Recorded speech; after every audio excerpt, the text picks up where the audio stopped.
Oh, Saku insta-res. Let's go. I just went to the fucking upside down. What the fuck happened?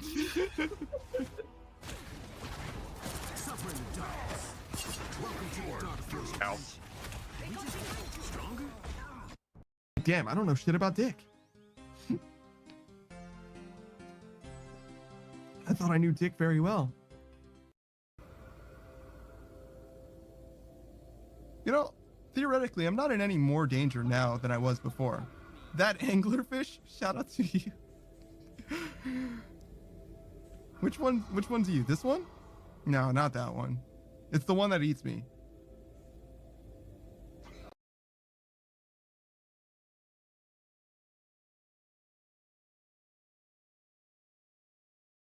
The railroad by turning right, yeah. And then turn left. We did it, guys. Don't say that yet. Left. Oh. Did it. Let's celebrate. You missed. You miss. Let's celebrate. Make a left turn. Okay. This is... Savage, you're stressing me out, dude. So like 2 rights, you mean? This is the only dead end, Savage. This is the only dead end. You're making me nauseous. You're just sickening. Can you please take us home, please? Yes. So sickening. Oh my god. I forgot. I'm gonna store all my snacks.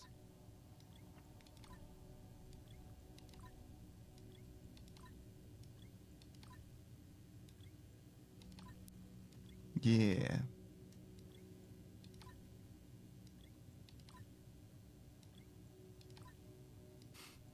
Man, anybody who calls this cargo lift is gonna be so excited. They're gonna be like, oh god, I hope there's something useful. Oh look, chips. Yeah. Great. I now have space again. Yeah, for my domination, you have to have an ordained pastor to preside communion. Denomination. Yes, denomination. You said domination? My domination, you said, yeah. That means something different, Jay. Oh, yeah, what are you doing at that church, bro? Dominating, no, obviously. I No, we denomination. No, you didn't, and it's streamed, so we can clip it. We can check the VOD if you want.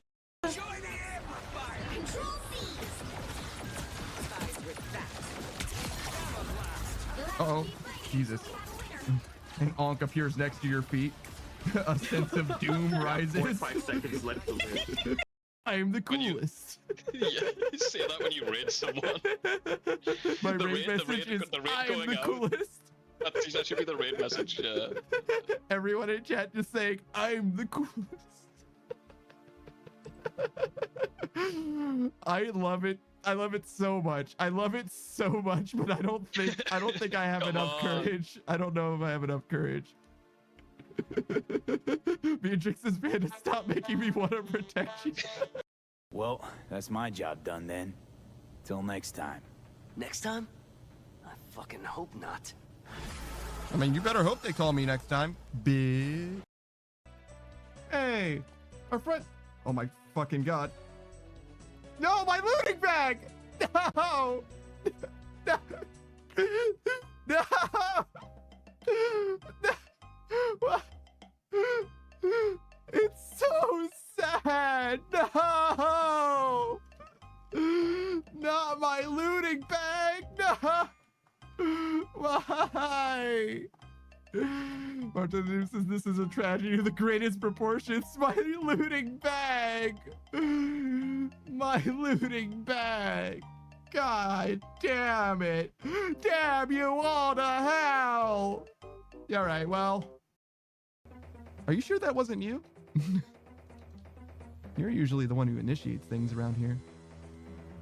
I mean, I'm happy for it. I'll do whatever you want. Oh.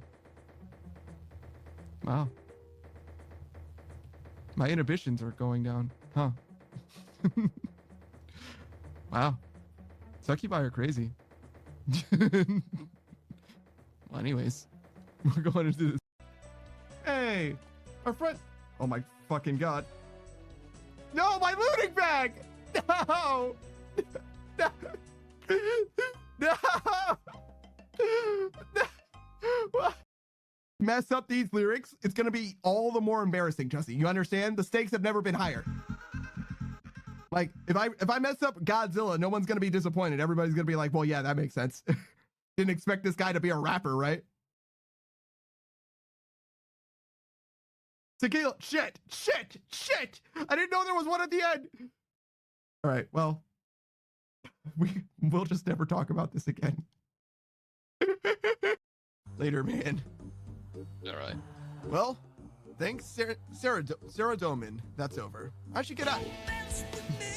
You came here and just killed a lady and we're leaving? Yep. Mama, I killed a woman. You really did. Put a knife against her back. Performance skill 99, speech skill 2. True, dude. You're not wrong. You'll never escape me. Oh, how many times you got to stab you, woman? You dare try and ruin my moments.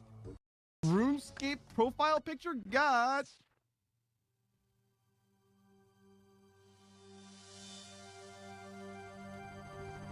I got fucking nerd logged. It's fine. It's fine. I was at extreme anyway. It's fine. No, I wanted this to happen. I asked for this. Hey, so I'm going to send you guys on over to Kai Says Hi because I apparently am not allowed to play the video game anymore. I've been that Daft Punk fan, and I appreciate you guys for watching. I appreciate you guys for being here. I love it when you guys are active in the chat. I love talking to you guys about all various different kinds of things. I appreciate the raids from all kinds of different people. Lokrin, I hope. Ready? And 3, and 2, and 1, and yo, what up, What up, Ligma? What up, Ligma, dude? Oh man, how you guys doing? I fucked it all up. Scuffed entry into the stream. I fucked it all up. What up, Ligma? What were you trying to say? I was trying to say YouTube. I just wanted to say. But you accidentally said Ligma? Kind of. What's wrong with you? I'm sorry. I'm sorry. Little door stuck. A little stuck. Can you jump over it? Maybe. I wouldn't even try. So no, I would say I can't jump over it. I wouldn't. Yeah, I wouldn't say you could jump over it. I can't move. I know. I know. So, any other topics you guys? Yeah, any other topics you want to talk about? Have you ever gotten a soft block in Hogs of War before? I haven't. Yeah. So just me then. You might get See, more I powerful. think I can understand why this game is so unforgiving. Well, I've never seen this before in my life. Yeah. But now Neither you have I. have. Well, clipping this and putting it on the Hogs of War Discord. Oh wait, I think I can move. Here's I a good. Hey, our friend. Oh my fucking god. No, my looting bag.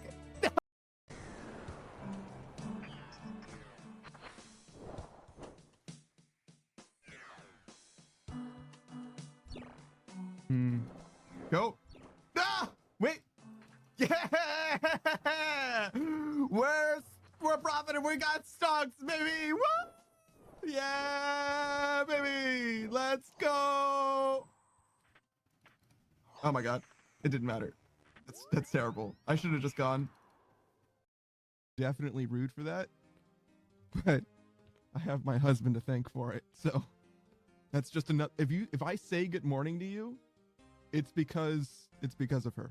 And I mean that like totally unironically. It just never even occurred to me prior to this. It's like, no, yeah, you're fine. Hey, what's up, Torva T-shirt? I appreciate everybody for being here so early in the morning. What's up, Potato? What's up, Roku? How you doing, Kitsune wife? What? Oh, Elder, boy. be quiet. He's got a challenge. You got to be quiet, Elder. He's got to build up all his confidence to do this. Come on, dude. Wow, it's so hard. Why is it so hard? I was thinking the same thing. Sorry for talking. Honey, I need you to go to bed. Aww. That's That's it. Took him.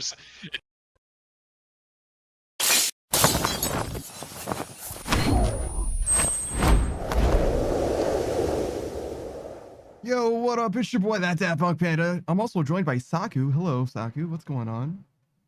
We're playing some RuneScape, just like always. Vibing it out. That's not what I meant to hit at all. I forgot that we obviously need to get our bond first. That's fine. Star says, I don't think I saw the intro before the stream. That's probably because you haven't been around. Wait, do you mean the transition or do you mean the shorts? The shorts I've started doing a few months ago. The transition's newer than that, though. Wait, is that actually true? I'm not sure which one came first, actually, in retrospect. But I started doing it a long time ago, but obviously you're only going to see that right at the start of the stream. So if you're ever here after the start of stream, you would just never notice. Hey, Suck. So that makes a ton of sense, you know what I mean? Like, if you're ever even barely late, like literally 10 minutes late, you would just never know what the start of the stream is like. I obviously can't use those things. Do we have a bond? I think no, we don't. We need to go to Varrock. Ah, but I can get to Varrock. That's not what I wanted to have happen. Shit. Well, this is tragic. I have 6 spaces, but I can deposit this and some other things like. Okay, now what that allows us to do is get some things that we want to sell out because I want to be able to have my bank filler for this item. There we go. Now you can go back where you belong. Yeah, there we go. All right, now we can invoke this. How many charges do we have of this? 3. Okay, so we should also charge this, which I think is easier to do when we're a member. Can you make this thing infinite? I don't think so. So we're going to do that as well. Thank you for the hydrate, Suck.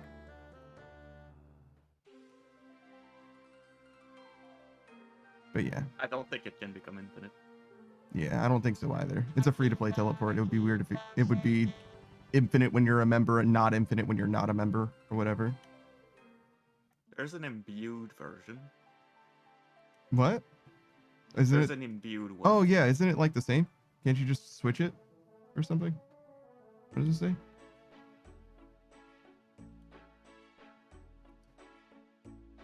No. There is an imbued version, but I don't know what the difference is. I think I used to, but I certainly don't now.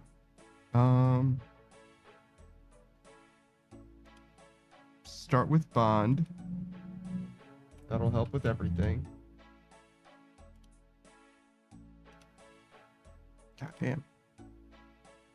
Imbued one can autocast Crumble Undead Brilliant. and the Arceus stuff. Yeah, I think we're good on that. I don't think we need to worry about that. I think that's typical though. There's that one the Accursed Scepter, and one of them has like a charges attack, and the other one lets you autocast or something like that. If that makes sense. So I think that's fairly typical for like imbued versions of some staves and shit like that. Guess we'll just go here. I don't know. Actually don't know which world. Oh, I guess I could check. I still have my sidebar, right? One of these worlds will be the right one.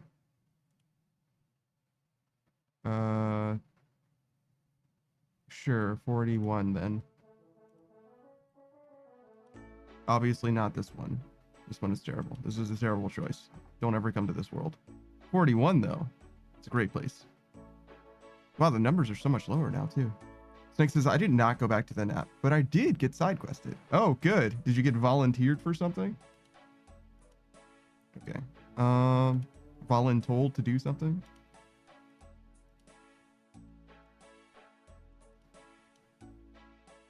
No, might have trouble moving that granite shield. I guess I didn't need to sell all of this now, but it's in my inventory now, so I figure we can actually high off that. Silly. Not that it's going to be a huge difference, but we're going to have a lot of spare time when we're running through Sepulchre, so no reason not to mess with those. Snakes is getting my wife some water. Oh, shit. That's actually not that bad, though, as far as side quests go. I mean, honestly, that might be main quest material, to be honest. feel like if you don't follow, you know what I mean? If you ignore that side quest, it's gonna become pretty pretty fucking main quest. Gonna directly It's gonna become affect. a bad ending. Yeah, exactly. Like, I don't know if that's side content, bro. I'm gonna be real with you. All right. This off. I don't know what that was supposed to be. A stamina potion, of course. The rest looks fine. We should get our dust though. Obviously don't need these. And we're at the GE, but we do have to come back here, actually, anyway. Because we don't have the saves that we wanted. I guess we could have... No, not really. We could have teleported here in free-to-play, but we wouldn't have been able to buy the saves anyway, so that's kind of pointless. Okay.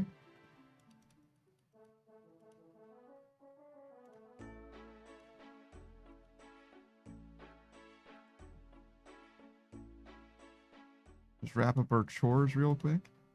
Then we can go right back to Sepulchre and actually grind it out. Look at this guy.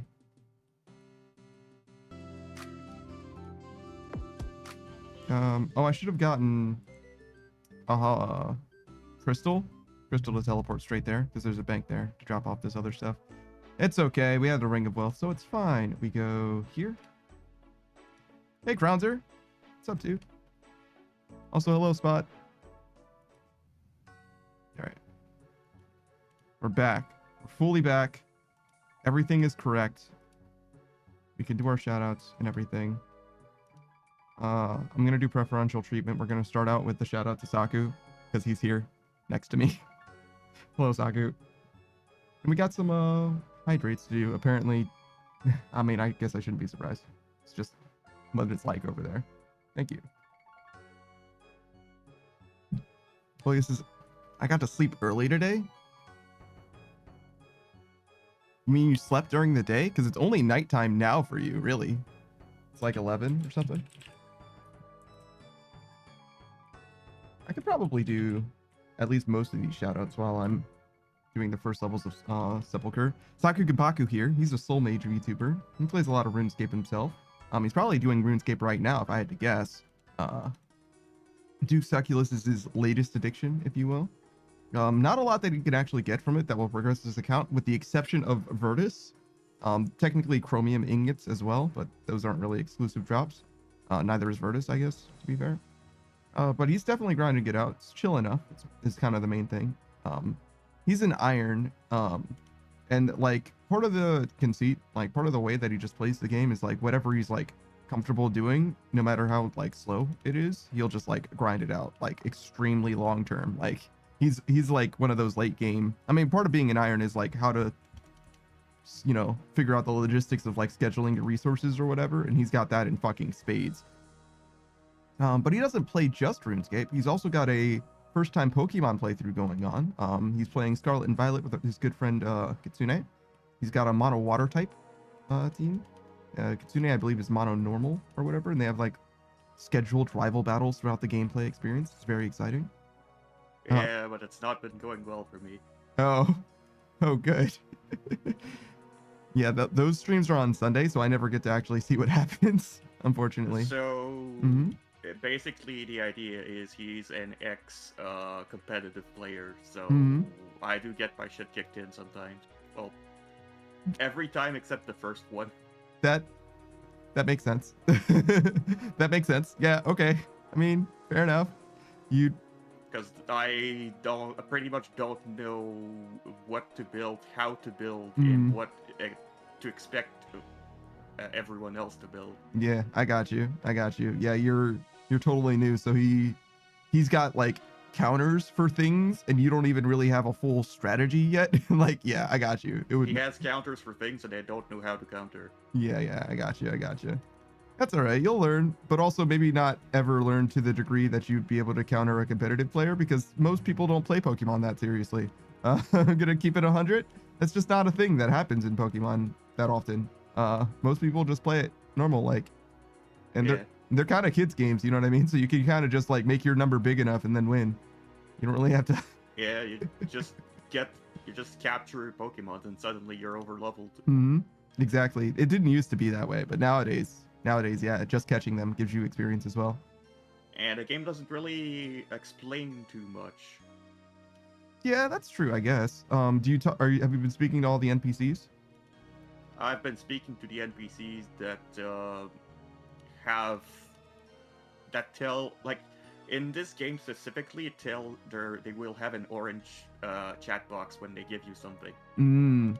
So traditionally, Pokemon is an RPG. Yeah. Which kind of the expectation of an RPG is first and foremost read the manual, and secondly, anything that you need to know about the world will be explained to you by optional dialogue, just walking around speaking to people. Yeah. That's like a really traditional value of not just RPGs, but particularly Pokemon. I don't know what Scarlet and Violet are like. I've never played those ones specifically, so it could be that things are different, but They're probably the same, but I don't think they teach the specifics of like tournament play, like the EVs and whatnot. The items that that's boost not. stats. Yeah, that's not a thing that you'll never learn. You'll never learn about that from the games. The fans figured that out. That's not. There's methods of like training that they will like introduce you to in some games, but they won't explain to you how to know anything. That's not a thing. That's just not. They just fully don't expect you. The way that they view EVs and IVs and shit like that is they want you generally to have an advantage over the NPCs in the game, and the idea is like because of the bond that you've forged with your Pokemon, that's why your Pokemon are innately stronger than other people's Pokemon, right? Yeah. That's like the lore behind it, if you will. And I'm already stronger than the other than the NPCs Pokemons with a huge power Azumarill. yes, that's true. Which is definitely a factor, but they're saying like even if you didn't have any kind of team building or whatever, you would innately be stronger by virtue of that. And the numbers, like the brass tacks for how exactly your Pokemon end up stronger, so like how EV training works and all that, they didn't really consider you like thinking about that. They were just like, this is a way that we can make it so that your stats will be better than theirs. And that's like, in my opinion, where the design comes from. Like they fully didn't expect people to actually like min-max it in any capacity. I mean, Pokemon not only wasn't competitive, but like didn't have a competitive scene literally at all until like Gen 3 or something like that. Like the first full 2 generations of the game didn't have anything even resembling tournament play, like in an official capacity, I'm pretty sure.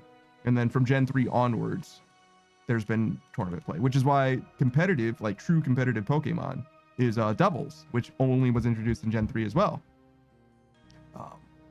So yeah, I don't even think that there was a tournament to be had that was like sponsored by Nintendo, like actually officially produced in any capacity at all for Gens 1 and 2. Even though Pokemon has been one of the biggest, media franchises since the very, very, very beginning, and it's not close as well. But yeah, you're also wrapping up Elden Ring, the DLC for that, and playing other games, I'm sure. Maybe even Satisfactory with Savage and I pretty soon. Kolya says, yeah, Sunday. Yeah, I think that we're good for this Sunday. I think we're good for that, but I haven't heard from Savage yet. But I'm pretty sure. His occupations have blown over. Kolya says, yeah, it's 11, and I need to be up at 8 again. We are, says Savage. Okay, yeah, I thought so. Treatment starts tomorrow? Oh yeah, because today's Tuesday, which means treatment starts Wednesday. That makes sense. All right, well, if you need to rest, feel free. You don't need to hang around. That's all good. Okay, hold on. Let me do some more shoutouts as well. We'll start with Kolya. Where are we? Kolya says, I will lurk and sleep again. Sure. It's the only way. It's the only way Kolya knows how to watch the stream. And that's why you have nightmares that are really weird. Kolya VA. Speaking of Kolya, Koya is a variety streamer. He was playing TCG Card Shop Simulator, I believe, last. And he's also very new to RuneScape. He's been using leagues both this year and last year as a way of exploring some new content that he otherwise wouldn't have experienced, at least not for quite a while. He made a huge amount of progress in this last league. I think he got the Steel Cup, 10,000 points, which is huge for someone who hitherto had not had a skill max, I believe. Obviously, it was in leagues at a max, but still. He's probably going to be moving on to the main game before too terribly long. You know, try out some stuff that he got to peer through the league's lens, if you will. But he's also a variety streamer, so expect him to probably not play RuneScape anytime soon, just because he did a bunch of leagues, like grinding it out in a big way. Also, at least up until Wednesday, he was able to stream during the week, which is very, very nice. Before he was a weekend-only streamer. He doesn't have a schedule or anything like that either presently, but with incoming medical, I don't want to say concerns, but considerations is what we'll say. Perhaps the stream will die down a little bit. He said he was going to actually make a proper schedule come when he gets like official employment. So look forward to the schedule drop when he gets a real job. Till then, though, you can check him out periodically.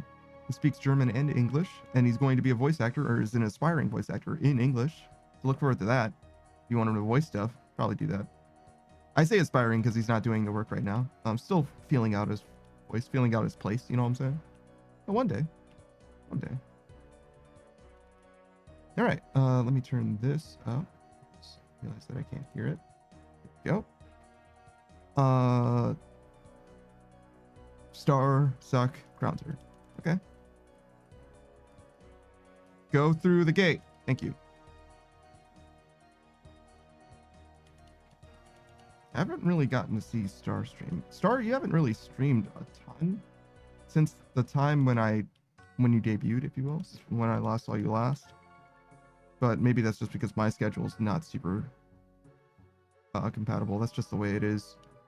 And almost innately is. In fact, I'm just like always fucking busy. What's your name? Starfy, if you will. I've also heard Starfy. I'm not sure which Star prefers.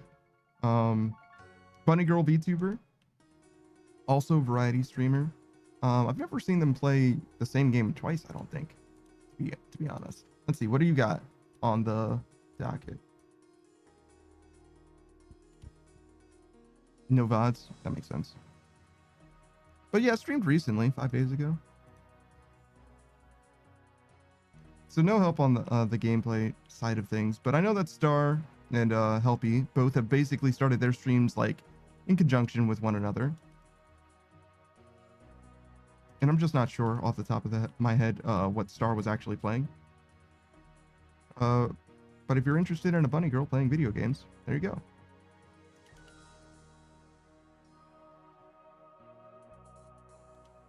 I guess I could tell you other stuff about Star.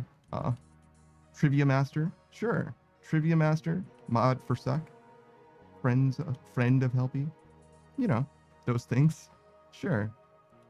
Just not super duper familiar with the stream. Again, mostly because of my lack of availability more than anything else.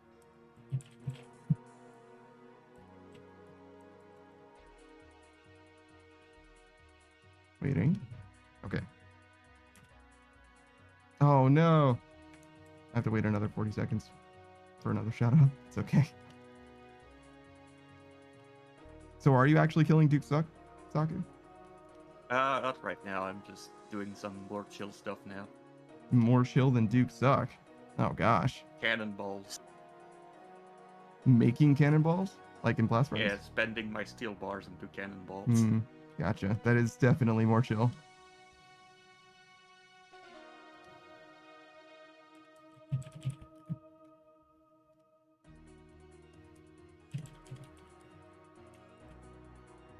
There we go.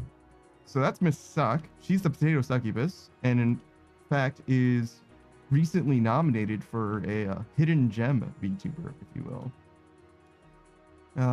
She, along with a couple other people that I know, have been spotlighted, well, at least They have nobody won obviously yet, but as far as I can tell, they've been spotlighted in a nice little, I guess it's the Stream Awards, something like that maybe. I don't know, but that's very exciting for her. She's also pushing to 3K followers like very, very soon.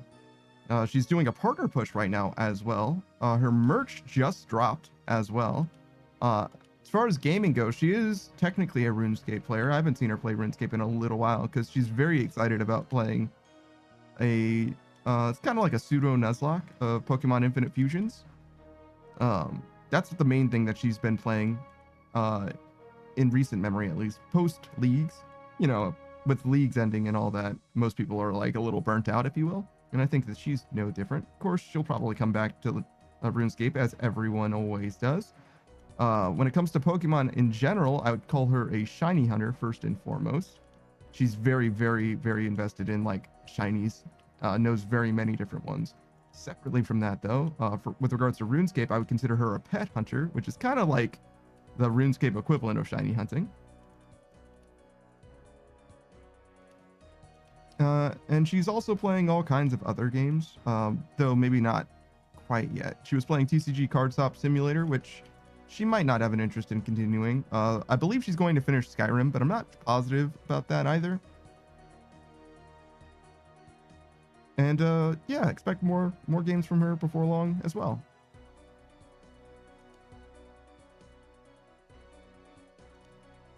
Yeah, got it all. Even plug the merch a little bit.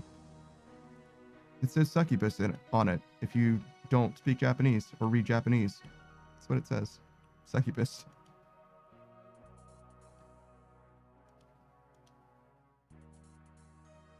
All right. I'm gonna hit up Crownser, but I gotta get through this obstacle first.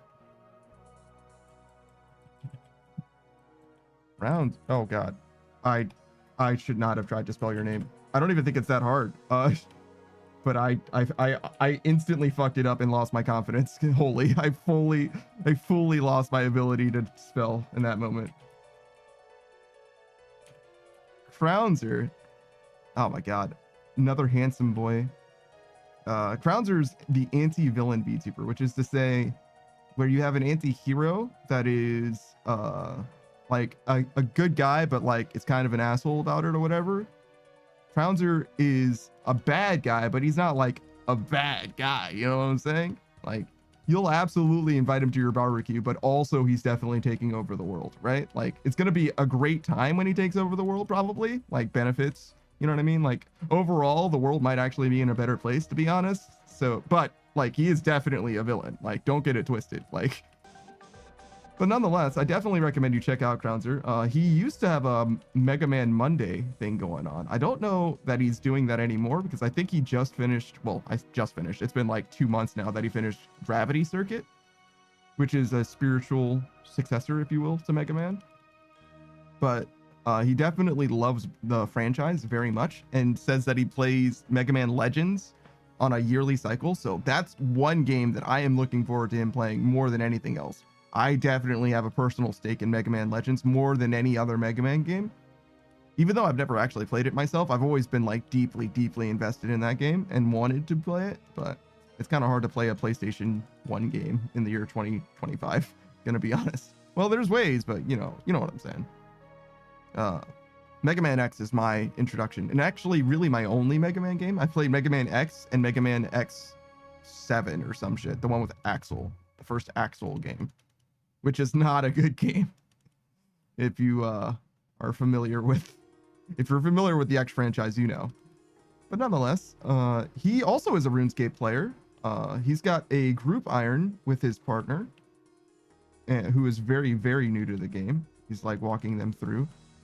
And he himself is very familiar with the game as a whole and has been playing it long term, if you will, like most of us have. He also knows how to play the drums as like a regular person, which is very exciting, and is a bit of a singer too. Like one of those multi-talented VTubers, you know how it is, right? They come in like 3-ish flavors, right? There's the yappers, the gamers, and like the creatives, if you will, right? and he's kind of got a little bit of everything. You know what I'm saying? Like, kind of got that shit in spades. I am a yapper. Polius is another drummer. Hell yeah. Yes, absolutely. Absolutely. Now, I don't know if he's going to be doing any drumming again soon. He did it for his special. I think it was like, I don't know what number it was, but there was some number that he hit. I want to say like 800 follower special or something like that. But he, yeah, he was very excited to like do a little bit of drumming. I don't know if it was drumming and singing. That seems like a lot. But it was like a karaoke type dealie, if that makes sense.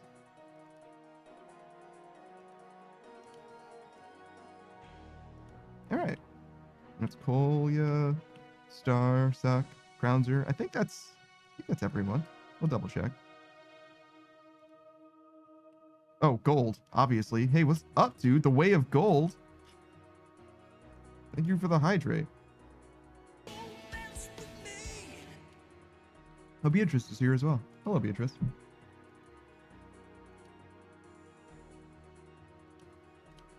As you can see, we're just grinding it out, vibing it out at the moment. Beatrice says, hi, Smelly.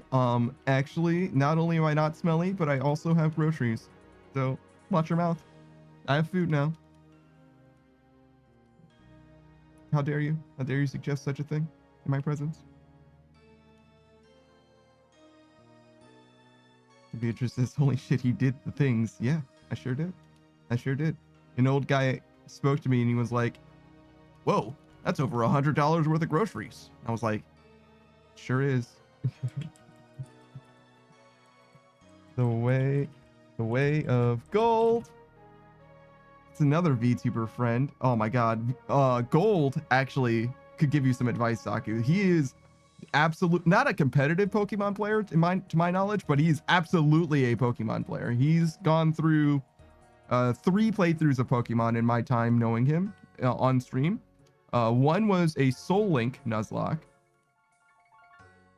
and then the other 2 were both Drayano's hacks, difficulty hacks for Heart Gold, Soul Silver, and Platinum.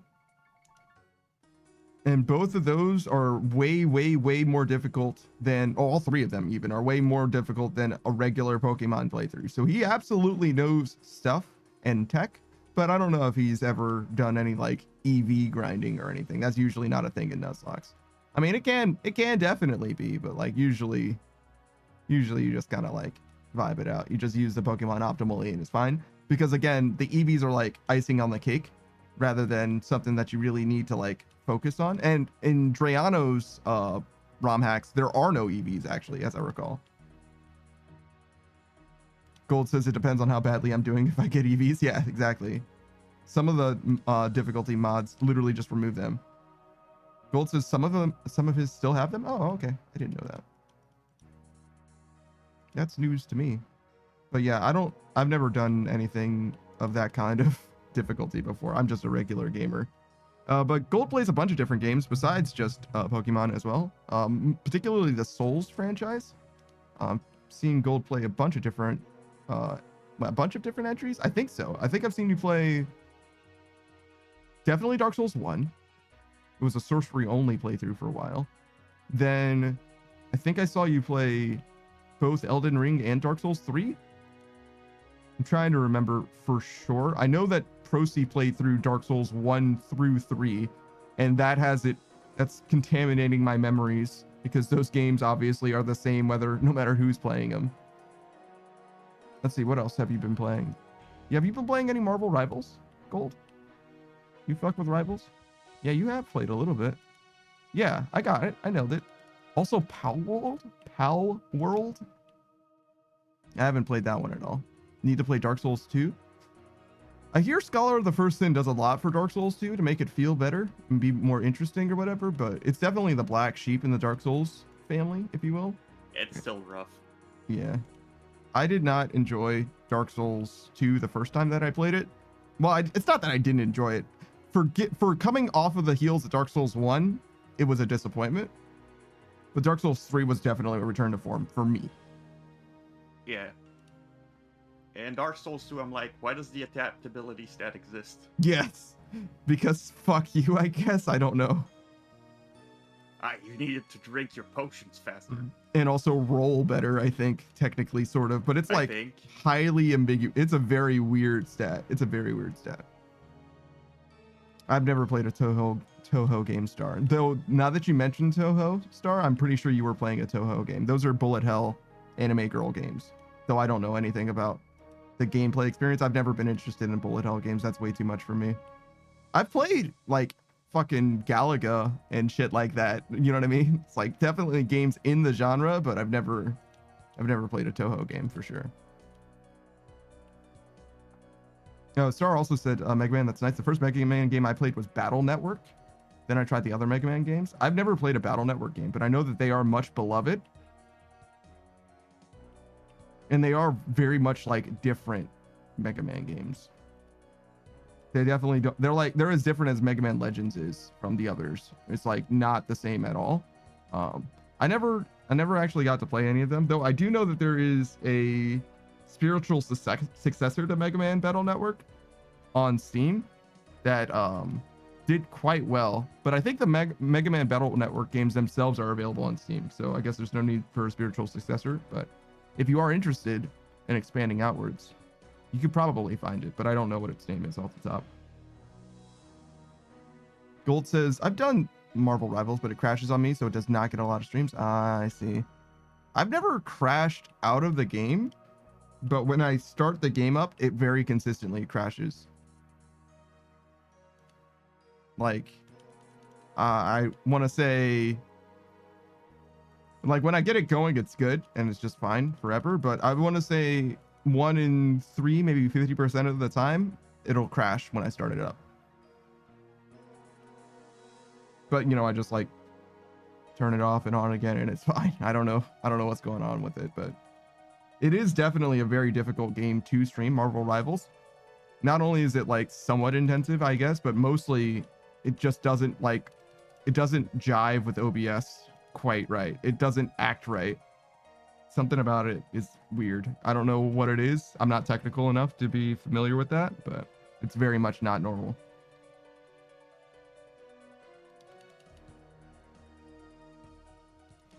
All right, great.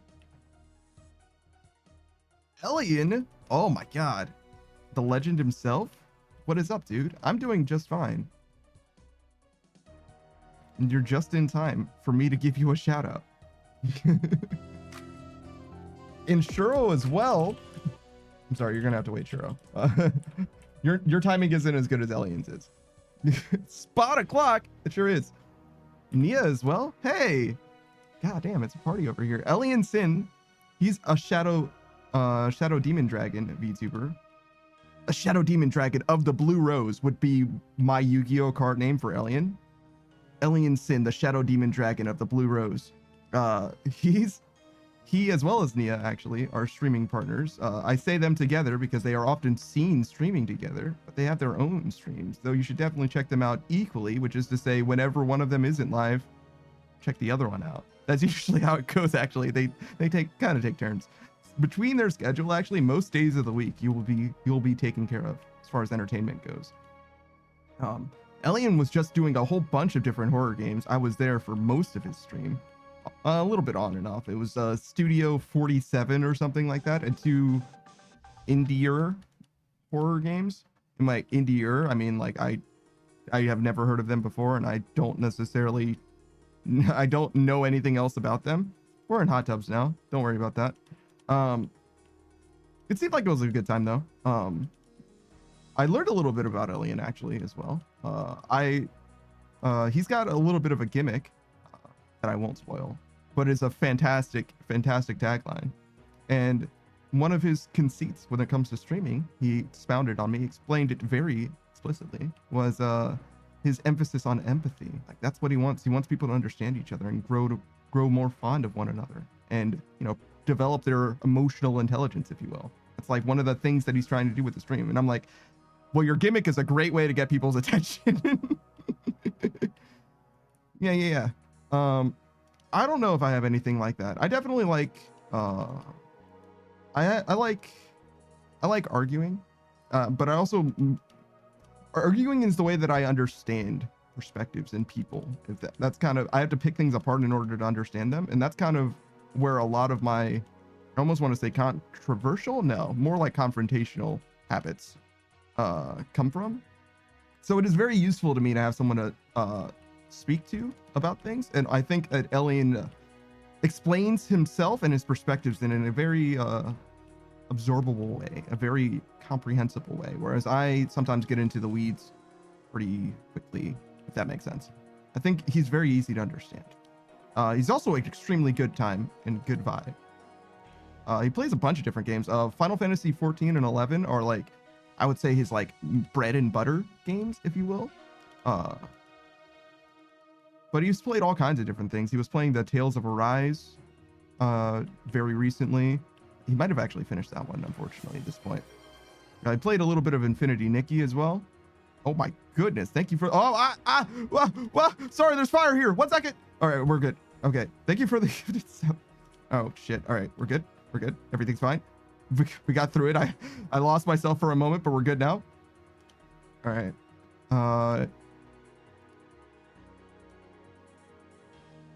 That's probably fine. We'll just move on. Sure, we got other people to talk about as well. But we will go straight from Elian to Nia because they're like peas and carrots. A nice little stream team going on. We'll get back to you, sure. Don't worry, I didn't forget about you. Nia is the ice cream themed kitsune, right? Don't say her tagline. Thank you for the gift sub. They're just giving each other gift subs. It's very funny. But she don't say her tagline. She says it so consistently every single time. Don't say it. Don't say it. Don't say it. You'll know when you follow her, because obviously you're going to follow her. Don't do it now. Follow her when she's live.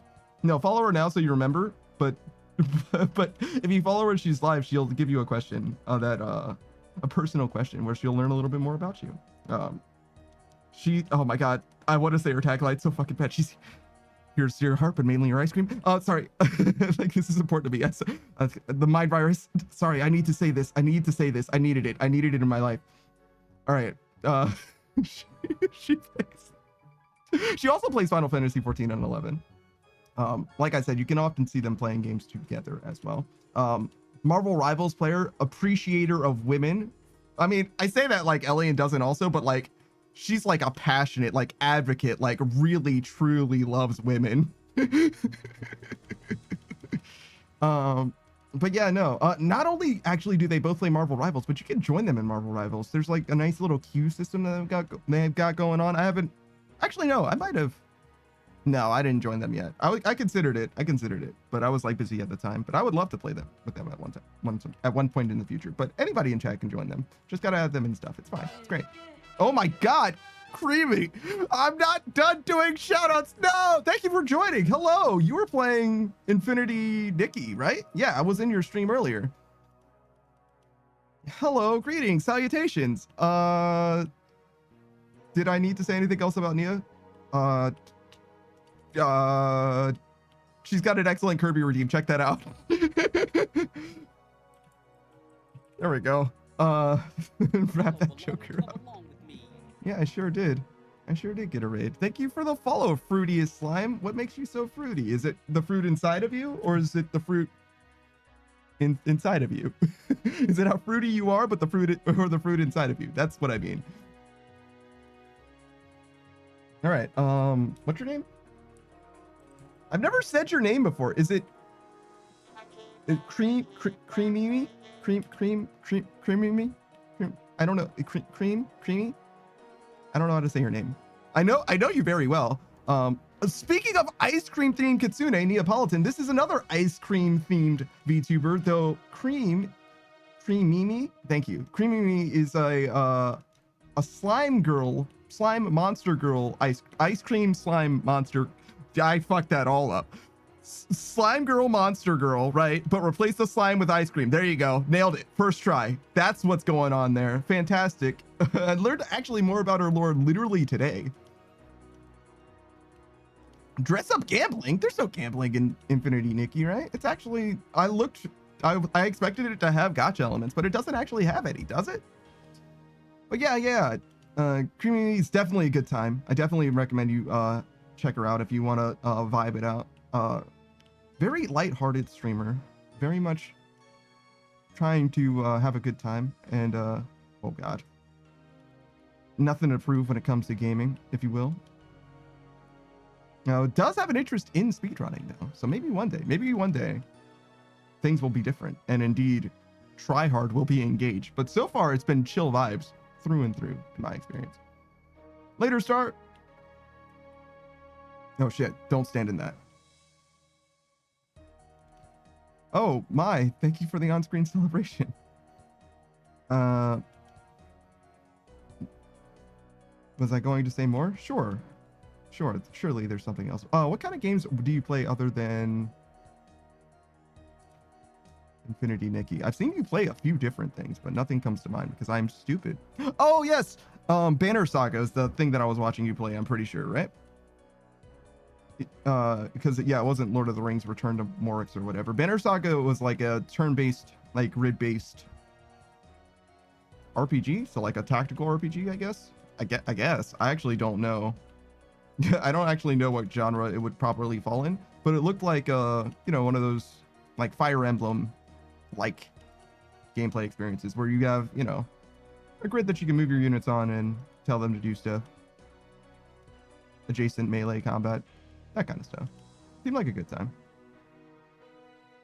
Are we good? Is everything okay? I had no idea Banner Saga was like that. I think I mix it up with Banner Lord every time. Fruitiest Slime says it's the gay one. Thank you for clarifying that for me. Me says it's just like Fire Emblem. Okay, good. I thought it was. I got that impression, but it was a little bit. There were too many instructions. You bounce around a lot. I used to be a variety streamer too, and then I started playing RuneScape. But yeah, I think variety streaming is probably in some ways the best way, just because you never get burnt out from something. You just do what you want to do. I guess you could get burnt out from streaming, but aside from that, me says I can never finish a game to save my life. That's actually so tragic. I don't have that problem at all. I 100% finish games. I don't finish every game 100%, but I will get to the end of every game. I don't believe in like doing like the achievement grind or anything like that. I don't care about that ever, really. Sometimes I will get every achievement. I've done that in Hades, for example, but very, very rarely do I give a shit about that. I just like to see, you know, end credits. He says, but I do get to try a lot of games, which I like. Sure. But I do feel so bad for my chat. It's fine. Most people don't really care about that stuff, I'd say. Like, the people who care about that stuff are the people that tend to, like, when you're finished with a game, they're like, okay, well, I'm going to go watch somebody playing that game again, right? Like, you know, people who watch, like, the thing that they do is they watch people who play Dark Souls on Twitch. Like, you know what I mean? So as soon as you stop playing Dark Souls, they're like, okay, well, I'm going to move on. Which is fine, obviously, right? But people who are less interested in that kind of stuff tend to be the people that are going to be around no matter what you're doing. Thank you for the hydrate, Grouncer. Oh, I fucked that up. That's what this blue square is for, in case I fuck it up. In case you didn't know, this is RuneScape. Oh, also, hello, I'm that Daft Punk Panda. I'm a Android and I have a panda hoodie. All right, great. A haiku for you. Crownser, the anti-villain. Here you go, my man. Well done. Nailed it. All right. And also, there's Spot. He's a burrito at the moment. He loves it, though. Well, that's actually his bathrobe. But he also can be wrapped up in that bathrobe such that he is a burrito and unable to move. He fucking loves it. He fucking loves it.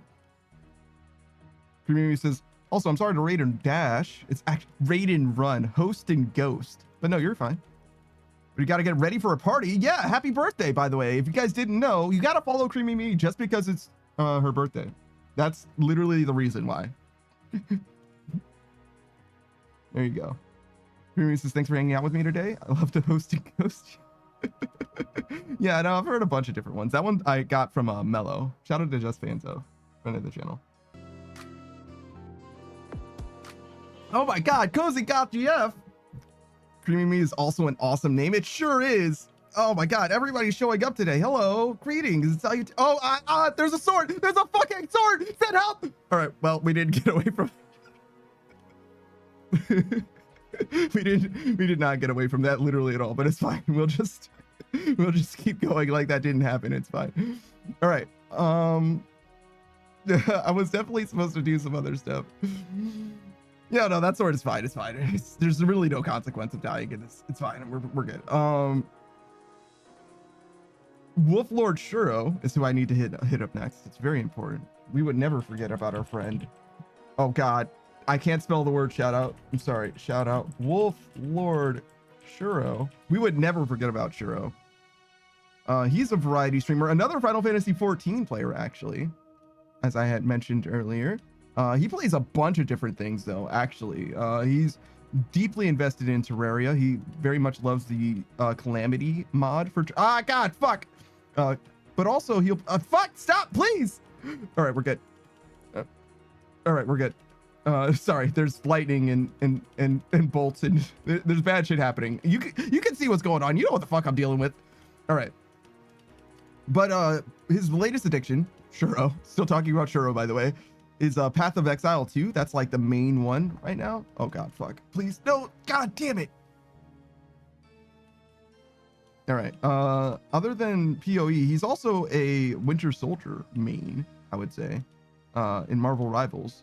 I mean, everybody's playing Marvel Rivals right now. It's the new hotness, right? And it's also free to play, so like kind of no reason not to. It's pretty good.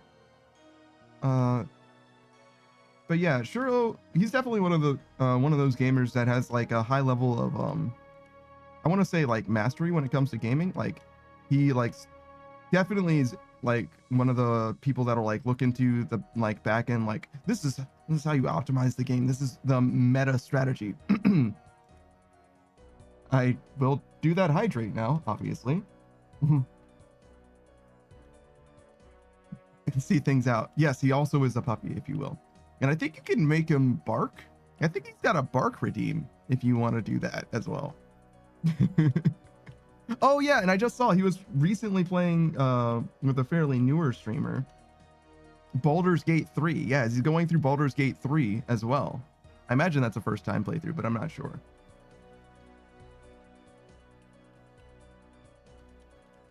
Fantastic. Okay, so that's Shuro. I also obviously got to give a shout out to Cozy Goth GF. There's actually one other person. They're not here now though, but I will do them as well. But I just remembered. Cozy Goth GF. Oh my God. Cozy Goth GF. Fantastic streamer. Good friend. She plays a variety of different games. I can't believe that she's still playing Mortuary Assistant. I thought for sure you were done with that game. Cozy Goth GF says, I am the goober you feared. Nah, never. Never once have I been afraid of Cozy Goth GF. I feel like she should have like 14 titles, to be honest. Let's see. I'm gonna give you 2. So she's your government mandated goth girlfriend, which is to say, yes, you've had a goth girlfriend this whole time. She's just been waiting for you to tune in this entire time. And if you say to me, but Panda, I don't want a goth girlfriend, I want a goth husband, then I have great news. Your government mandated goth husband is still right there in the same place. They're married to each other, but he is the people's husband. You are welcome to him. And he also is a streamer sometimes, but usually it's one or the other, I would say. So they're partners and also stream partners, but mostly partners, I would say. But I definitely recommend you check out both of them, particularly Cozy Goth GF. She loves MMOs, particularly Final Fantasy 14, I would say. But she also is a RuneScape player. She hasn't ever played it. Well, no, she played it on stream a little bit, just a little tiny bit.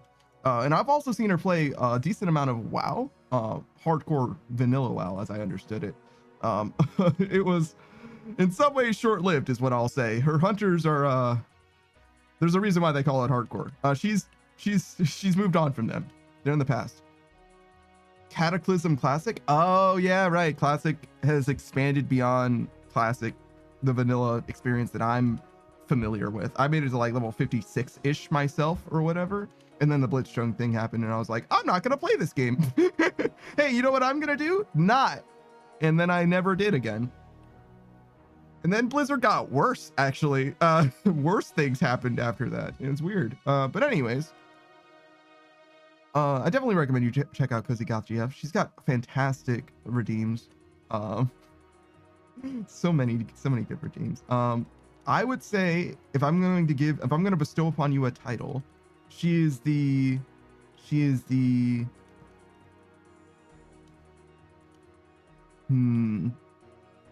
I wanted to involve the Holy Thibault. She is the Grand Reader, the Grand Scribe of the Holy Thibault. That's it. That's Cozy Goth GF. There you go. You may have that, or you can throw it away. That's fine too. Oh, she also has a shark friend? Oh my god. If you're not excited for her shark friend, I don't know what to tell you. It hasn't been made manifest yet, but soon. Shark bait. That's such a dated joke. That's Finding Nemo, right? That's Finding Nemo and not Shark Tales. I think that's Finding Nemo. Yeah, I'm pretty sure. Those movies are legally distinct, but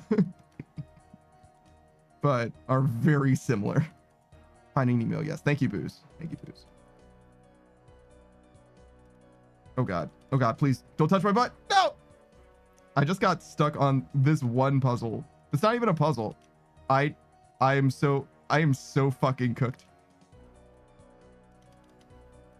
All right, we're good. We got it. We did it. I got so fucked up just now. I lost like 40 seconds to that obstacle.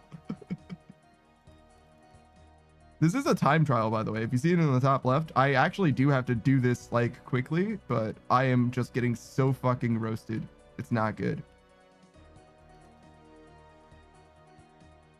We're almost done though. Thank you, Beatrice, for pointing and laughing at me. I know it's your very favorite thing. All right, we're good. Go. And we need one more click. Beatrice says, fuck! It's nice when Panda suffers. She doesn't say, well, she does say fuck, but she wasn't saying it just then. XD Laurie? Sure. We'll do Laurie as well. Laurie is a Christian streamer. Fuck, man! Damn it! Bitch! Punk ass, bitch ass. Alright, well. Alright, well, we're fucked. We just have to wait another. We lost, like, now 2 full minutes on just these 2 obstacles. Well, not these 2. Those, you know what the fuck I'm talking about. She is primarily a Minecraft streamer, but she's been playing the Subnautica games in anticipation of Subnautica 2 dropping. I believe she's finished with Subnautica Below Zero now, but if she's not, she's definitely well on her way to getting done with it.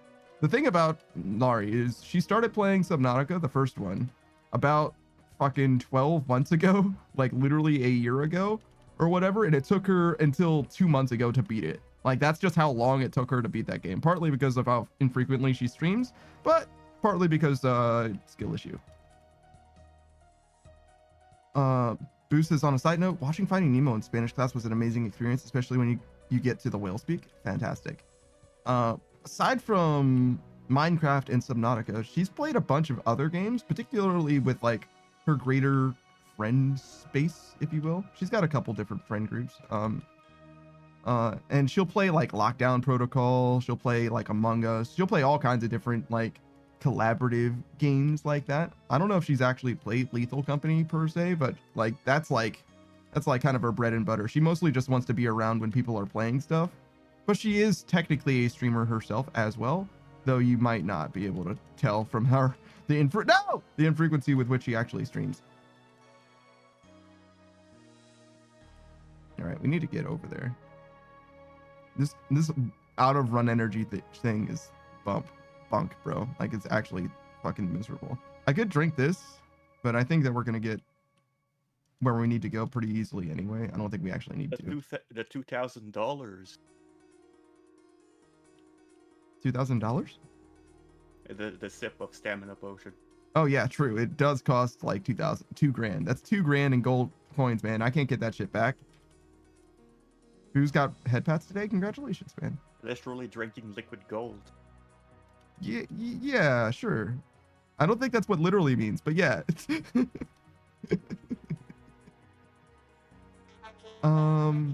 Smite boost. Oh shit. Well, it was nice knowing you, booze.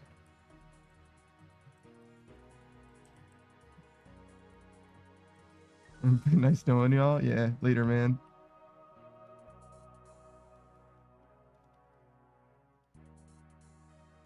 Oh my goodness. All right. What's your name? Boozemont 16? For what? 180 seconds is 3 minutes? Seems right. I'm not gonna throw up a timer. You guys will know. He'll be back before long. Oh, but that is an ad break actually. So if you aren't subscribed, blame Beatrice for this ad. Sorry. I'm not sorry actually. I am grateful though. Thanks, Beatrice. It's great for me actually. Pre-rolls are bad, I'm pretty sure.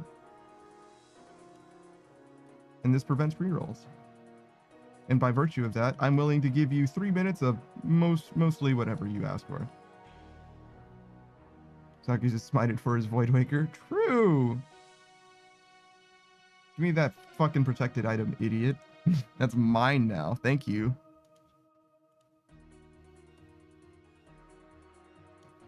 Alright.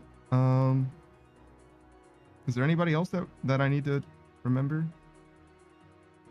It was so exciting for a second. I wasn't prepared for all of the friends to show up.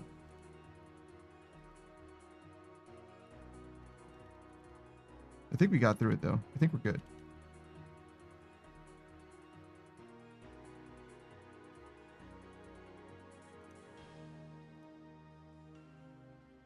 Did all the hydrates and everything.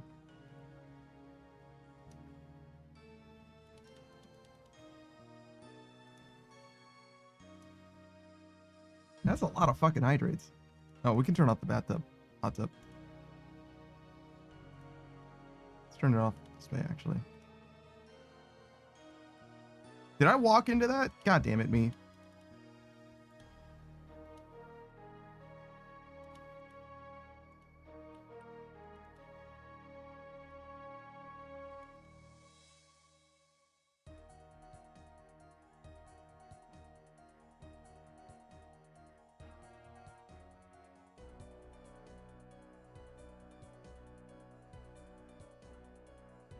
That's a lot of hydrates. Good lord.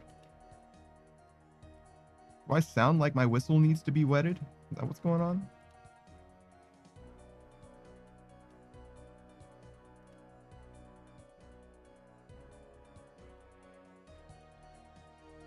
I know I definitely had like a whole ass voice crack or whatever earlier. No! Fuck! Alright.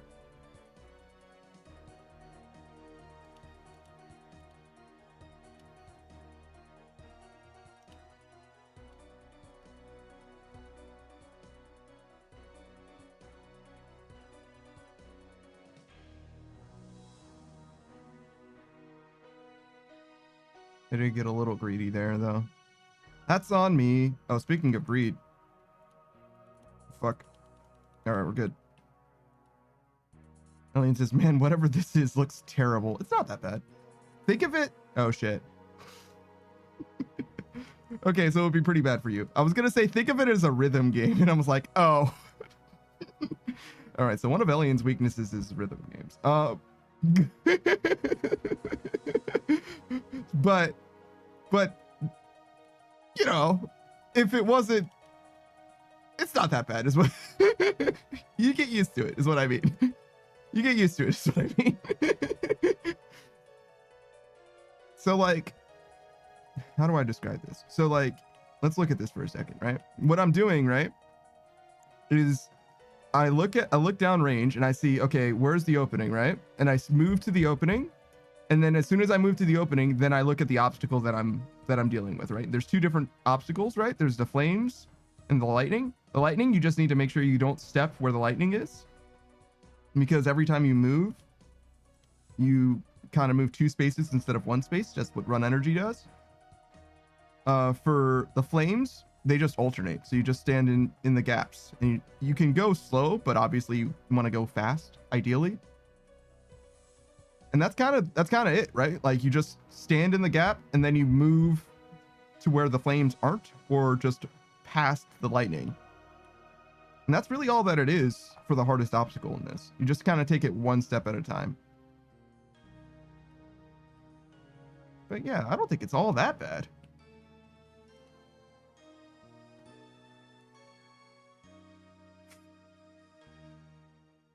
Damn.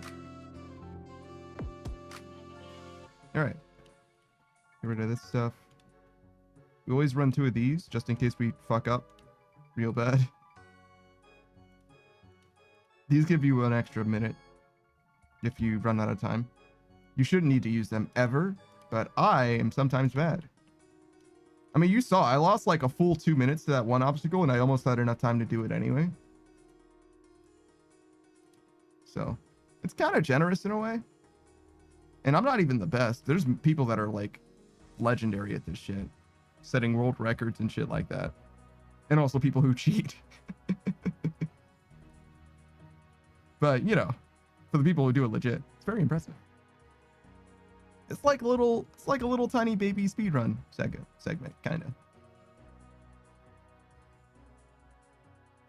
And honestly, Ostrava, who also plays RuneScape, if you didn't know, he's a Sly Cooper speedrunner. He saw me doing this and he's like, maybe you would have an interest in speedrunning. And I was like, oh shit. Strava's you know, when a real speedrunner says, hey, maybe you should be doing speedrun stuff. It's like, maybe I should. I don't know if I like any game that much though. Alien says Ostrava is great. He sure is, man. He sure is. Great times, great vibes. I never really watched a speedrunner before Ostrava, and it's very nice actually. Like, you'd think, obviously he's like, you know, world record holder, like 11 world records presently, maybe 10. But definitely he's, you know, like focusing up and stuff like that. He's trying to execute on the game and all that. But for the most part, like, especially when he finds the time to like read chat or whatever, you can kind of just talk to him about whatever. Like, it's always Sly Cooper, you know what I mean? Like, it's never not Sly Cooper. He is interested in playing other games though before long, so maybe one day that won't be the case, which is to say he'll play something new. But it's like, yeah, no, you could kind of like, you know, talk to him about stuff. If you want to talk to him about stuff, seems cool, seems chill. You know what I mean? Like, if you got questions about the game, obviously, no better time to ask. But I don't actually have like that much of an investment in, especially the speed run of Sly Cooper. I actually really do love the franchise though. And by the franchise, I mean really the second game. I played the first one for sure and enjoyed it. And I played the next 2 as well. In fact, Sly 3, I think, was the first game that I ever pre-ordered. I don't even think I bought it. I think I pre-ordered it and then just never got my copy of it. But I did buy it eventually and I did play through it. And I loved it, but not as much as the second game. The second game was definitely the one for me, which is interesting. Something about the second game in those PlayStation 2 action platformers or whatever. Ratchet and Clank, Jak and Daxter, Sly Cooper, all of those games, the second one's the one for me. I'm not sure why. Something about those franchises, the second one. That's it.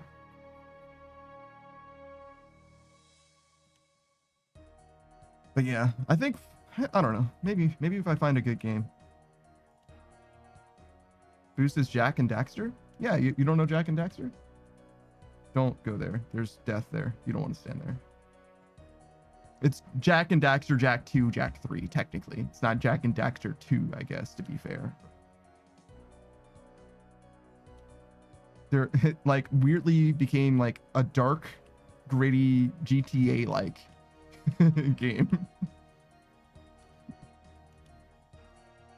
But yeah, that's Naughty Dog, the developers of The Last of Us and also Uncharted, right? Who says, oh, I thought you didn't mention it. LOL was half listening. Love those games. Holds a special place in my heart. Yeah. I meant to. Maybe I didn't, but I meant to say the 3 of them: Sly Cooper, Jack and Daxter, and Ratchet and Clank. Savage says, I hated the GTA one. Then you hated Jack 2 and probably Jack 3, because Jack 3 is not different from Jack 2. Like, it's basically the same. It's a little bit less open world, I guess, but to the detriment of the game, I think. I think Jack 3 feels not worse, but isn't better. Hey, Smug! What's going on? Thank you for the hydrate.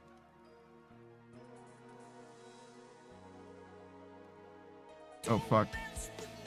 I didn't expect to teleport there. Hey, Unknown Queen. Why is everybody doing... Is there something in the water? Like, you guys all do redeems in waves. Like, is there something happening? Like, are you trying to say something to me? It's so fucking weird. Like, there'll be nothing, and then suddenly fucking 8 redeems. Like, okay. Smug Little Bug, he's a variety streamer. He streams every single day. He's well over a year, and by that I mean he's like 370-ish, maybe 380 days deep. He's definitely been streaming for quite a while at this point. I definitely recommend you check him out. He plays all kinds of different games. As of late, his most recent addiction has been Sleeping Dogs, which, speaking of GTA-like games, is a spiritual successor to the True Crimes. You can't see me toggle the hood off. You can't see me do that. But okay, fine. It's off now. You have to trust me, I guess. Speaking of GTA games, it's a spiritual successor to the True Crimes franchise. I did look it up, Bug. True Crime Streets of LA and True Crime Streets of New York are literally, actually, technically, it's not even a spiritual successor. It was going to be Sleeping Dogs True Crime Streets of Hong Kong, basically. And okay, great. I love that for us. So now I'll just take your points then, I guess. I don't know if I pressed that button twice. We'll find out in a second. But nonetheless, he has been enjoying that game. He also has been playing Hitman game, Hitman Absolution, I think. I'm not sure. All of the Hitman games are very similar to me. But also Monster Hunter Rise with Spacefish, a good friend of his. What is happening right now? Are you guys well? Is everything okay? That one's temporary too, so like it's only gonna last for, well, in theory it would only last for a few minutes. I can actually make it so that it's automated, like when it turns on and off, but I did not do that because I am a lazy fuck. And also I don't know how to, but I'm pretty sure it's really easy. I just haven't figured it out yet. But that being said, I definitely recommend you check out Smug Little Bug. He's a good friend, which is to say that I'm a big fan of his content. It's not exactly the same as being a friend. We did play together, though, once, right? Yeah, we played like Rivals, I think. Yeah, we played Rivals. It was great. He was one of my best tanks, actually, that I've ever played with. Yeah.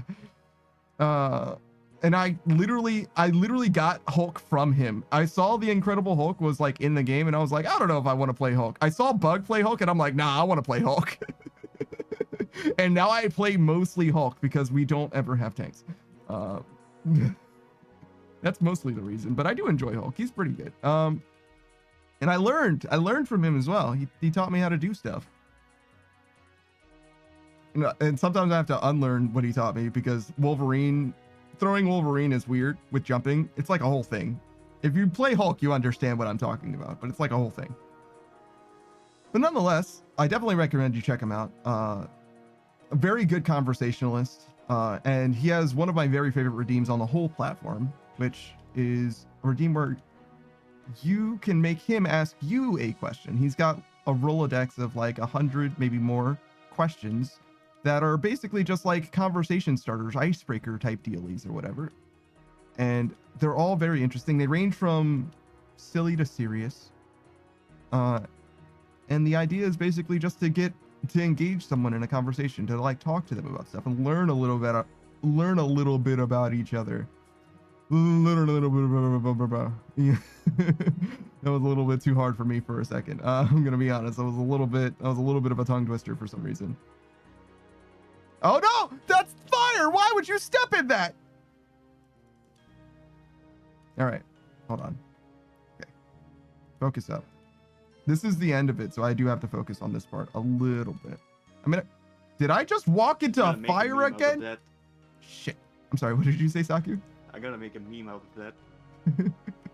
I don't even know what you're making a meme out of. I'm sorry, brother. It's gone. What? What are we talking about? All right. You'll see. You'll see. Oh shit. All right. Okay. Let's go here.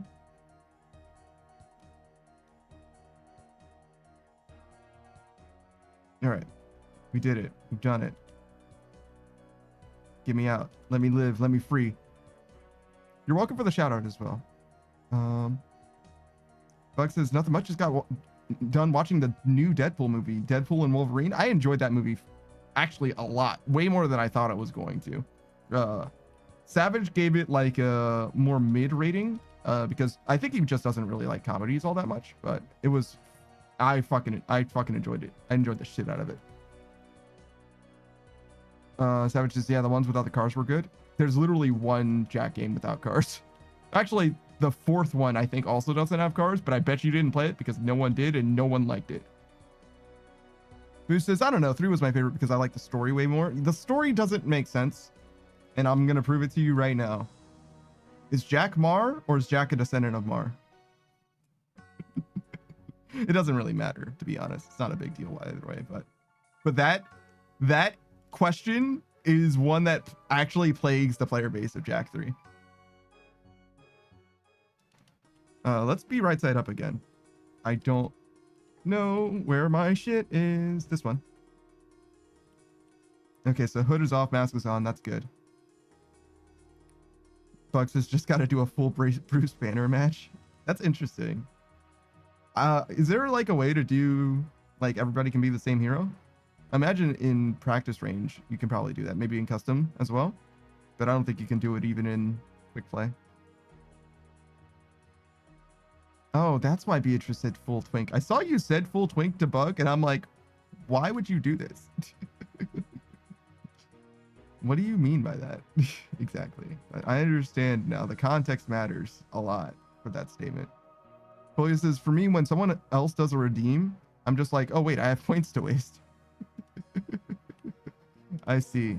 There is definitely that. I definitely have noticed when somebody's like, oh, shit, that's a thing that I can make you do. Right. I forgot about that, which is so real. I forget about that shit. Not my shit. I know my shit pretty well, but I like Lokrin has had a challenge going for every one of his streams for the last like 50 fucking streams. And I forget about them every time. Every time I'm like watching his stream, I'm like, oh yeah, right. Oh yeah, I should put my points into this. I don't know what it is. I don't care what it is, to be honest. Whatever community challenge he's got going on, I'm like, yeah, sure, fuck it.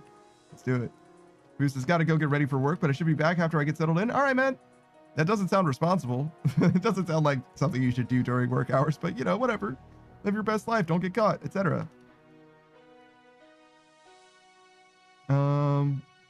Unknown Queen.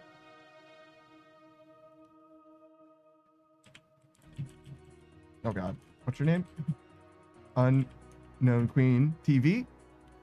Another friend of the channel. My resident Dead by Daylight expert, I would say. Maybe not. I don't know, because Ozpin Arc also play. Oh fuck! No, wait, please don't! God damn it! Unknown Queen is a Dead by Daylight. Well, not a Dead by Daylight streamer. He plays more than just Dead by. Fuck! God fucking damn it! He plays more than just Dead by Daylight, but Dead by Daylight is definitely a very consistent part of his channel. He was also playing Resident Evil 4 Remake with one of his many husbands. I believe it's 8 husbands. Leon S. Kennedy, Master Cop, who's also in Dead by Daylight, if you are not aware. His 2 favorite killers in Dead by Daylight are Artist and Trickster. Yep, that's what they're called. Very weird names, but and also designs that are just like way over the top. Well, Artist, I would say, is over the top. Trickster looks like a man, a handsome man. All right, I posted the meme. Oh, good. Hold on. Let's see. I can't look and see at the same time. How can mirrors be real if our eyes aren't real? Okay, let's do this. I'm gonna read it, but I can't read it yet. We're just gonna throw it onto the stream instead. We'll react to it as if I hadn't already seen it. I mean, I did see it, I just didn't read it because I can't read while doing everything else all at once. It's too hard. Wait, I could have stopped. I could have stopped. The timer wasn't going for a second. God damn it. All right. This, you, bam, like that. And then you. Fuck. No, no. Floor 5 timing. All right. What does this say? What are you saying, Emma? Make it a little bit.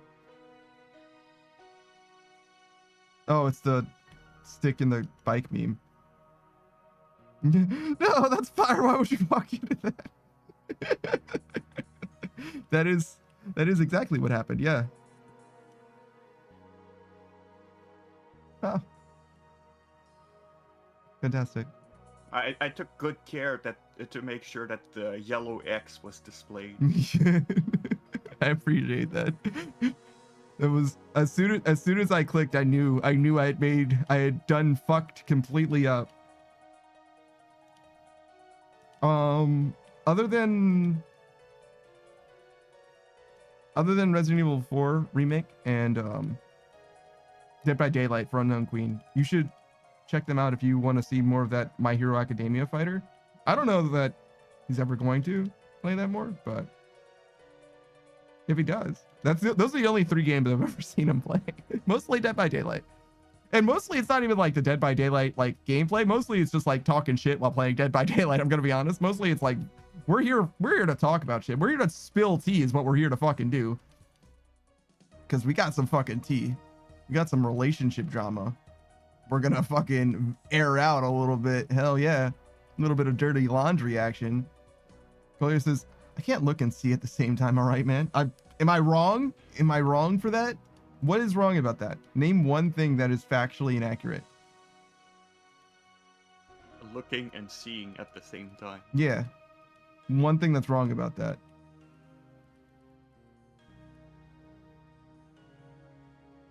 I rest my case.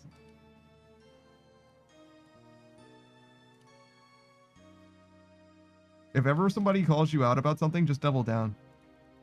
That's how you get canceled.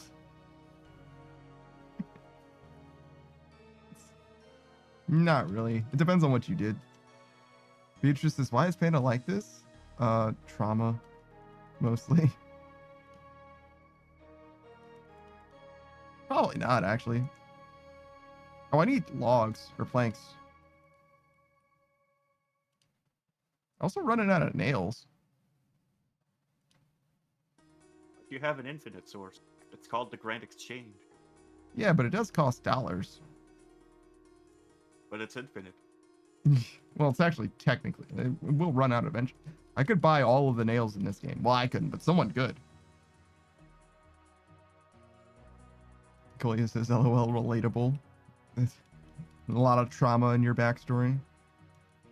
Wow, I can't believe that all these people just adding a little bit of trauma to their life experiences. You know what I mean? Like, oh, what? Was it too vanilla before? You felt like you needed to add a little bit of PTSD in there?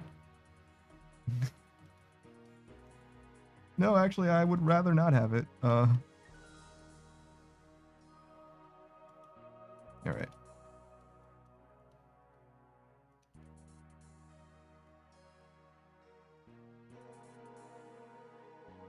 Is that a Poplio?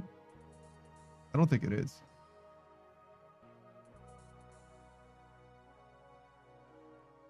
No, I should have gone there. I was a fool.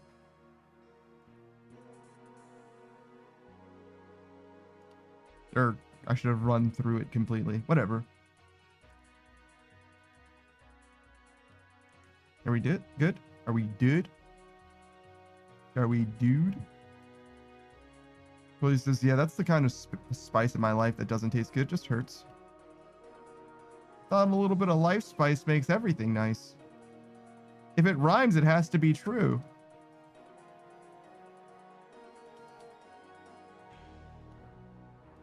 right? Them's the rules. You can't say something false and rhymes.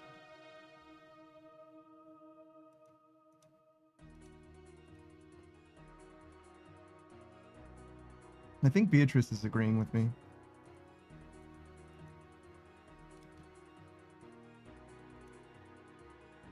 I mean, she always does in the past, so it'd be weird if she stopped now.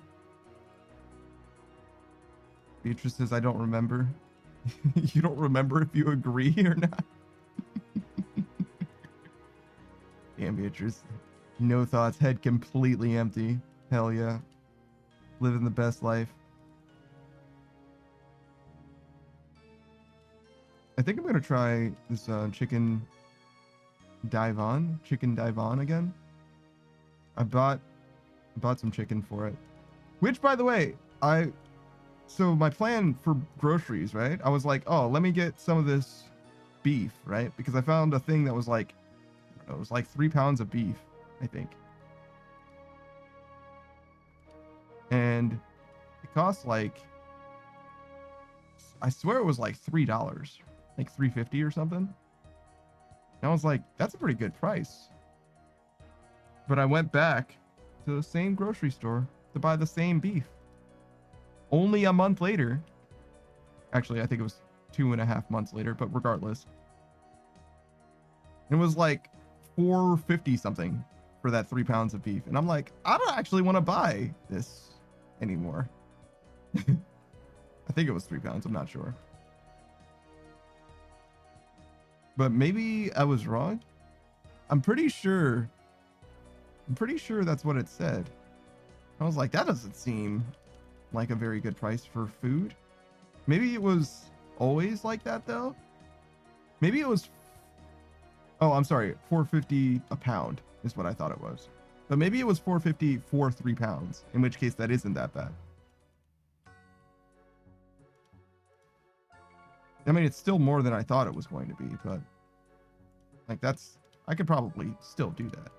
But yeah, I saw that price and I was like, bro, that's not nearly as good as a deal as I thought I was going to get.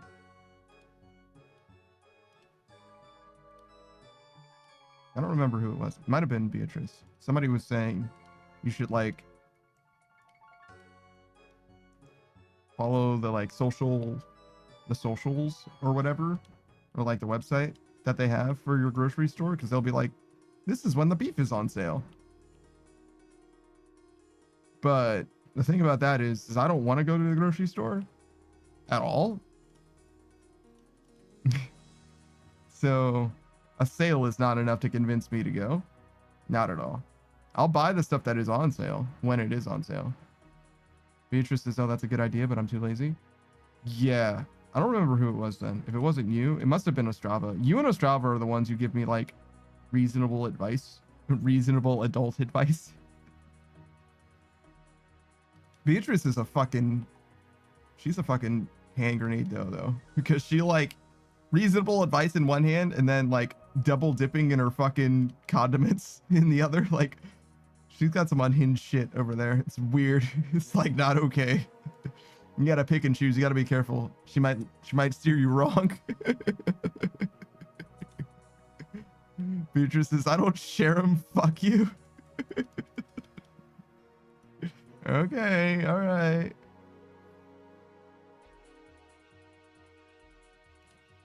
But yeah, let's see.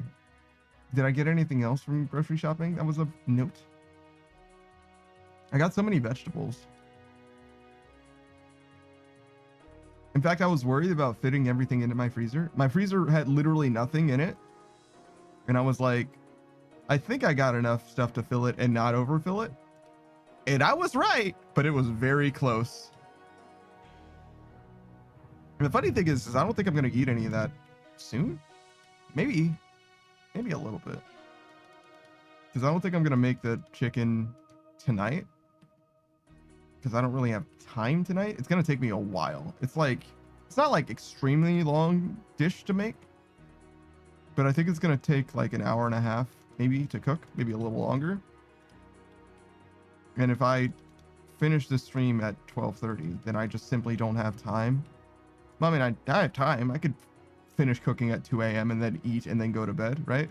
But I'm not gonna do that. Instead, I'm gonna finish streaming at 12:30. I'm gonna, well, actually, and that's not even counting the prep time. I'm gonna instead make something much easier that's gonna take me 40 minutes to cook. Maybe eat that, be done eating at like 2 a.m. and then actually go to sleep at like probably 3 a.m. if I'm honest. Sometimes I'm in bed on time and it's good, but sometimes I'm pretty late. Beatrice says, should I get cinnamon raisin or blueberry bagels? Cinnamon raisin, obviously. Blueberry's good, but not nearly as good. It's nowhere close. Cinnamon raisin? Are you fucking kidding me? That's the one. That is the fucking one. Those are my fucking guys. Monkey Boy says, with the exception of the type called upland rice, the rice plant is grown on submerged land in the coastal plains, tidal deltas, and river basins of tropical, semi-tropical, and temperate regions.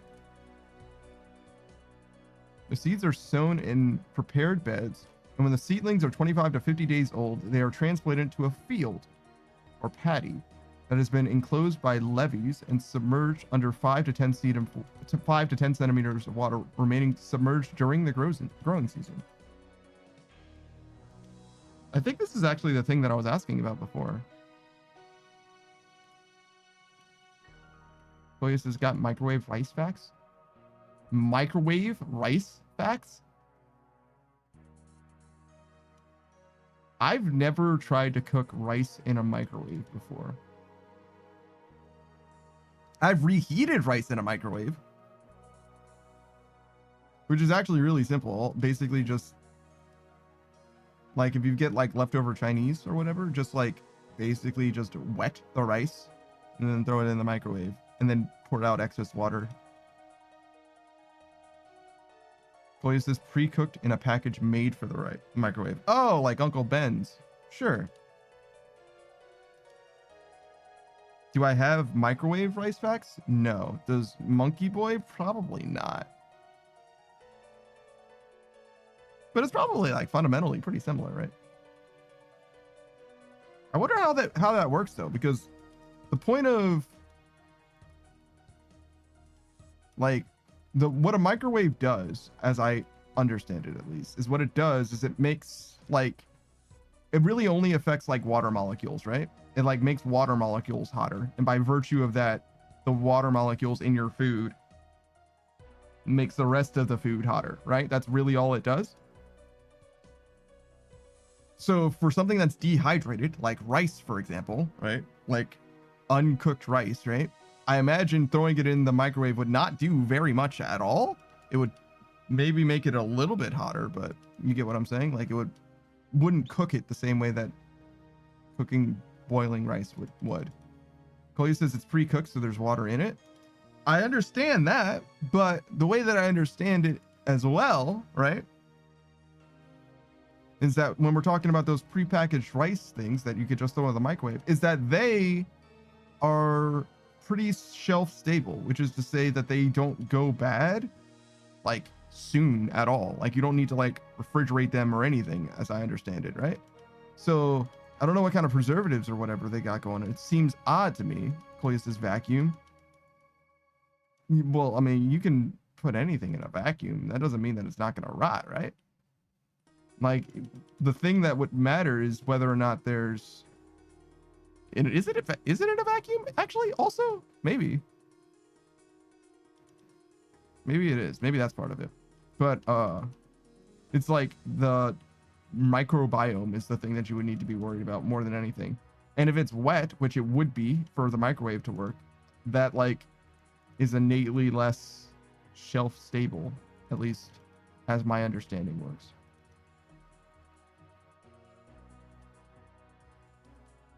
Unless you're talking about like honey. Honey's always wet. And that shit is so goddamn stable, food stable. I'm so sad about that. That was close.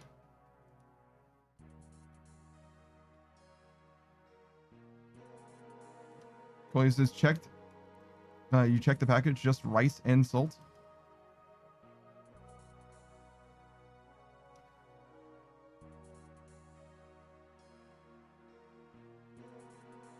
Yeah, our stuff definitely has preservatives in it. There ain't no way that it's just those two things. No fucking way.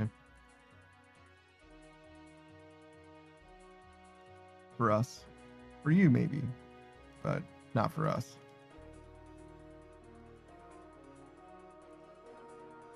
It makes it sound like if you stored cooked rice in a vacuum, it would just be good for months. Which could be true, I guess. It just doesn't seem like it would be true.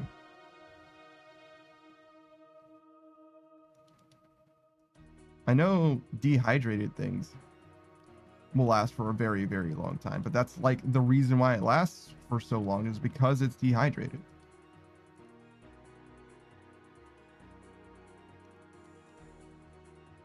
Polio says the rice would have lasted minimum till December 2nd, 2025. So like 12 months.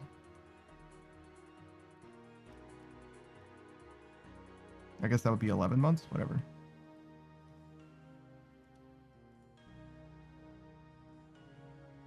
Yeah, I don't know. Seems like mysticism to me.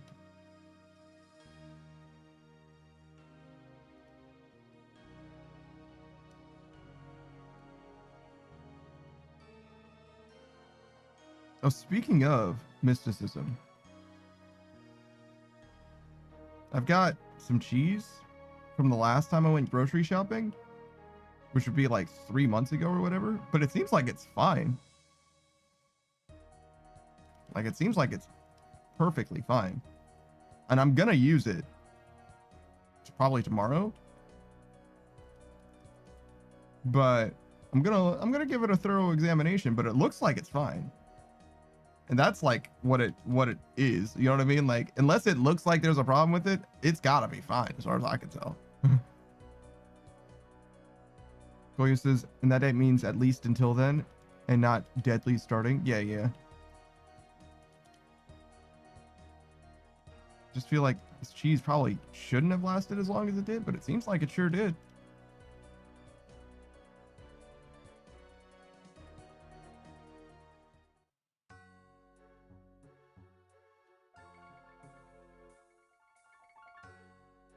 Start to smell it first. Yeah, sure. My sniffer's kind of broken. I'll try. If it smells bad, then I'll know, but it not smelling bad doesn't mean that I know, if that makes sense.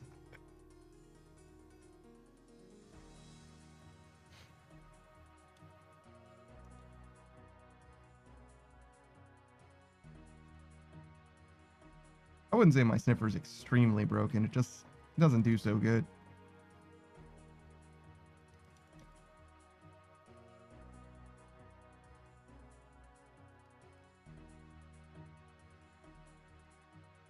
Chloe says, I can imagine you have additives in your microwave rice because America, but at this rate, it would be a waste of money for companies because why? There's a few different additives that would make sense. Sugar, so that people like it more. Preservatives, so that the FDA doesn't have any problems with it. Even if it would have lasted, you can prolong it by, 2 or 3 years or whatever. And then they don't have to worry about shipping concerns and stuff like that as much as well. There is one other thing. Kolia says sugar for rice. Sugar for everything, Kolia. People just like sweeter things. Even if it's not very much sugar, it can help. Your biology is engineered to be predisposed to sugar. Especially on an American diet. But yeah, sure, sugar. But the other thing is there's this applesauce that I often buy because it's very affordable. Shout out to applesauce, guys. And there's 3 kinds of applesauce that they sell that are very nearly identically priced. The 2 cheapest ones are original and cinnamon, I think. And then there's also unsweetened applesauce, which you would think would be cheaper because they didn't sweeten it. Just don't put bones in my shit, dog. But no, the unsweetened applesauce is more expensive. So I don't know why it would be. It seems like you would have less. It seems like they would do less for that, but you know, whatever. What is this? Please tell me your unflavored water is without sugar. No, they add fluoride to the water instead of sugar. Toya says, yeah, because they had to add more fruit, which is more expensive. Did they have to add more fruit? Beatrice says, I never noticed that. What the fuck? It could be exactly because of what Kolya's saying, but I don't know.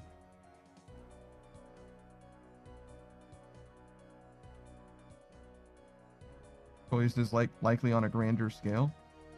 I don't know. Beats me. I came up with a different explanation. When I was thinking about it, I was thinking that the demand for unsweetened applesauce is so much lower that they have to dedicate a specific vat to it or whatever. And because of that, there's a premium associated with it. That was like my line of thinking. It's not a lot more expensive, to be clear. We're talking like $2 versus $2.10 or $2.15 or something like that. It's not like a big difference, but it is different. And I'm not super interested in unsweetened applesauce either, to be honest. Like, it would be better for me, sure, but like, okay. But yeah, it could be that there's more apple in it. That would make sense. It wouldn't be like that much more apple, but it would be more. And if it's more and apple's cheaper or apple's more expensive than sugar, which it certainly is, it'd be a price difference. Makes sense. Get out of here, herb.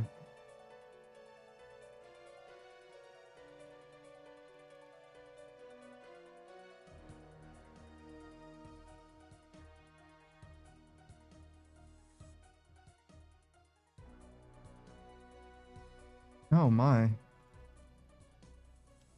A moment's reprieve. Koya says, yeah, say the more fruit in production then. They probably hit percentage margins, not by the cent. So to hit the same margins, they probably did the math and boom, 10 cents more. Oh, I see what you're saying. They want to earn the same margin on every product, probably, so they bump up the price because of the cost of production. You sounded really fucking corpo for a second, Kolya, so I had to like absorb what you were saying. I wasn't sure. I was like, what are you fucking talking about, dude? Like fucking margins? Like people don't, that's corpo speak. You know what I mean? That's not normal. You got a fucking USB port in the back of your neck. Whatever. Kolya says, sorry, apprenticeship speech. Yeah, nerd shit. Nerd shit. Yeah, I don't do any of that. I make it work. I make it work good. Work good? Good. Work good? Work bad? Bad. You know what I'm saying? Just needs to be good enough. Shout out to people who make stuff not for profit though. There's a few different things. the Vlogbrothers have like the Awesome Socks Club and also like their tea and coffee production stuff. I think Paul Newman, the NASCAR driver, has like a salsa also that's a nonprofit, which is interesting. There's a bunch of stuff like that exists. I would kind of be interested in making something like that happen one day. I don't know what it would be though. I don't think I have like, maybe a pizza. Yeah, it would have to be a pizza, right? A frozen pizza. Yo, a non-profit frozen pizza? Would you guys buy my non-profit frozen pizza? Would you guys buy it if it was a frozen pizza? Shit. That's gotta be what it is for me.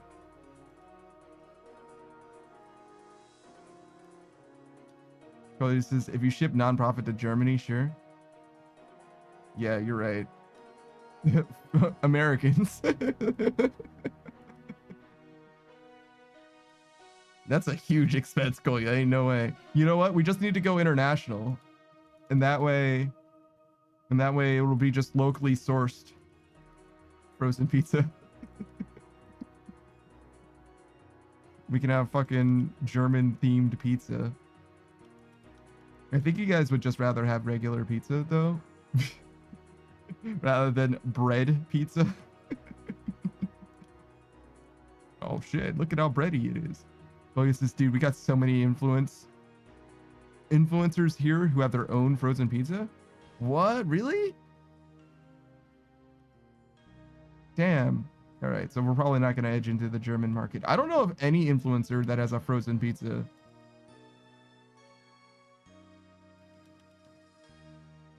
So that being the case,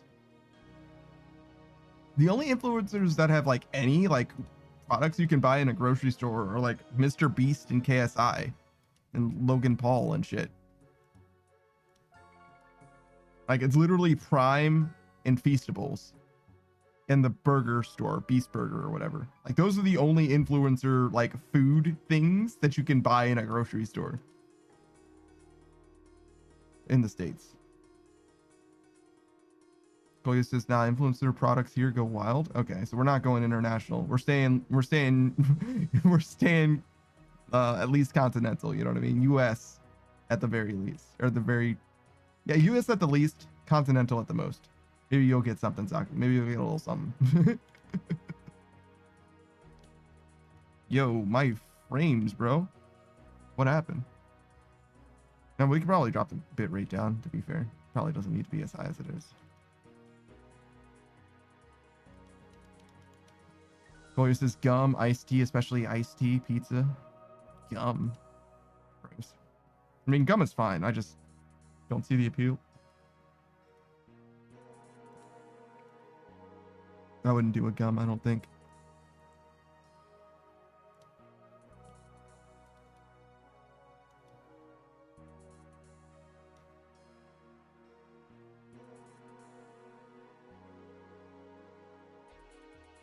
I don't have anything against gum. I used to like gum a lot, actually. But now I feel like it's just a waste. That's how I feel about juice, too. Any beverage. Yo, my frames. What happened? I feel like that actually fucked me up.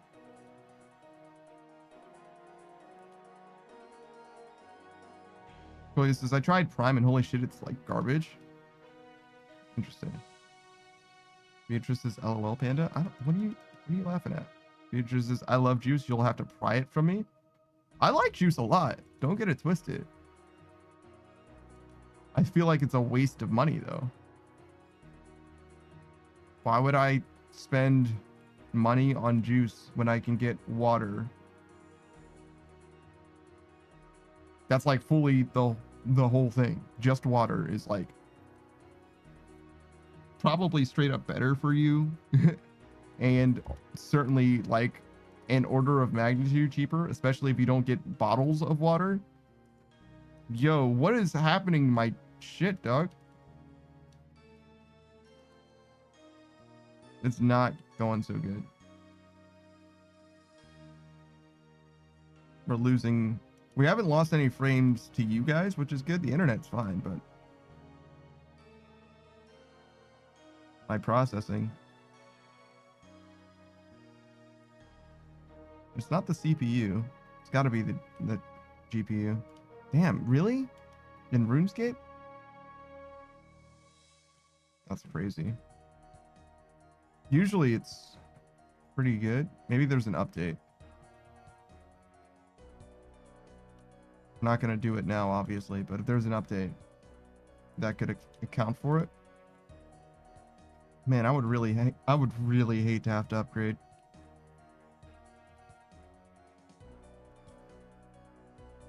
'50 series is there though, and it is supposed to be dramatically better.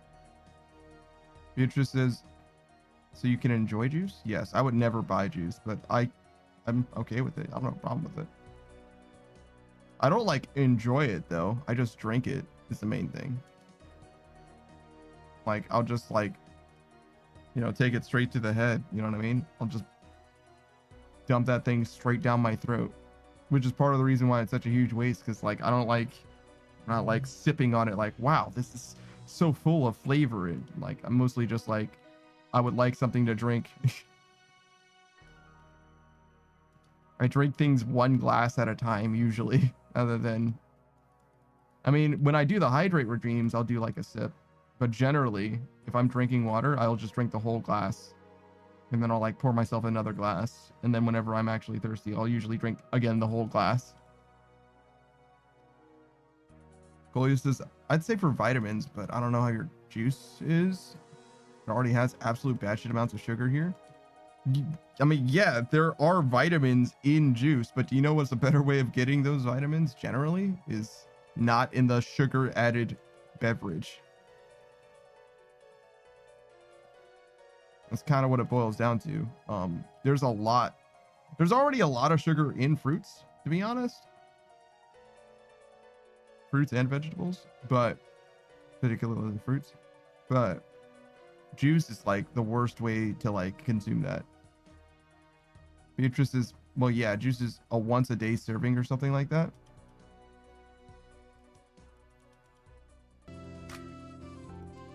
Not for me.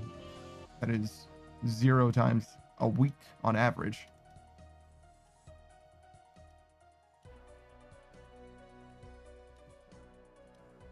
But yeah, juice is like fine. I don't have a problem with it, but I would never spend money on it ever.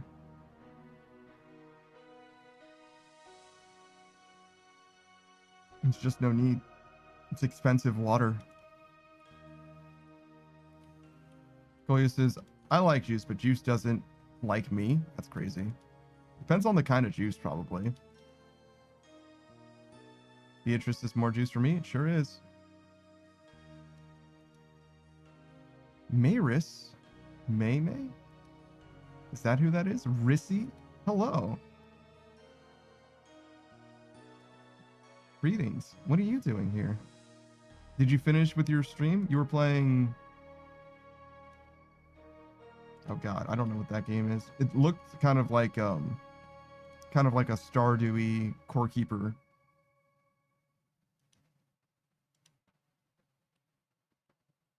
Saphine, you were playing Tinkertown. Yes. Greetings. I hope you had a good time. You're also playing Baldur's Gate 3 with Shuro, aren't you? Wolflord Shuro? Yeah, no, I appreciate you for stopping by. Yes, you are. I thought so. I was like, wait a second. I know your name. I recognize that person. Would you mind telling me a little bit about yourself? Are you new to streaming? I see that your followers is only around like 50 or 60, but I don't know you all that well. I only saw you the one time. Here says, and on Friday I'm going to be playing Phasmophobia with Cozy GF and Angelic Tryshort. Yes, I started streaming on the 16th of this month. God damn. The 16th of this month. So you've been streaming for less than 2 weeks. Good lord. You're actually fucking killing it. You're doing fantastic. God damn. Look at how many friends you have. You have more friends than I did for the first 4 months, I think, that I streamed. Holy shit. Holy shit. But yeah, May goes by many different names. Maybe I prefer Rissy. I don't know. They have a lot of different names. They have an excellent model. Reminds me of Riot Empress. It's very I almost want to say gothic, like chain like steel lined bra kind of dealy going on. Boob cage, if you will. I really like the design. Mary says, I have a lot of amazing friends. Also wanted to thank you for also following me. Did I follow you? I meant to, but usually I don't follow people in their life. I don't think I did, but I will follow you now. I wanted to I wanted to see if you would yell out if I followed you, but I was like, I don't want to cause trauma on stream.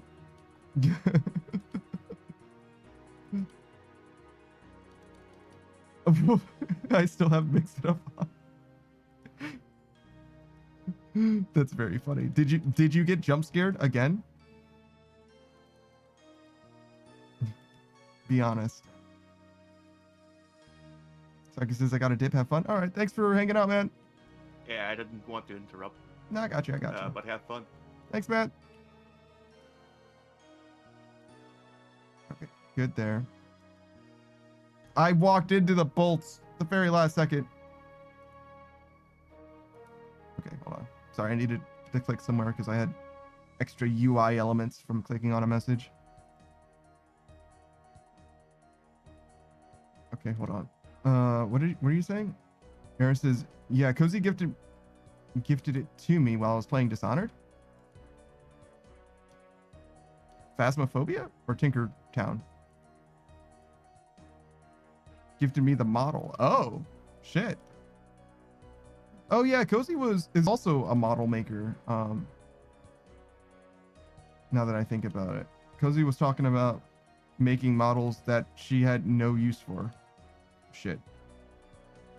Does feel like a small world though. It's like, oh, okay.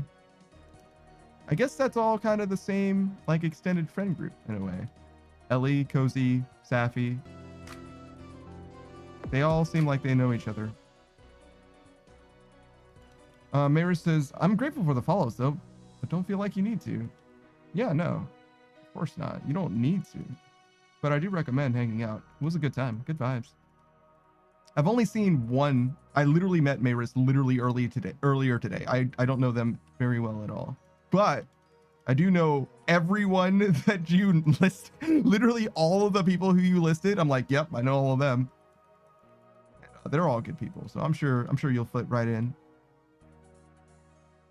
You followed my stuff for a while? Secretly? Oh shit. Oh shit. Shiro recommended me? Oh no. Not the puppy. Not the doggo. Yeah, I know Shiro. We played a few games together. We play Rivals every now and then too, actually. Yeah, Shiro's a good guy.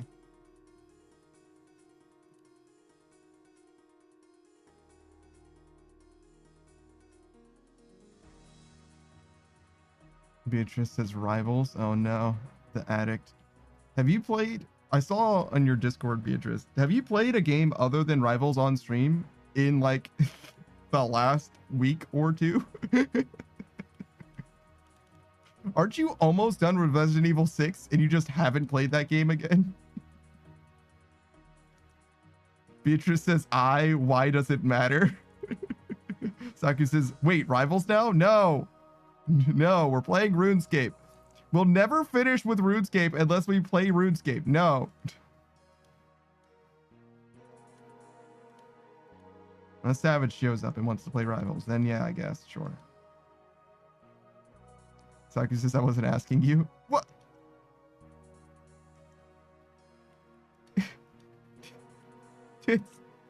But it's my chat, Saku. What do you mean you weren't asking me? I want to be involved in the conversation too. What the fuck? You didn't even reply to them. What do you mean? How the fuck was I supposed to know that, Saku? God fucking damn it. Beatrice's Limphao. God damn. Fucking roasted holy. Yeah. Yeah. It's fine. I didn't want to live holy anyway. It's fine. We'll just move on to the next life.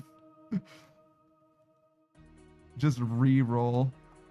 Saku's like, yeah, but do you want to play Rivals though? Cool, cool, cool, cool.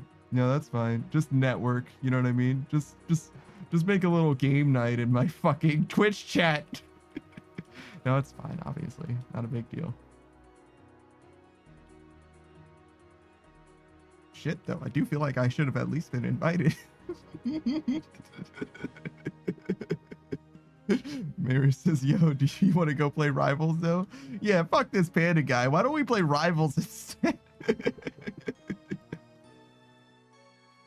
What's he done for us lately, bro? I don't know if I've done anything for you at all, even, to be honest. So that's pretty reasonable. There's this shush. I don't have the game. It's free. Just get it. Just go get it. It's on Steam. Bam. You have it now. I mean, you do need like the memory and you do need not to have a potato. There's this shush. I hate PvP. You can play versus bots.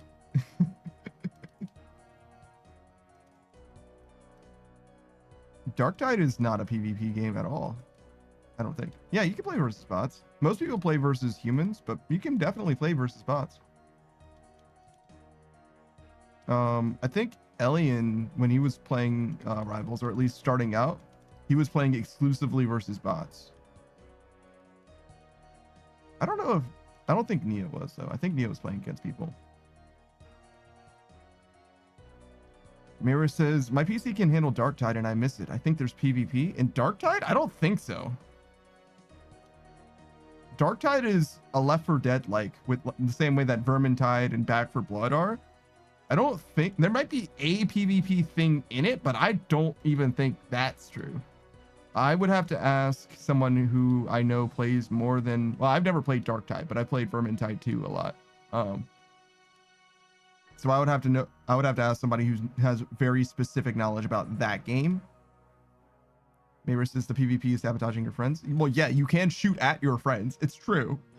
I wouldn't call that PvP though, is the thing. But I mean, technically, Unknown Queen says, I gotta go. I hope you have an amazing rest of your stream. Thanks. And I hope you have a good stream. Well, I don't know that you're gonna go stream. Whatever you're gonna do, I hope you do well.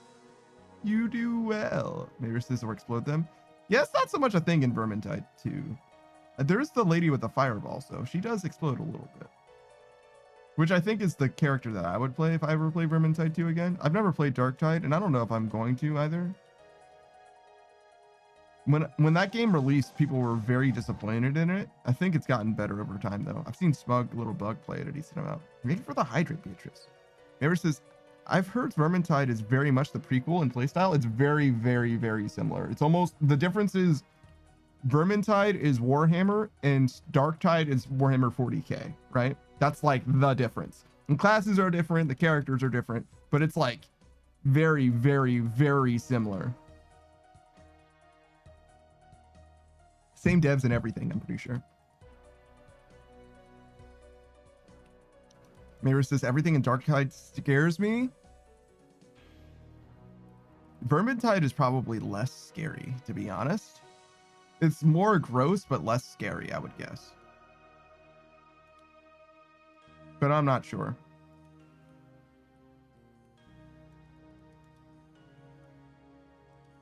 But yeah, I'm not really an expert or even like overly familiar with the genre. I've got a few dozen hours. Mira says, but yeah, I've tried other PvP and I feel bad for hurting my friends, so I don't. Oh well, in Rivals you can't hurt your friends, really. You can only hurt random people on the internet. Unless you have so many friends that you play like in-house, not match-made games, just custom games. Which I didn't even know you could do until Saku was playing with a friend of his, whose name is now escaping me. But I know he exists. He just re-debuted. But yeah, I don't know. It's like Shaw? I think Shaw is correct. Something Shaw. But yeah. That was crazy. Like, fucking actually 12 people together in a game. 6 people in a call. I could never. I mean, I could play with that many people. I have technically, I think, but it was a little overwhelming for me. Which actually was somebody's experience, I think. There was like, there's too many people here. And I'm like, real? Like, I definitely have like a bandwidth of like, this is the amount of people that I can do. Though it does extend. Like, I can deal with more people, the more familiar I am with them. But yeah. If there's like more than 2 or 3 new people, then it's like kind of a lot for me.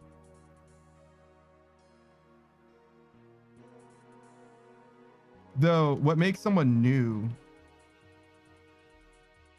is definitely like my familiarity with them rather than how much time I spent with them, if that makes sense.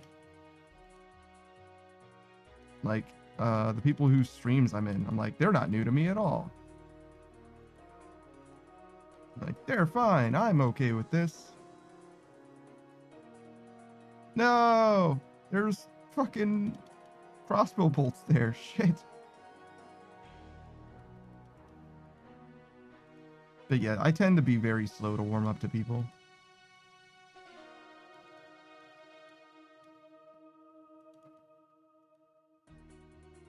But it also varies. Some people it's easier. If I like have something like very much in common with them or whatever. You know how it is. Making friends is different. It happens at different rates and stuff.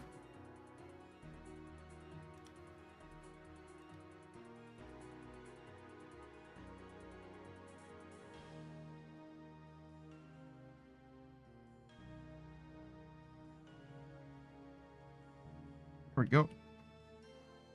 Nice little clear.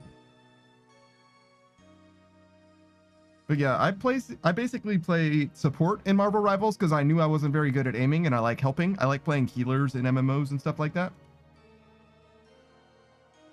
And then I switched to tank because nobody likes to play tank. Which is exactly what happened in my Final Fantasy XIV experience, actually. I started as an archer. And then Archer becomes Bard in 14, and I don't like that. The class fantasy of Bard is much less interesting to me than Archer. I would much rather Sniper than Bard, but you know, it is what it is. So I switched to Healer because it's a support rather than a DPS. Specifically White Mage. Because all of the healers were equally interesting to me, and like I didn't really care which one. And eventually I started picking up. I tried all of them. I tried Paladin, I tried Dark Knight, and I tried, maybe I didn't try Gunbreaker. Maybe just those 2.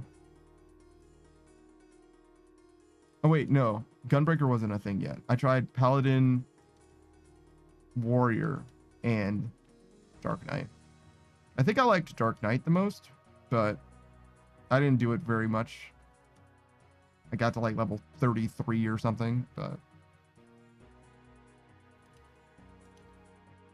I don't know. I'm not really a tank. I'm much better at being a healer, I think. I don't know.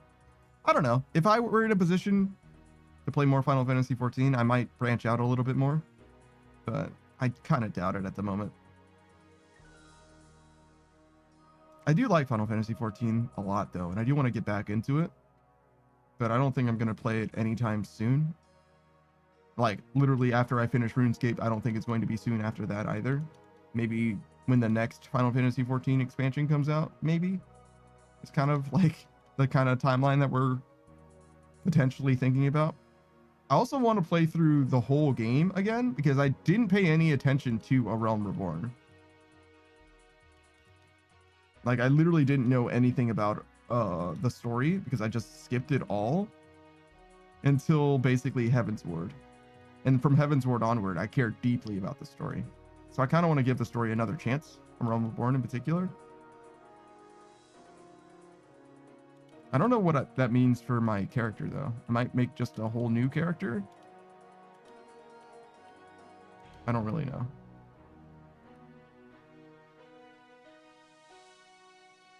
Because I don't know how to experience the main story again without making a new character.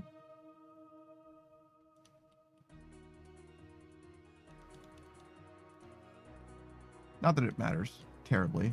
Probably make a new character and then just switch to my main after. That's kind of what I soft considered doing before as well. Especially since I have so many friends that play Final Fantasy XIV now. Which is very, very cool. That was the biggest problem that I had with it, is like I had like one friend who played it on and off. And that was like literally it in my 14 experience. And I don't mind playing a MMO solo, as you can see. I mostly usually do anyway, but it didn't have any longevity for me because I would just play through the content that existed. And then I was like, okay, well, I'm done. Like, there's no more story, so I guess I'm just done playing Final Fantasy XIV. Play it again when there's a new expansion. I really don't like the item level grind, to be honest. Or like high level raids or anything like that. Any of the Savages or anything. I've done a little bit of Savage content, but I just don't see the appeal, to be honest.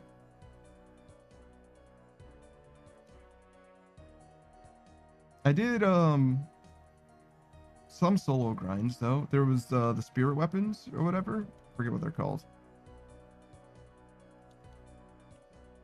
They have a bunch of different names. They're like Zodiac weapons, and they have a new name every expansion or whatever. I did one of those, I think, all the way through. Like, I think I finished it, but it was at like some random expansion or whatever. So I probably have to like start completely over again. Well, not completely over. I think they let you go from one expansion to the next, if that makes sense. Like, you skip some of the steps or whatever, but I'm not 100% on that.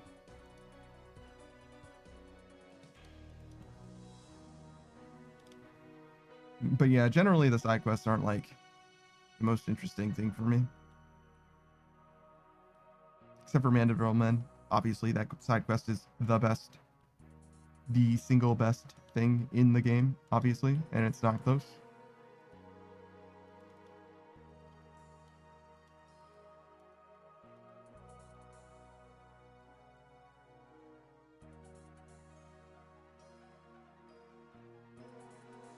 I don't know about any other MMOs though. I played WoW Vanilla or WoW Classic, whatever, when that dropped, and I had a good time, honestly. But the boys like fell off on that game super duper hard. It ended up just being like two of us, really, and we didn't even really play together either. We were just both playing it.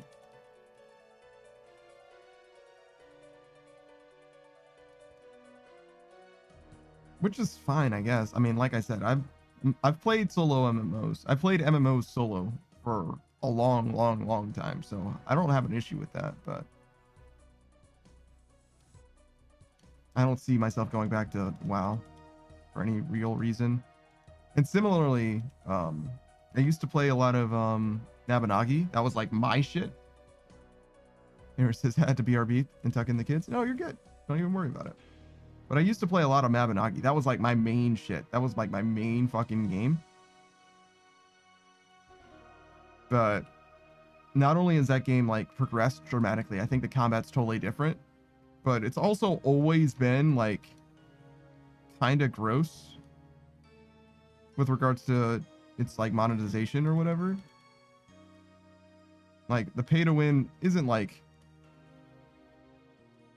I don't know, egregious. In some ways it is, in some ways it isn't.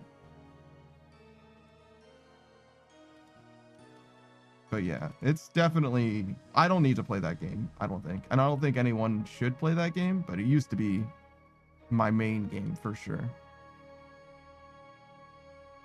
So the way the pay to win works in that game, how do I describe this? So you could buy pets similar to like WoW, but the pets in that game have inventory space similar to like the Resident Evil 4 like cache, you know, attache system or whatever, like the briefcase. So it did give you more space to store stuff, but realistically, I think your bank just has infinite space in it. So you can just store stuff in the bank instead. It might cost money to withdraw stuff from the bank, but not a lot, so I think it's fine. I'm not 100%. It's been a long time since I don't know what the point of the bank is. I never really stored anything in the bank. I just stored stuff on my pets, because that way it's always on me and I don't have to go to the bank for any reason. But I probably didn't need to do that, but I'm not sure. Inventory space is kind of a premium in that game, but there's ways to get more inventory space without spending any money as well. But somebody at some point probably had to spend money, or you had to get it from an event. There was a few events that gave you special exclusive like anniversary stuff or whatever. But even then, like, I don't know, man, it's not that huge a deal, to be honest. Like, in this game, in theory, right, you could have everything that you could possibly want to use equipment-wise on your person at all times. You just don't, because it weighs you down, mostly, and because you'd rather have the inventory dedicated to other things like food. In Mabinogi, you really don't need a food equivalent in like the vast majority of circumstances. And even when you do, potions are a lot more inventory dense than they are in this game. Like they'll go much further.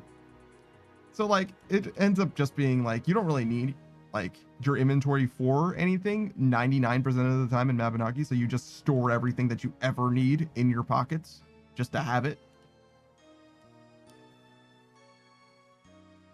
So like in some ways the pets are pay to win in that way, right? Because you have to pay to get a pet. But at the same time, like, I don't know, man. Like, it's not even that helpful. But some of them do have buffs that are actually genuinely huge, which are definitely pay to win. Like, you can make one of them every time you summon it. It has an AoE that like stuns enemies. Another one has like a debuff, a unique debuff when he's summoned. So there's a few that are like kind of a big deal, to be honest. I don't know how much that debuff matters, to be honest. Like -5 protection, which I think in theory could be like 2% more damage or something. Maybe a little less. But in theory, like it is definitely pay to win. I just don't know how much it actually substantially matters. In that game, Mabinogi, every character is like a ridiculous glass cannon. Like everybody's like ridiculously like nutso butso strong. Like in terms of RuneScape, right? I've got 97 hit points, right? And the most that I could possibly hit, like the most damage I could really do is probably like, I don't know, like 40, somewhere in there. In Mabinogi, you probably have like on the upper end, probably like somewhere around 800 health, we'll say. But you can hit for like, depending on what you mean and like how much setup you're willing to have, you could hit for like 60,000 damage or something. So it's like really weird in that way. Like and when I say that, I mean like, that's technically on an enemy. That is no, whatever. It doesn't matter. You definitely can do a lot of damage in PvP situations, which doesn't really come up in that game. But in PvE environments, the enemies tend to have to like scale like way up and then don't really do that much damage typically. So it's kind of like a WoW, I guess, in that way, because I'm pretty sure you do like millions of damage in WoW but don't have millions of health. Maybe you do. I'm not super familiar with retail. But yeah, my point being is that the item economy, your inventory space goes a long way. So I don't know if you really actually need pets. It does help with movement though. That's another thing. It's like literally traveling, same with WoW, is better if you have a pet. Which matters for sure. There's a decent amount of like teleportation in that game too though.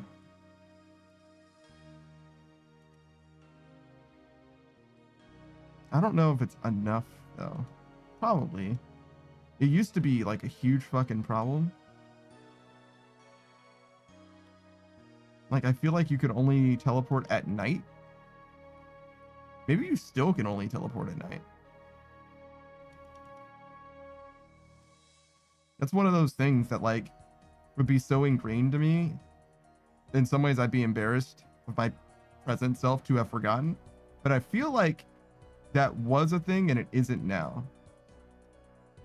There were like, so in this game there's like those altars that in Varlamore that you can teleport between. In exactly the same way, those were all over the map in Mabinaki, and they would only work at nighttime. And the game had a day-night cycle. It was like 26 minutes long or something like that.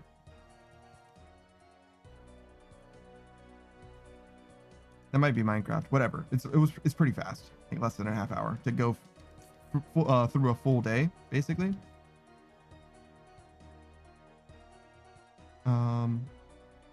And there were mana tunnels. So those are moon gates. So they only worked at night. But mana tunnels only worked during the day. And those were in Ilia, which is basically the equivalent of Varlamore, actually, interestingly enough. Very similar. Fucking hate using those teleports. It sucks.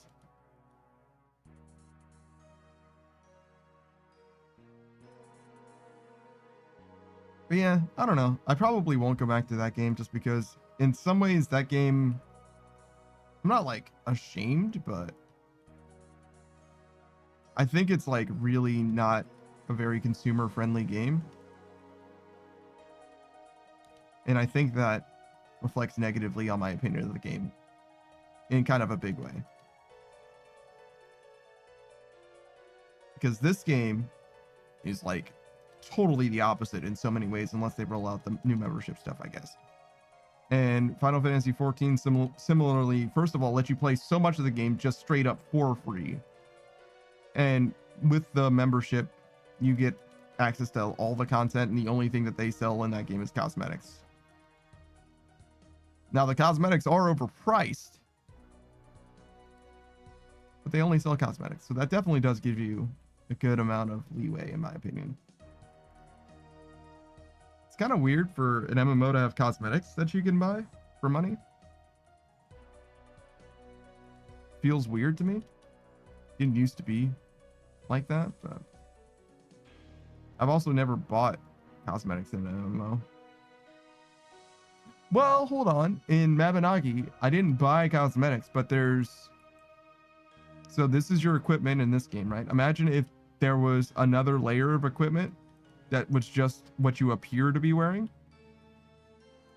That's how it works in Mabinaki. There's like your vanity equipment and then your regular equipment. And I didn't buy any vanity equipment, but I did get access to that vanity equipment because if you are a member in that game, you have access to the vanity slots. It does other stuff too. The membership is huge. It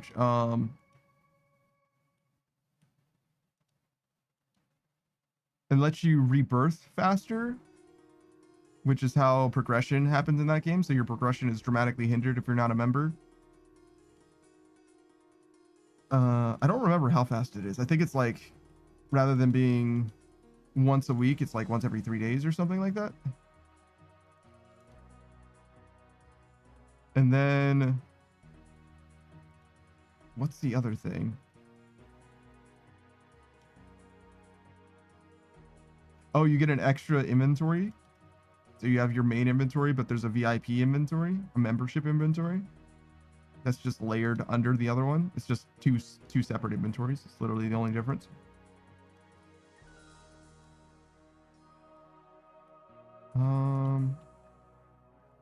That might be it.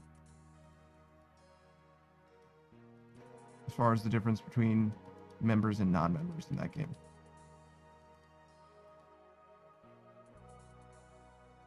Oh, members are the only ones that can have like stores and houses, I think. Which matters for like an economy perspective, but like playing the game generally, you don't really care about that. That doesn't really matter. There isn't like a GE in, or there wasn't at least in that game. So if you ever wanted to go and buy stuff, you could very easily go and do that. But you wouldn't be able to sell stuff. So if you got the most like valuable drops, you would have to sell it to someone else who would sell it on the like actual proper market, or sell it the old-fashioned way, like typing in, you know, the GE, typing in Varrock. I don't know that I've ever encountered anything to that degree though, to be honest. Like I've never gotten anything that was like super duper extra good or anything like that. And the economy in the game is like kind of busted, to be honest, or it was at least. In Nabanagi, the main microtransaction in the game, rather than the membership, was Yuaka orbs, which is literally gacha. Literally, you get a loot box, you open it, and it can have some good shit in it. Almost all of it is cosmetics, but they're all tradable between players as well, or at least almost all of it is.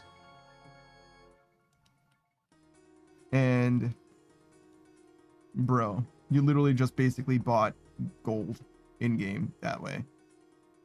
And as a loot box, you spend money to buy gold through a loot box in game. It's like buying clue caskets in this game. It's actually a pretty good comparison because there's different kinds of orbs too, which would be roughly analogous to different tiers of clue casket, sort of. Not exactly, but sort of. But yeah, you just buy it and you just instantly can open the casket. No, you know, in-game clue hunting or anything like that. You just buy it. Similar rewards too. Mostly it's just cosmetics. The most valuable things are all cosmetics, but some of them have some utility. There's some potions in there. There's reforges, which matter a lot. How would I describe what a reforge is in terms of this game?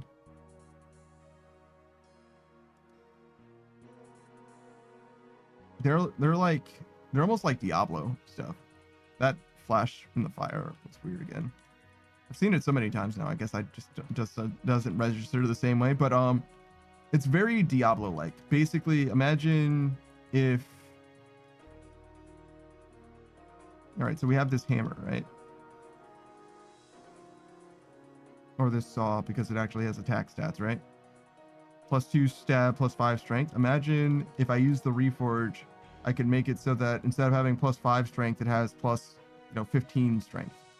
That's kind of what a basic level reforge would do, but it could also do something much more interesting, like it could increase the damage that I do. There isn't different ways of attacking in this game, really. You're either attacking or you're not, for the most part. But imagine that this thing had a spec, like a Void Waker, right? You can make it so that the spec does a bonus, 40% damage, right? A reforge could do that, right? And the way that it works is like you could get that roll on a weapon that doesn't have a spec, like a, I don't know, a rune scimitar or whatever. which would be worthless, obviously, because it doesn't even have a spec. But you could get it on, Dragon Claws, and then it would be huge, right? And you can re-roll Reforges. And the Reforges also, so there's the effect, but also there's up to like 4 different slots that a Reforge can have. And the way that you get Reforged slots is by re-rolling them and by chance. And when you re-roll a Reforge, it re-rolls all of the lines as well. You can only gain lines. You can never lose lines. But you end up having, in theory, for best in slot gear, you would have 4 lines that all do something that help you, like, directly. And that's actually separate from the special upgrade system. Special upgrade system. Oh my god, I forgot about this. I've spoken about this before as well, but it comes in 2 flavors, right? There's blue and red. The blue special upgrade increases base damage. So in this game, it would increase your strength. Yeah, it would just increase your strength, basically. Or the strength bonus. And then the red upgrade is for critical hits. There's no crits in this game, but you understand the concept of crits, right? What it does, it increases your critical hit damage. Not your critical hit chance, but your critical hit damage. And which one is better depends on how frequently you crit, which is primarily up to what weapon it is. Like what class of weapon it is. Some abilities in Mabinogi bypass crit chance, basically. They don't like guaranteed crit, or well, some things do actually guarantee crit, but that's a separate thing. Generally, it's by virtue of like how frequently you're using things that are highly likely to crit, obviously. And one of them is going to be better than the other, basically, almost always. Like for any given weapon type. So that's like the primer on the special upgrades, but they come in 2 flavors, blue and red, and they come in, I think now 8 levels. It was originally 6 levels. I don't know about 7 and 8, so we're going to pretend they're just 6 levels.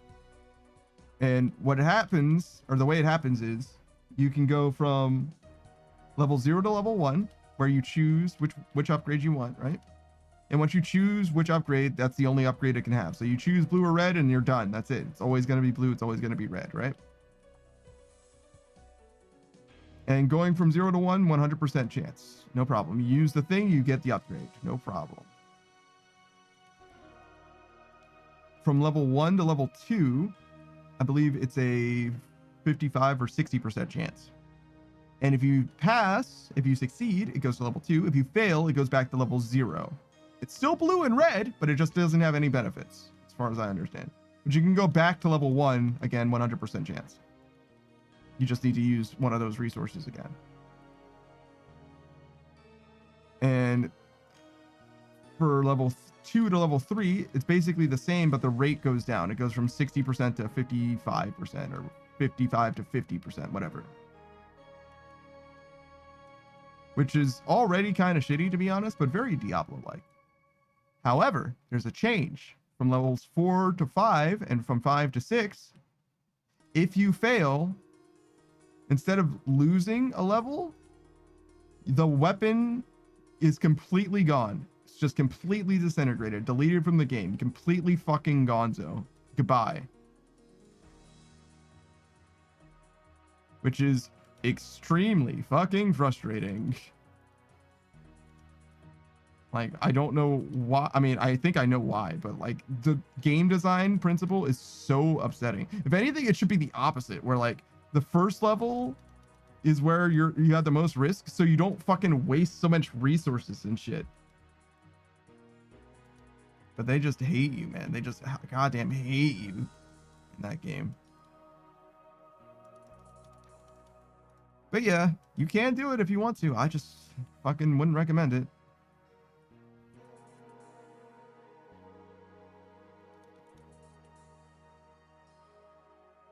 There is one other thing that's pretty interesting. It's similar to the Zodiac weapons in Final Fantasy XIV in that there's like soft lore associated with the weapon.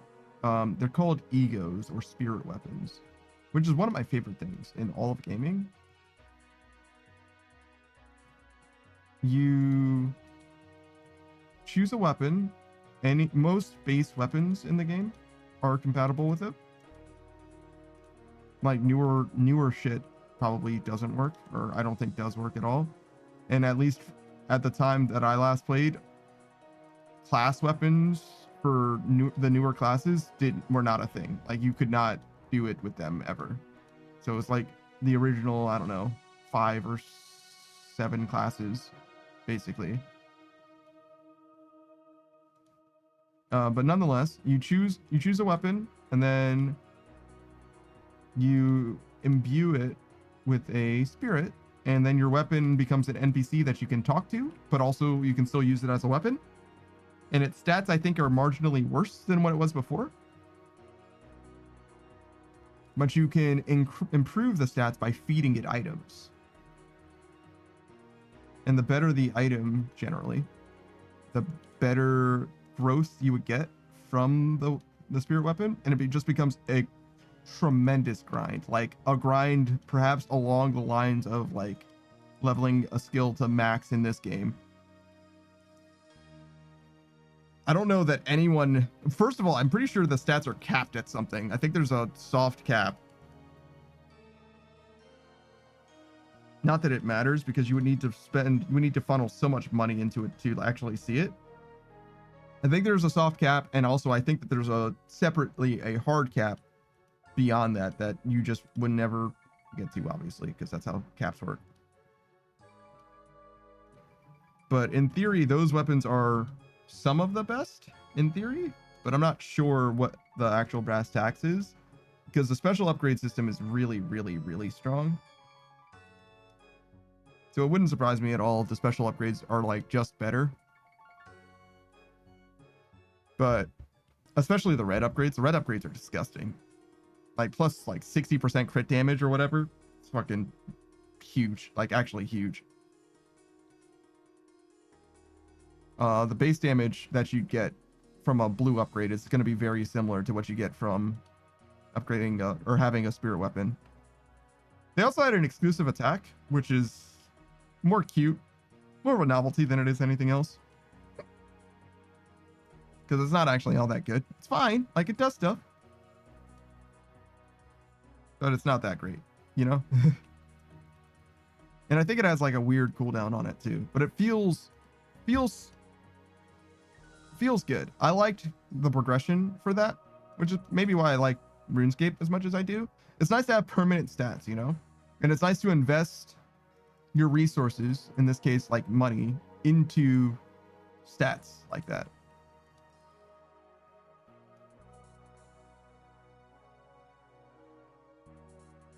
It's pretty interesting though. It's kind of like a Neopet, actually. The spirit weapon could only eat when it was hungry.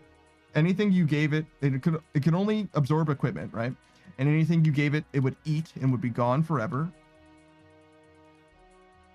And it can only eat so much. So if it ate until it was full, it wouldn't be able to eat anymore.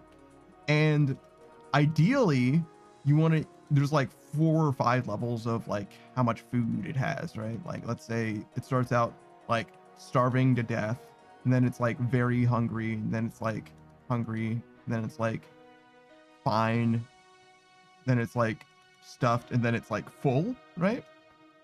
You can't give it anything when it's full. If you try to give it something when it's stuffed, it'll get very low stat gain. But also if it's starving to death, it will get literally no stats at all as well. So you want to give it food when it's like, you know, above starving or whatever, right? Like when it's peckish specifically. That's when you would get the best growth out of the things that you give it. And the best way to level them up actually wasn't even equipment. It was gems, like gemstones.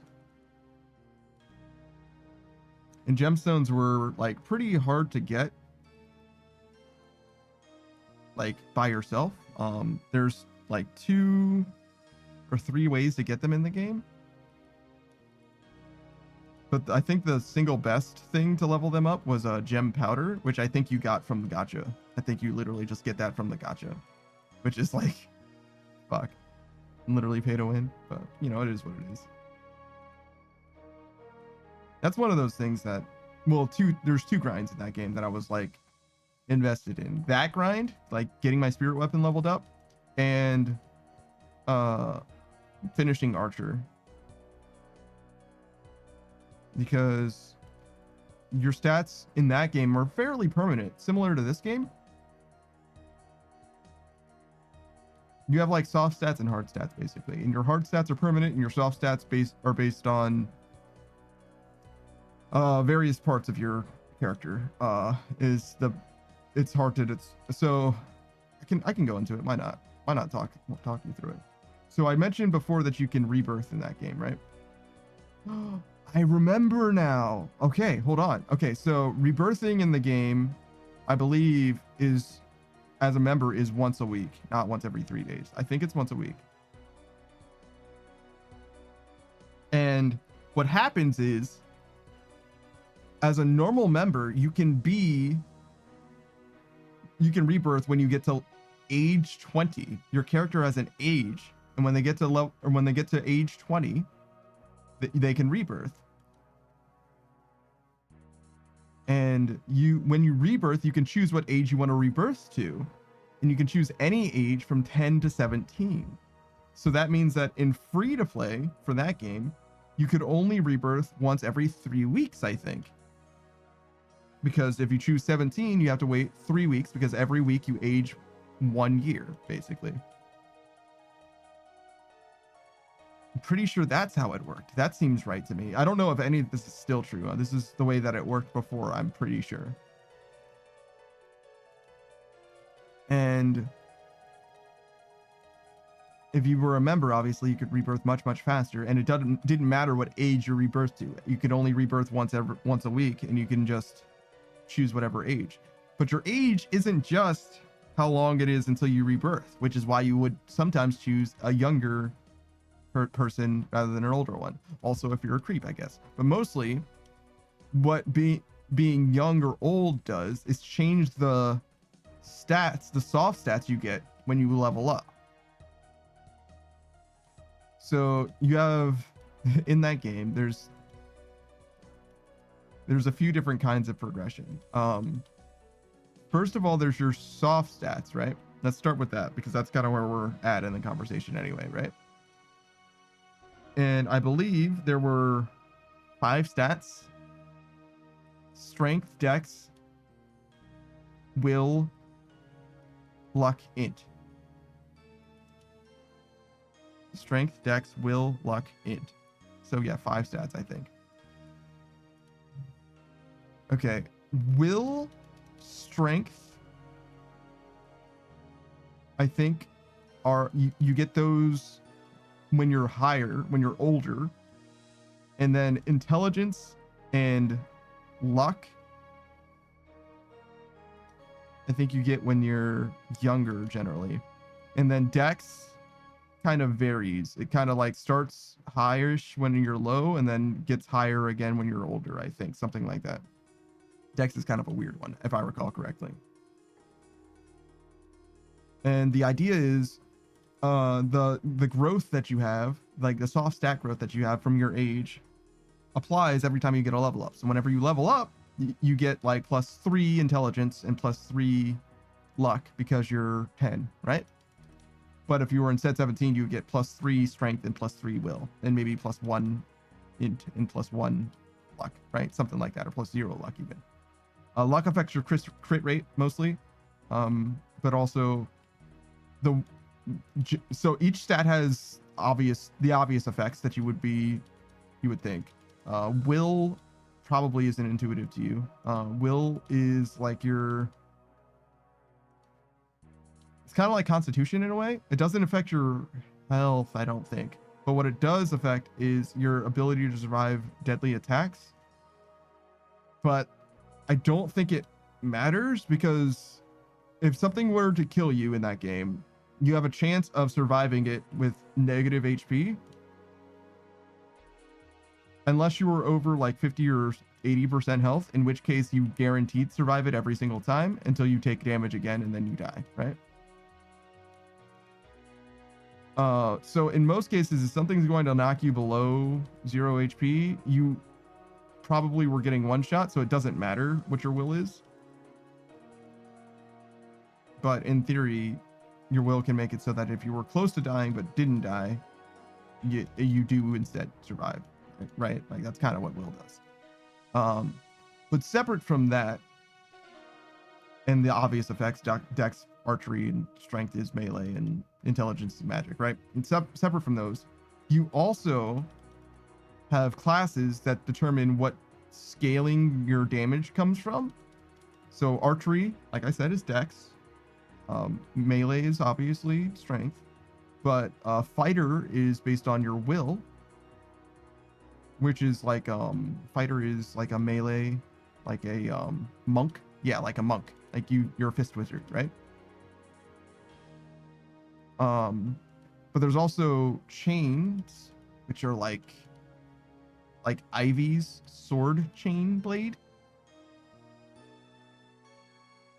If you are familiar with Soul Calibur. And that scales on both dex and luck. There's puppetry, which scales on strength and dex. There's a bunch of different subclasses, basically, or hybrid classes is what I call them, because they have hybrid stats. There's also alchemy, which has basically no scaling. It scales based on your base stats, so like your health, your magic, your stamina, like health, mana, and stamina. But it also kind of doesn't scale very much anyway, so like it kind of doesn't matter that it scales. Like it does scale in theory, but it doesn't scale in such a way that it is consequential that it has scaling, or at least it didn't. Maybe your stats are high enough that it does matter now. But yeah, so those are your soft stats, but there's also separately your hard stats, which your hard stats come from your skills. So in this game you have these skills, right, that each have numbers associated with them, and you don't really level up in so much as you level up these skills, right? In Mabinogi you have skills that you can train in the same way that you get like experience drops in this game, right? And every time you level up a skill, you get a certain amount of hard stat, basically, which will be part of your character from that point going forward forever, right? So there's skills that have nothing to do with your given class or anything like that will give you a hard stat which might be relevant to you, right? Like there's a refining skill, which is refining ores, right? Like into bars, like bars of steel and shit like that. That gives you dex, which means that it's relevant for an archer, even though refining is like a blacksmithing thing. It doesn't have anything to do with being an archer necessarily, right? And similarly, all of the skills will give you various different stats. Some of them are intuitive, some of them are not. So those are your hard stats, and the way that those two marry each other. Sally says, I just started doing this. Could you explain how you were solving the course, please? The easiest way for me to explain it is by talking about the tiles that I have. I'll talk about Mabinogi. I'll continue to talk about Mabinogi in a second. But first of all, the tile packs help tremendously. If you don't have the tile pack, I think it just exists like with the plugin, but aside from that, primarily just don't stand in the bads. We've got green squares under this. This is a RuneLite thing. I don't know if you are using RuneLite. If you're not, you should, in my opinion. But like the first two floors you probably have, you can probably just do. It's pretty straightforward, right? Like just don't go where the bolts are. But from the third floor onwards, I can probably give you a little bit of guidance that would be of assistance. So here, this is floor 3. You can tell because of the detailed floors and stuff. When you're running down the crossbow runways like that, you don't want to go diagonally, basically, at all, if you can help it. And for this, you can run through this section, since there's only like 4 statues or whatever, you can run through it all at once. The blue tiles teleport you forward. The yellow ones teleport you back. They only teleport you at all if they're lit up. That tile is to mess with my movement. You move 2 spaces at a time with your run energy on. So I use that yellow tile to calibrate where I want to run to. Sully says, I have all the telepacks. I'm struggling with the fire statues. Can explain how you can stand in the middle of them. It depends on the set of fire statues. So this is a perfect time to explain it, right? So these guys alternate. They go left and right or right and left, right? So the left one's fired. So that means the left ones are safe now, right? And you want to dodge the bolts. And now the right one's fired. So that means that this one's safe now. Now you want to dodge the bolts. Now the left ones are firing. So that means that they're safe now. You want to dodge the bolts, right? It's like that, just that over and over and over again, right? So I can move this, I can go through this as slowly as I want to, right?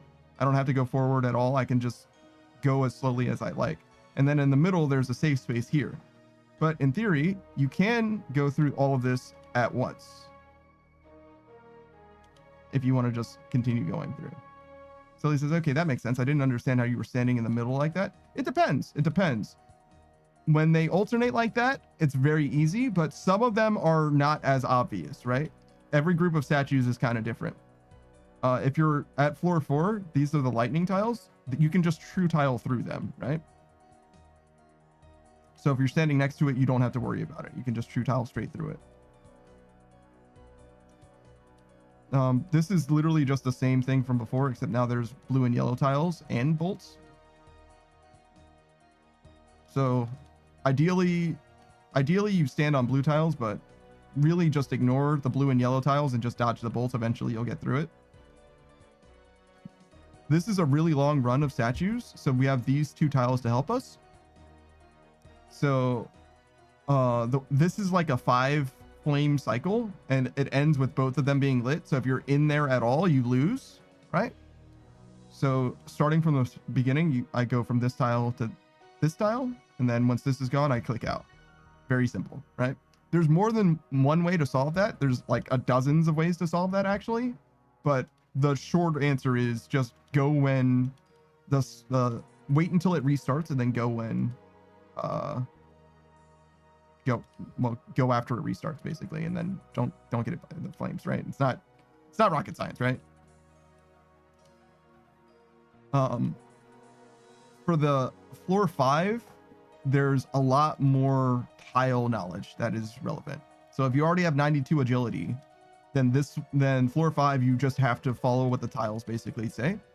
Though I don't know what the tile pack actually does say, to be fair. I got these tiles from a friend of mine. But yeah, basically for this, you want to hit the blue. Obviously the sword's in my way, so I have to go through this. It changed, so I got fucking wrecked. You can, in theory, make it all the way to the end without using the teleport tiles over there. But I typically don't, because you have to time it like just right in order to do that. It's usually just easier to use one of the teleports, like this one. Just now, I teleported through and you saw the bolt fly straight through me, the crossbow bolt. That's because after you teleport, you have a grace period where you're safe. Don't have to worry about the bolts. Floral says 4 game ticks is the flame cycle for floors 1 to 4. Yes. Florals has a lot of experience with this as well. So the ticks are different on the 5th floor, which basically means the fire happens sooner and doesn't last as long, I guess. On floor 5, it's one of those things where it takes a while to get used to, but after a certain point, you'll kind of adjust to it. It's definitely different, but it's not different enough to like change the story. You just click faster, basically. But yeah, basically all I'm doing is paying attention to what the tiles say, and then doing what the tiles say for every fire. For this obstacle, you do need to use the blue tiles. For all the sword tile obstacles on floor 5, you have to use the floor tiles. You have to. This one obviously is the same as before. You don't need to use the floor tiles if you don't want to. And I kind of recommend just ignoring the floor tiles, but in theory, the fastest way to do it is to use the blues, obviously, to get from one end to the other faster. But you don't need to power game like that. And I do recommend, if you're doing floor 5 or even floor 4 at first, at least, that's really unfortunate. I started running backwards because of where I clicked earlier. That you bring tokens, these hollow tokens, to give you extra time. Because it's not like a huge deal, but it is nice to successfully finish it, especially when you're getting the grand coffin on the end of floor 5. It's potentially like 12 mil. So he says, thank you, very helpful. Also, 98 agility was going to do this to 99 or until I green log. You're probably not going to green log. Well, unless you already have the pet. Maybe you mean green log just hollow sepulcher. That makes sense. But yeah, if you're at 98 agility, then you got a lot. You've got a lot to learn. But it's not that bad. You can definitely do it. I believe in you. Thank you, Hidden Narcissus, for the hi and the hydrate. Hello. But yeah, I recommend using both blue tiles there. Basically, true tile is your friend, and also blue tiles are your friends. When it comes to those bolts, I said I recommend not doing diagonal movements, and I can kind of explain what I mean later, but you actually saw it if you were looking very closely. If you step just straight up and down or just left and right, so orthogonally, I suppose, then you won't ever get hit by the bolts in a way that you don't expect. But if you ever do, can't move. If you ever do a full move's worth of diagonal movement, or move like a knight does in chess, your hurt box is extended, and the crossbows can hit you in a way that you wouldn't expect. I'll try and show you. I'm not gonna get hit on purpose, but if I do get hit, I'll explain. It only matters if you are cutting it close, though. But cutting it close matters, because sometimes you have to react very quickly. So I moved strictly just to the right there because I wanted to avoid those without getting hit by the bolts. That is an example of me not getting hit by it. Whereas if I had moved not straight right, like from here to there, but if I moved from here to there, right, like around this coffin kind of, that would extend my hurt box, and I could get hit by a bolt where I otherwise wouldn't. It wouldn't look like I'm supposed to get hit by it. And that applies both forward and backwards as well. So I'm going to try and explain it one more time here now that we finished this. All right. So from here, in one tick of movement, right, I can move in a bunch of different places. Actually, let's stand here instead. I can move to a bunch of different places, right? Let's say that this row and this row have a bolt coming at me, right? I can move here in one tick. I can move here in one tick. I can move here in one tick. Here in one tick. And I can move here in one tick. No? That's weird. I don't think that's normal. I'm pretty sure you're supposed to be able to move diagonally like that in one tick. That's fucking strange. Maybe I'm tripping, but nonetheless, I'm going somewhere else because I don't trust that. Yeah, you can move that in one tick. That was very fucking strange. Okay, so this is same setup, right? We're here. You can move here in one tick, here in one tick, here in one tick, and here in one tick, right? All of those tiles from here are one tick away, in theory, right? So you would think if the bolts are coming and I can move here, that I could also move here, or well, maybe not here because this is where the bolt is coming, but any of these three would be safe. But not so, because moving here kind of counts like I'm here for a second. So if the bolt touches this square, I will get hit by that bolt, even though I never actually stood anywhere in between those two squares. Sally says, yeah, that's killed me before. It's good to know. Yeah, exactly. So in my opinion, this is just my opinion, if you're close to the bolts, or generally as a best practice, you should be moving straight forward as much as you can. And when you're dodging the bolts, you move just left and right. Now, this movement here or here does not apply in the same way if you're only moving one tile. Here is fine.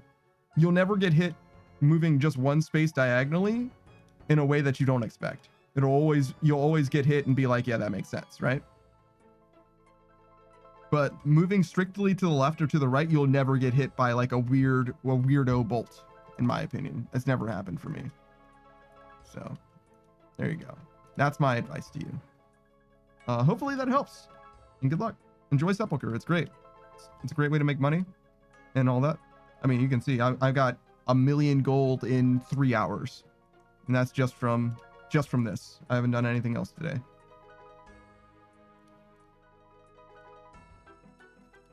But yeah, also I did not hydrate, but I will hydrate now.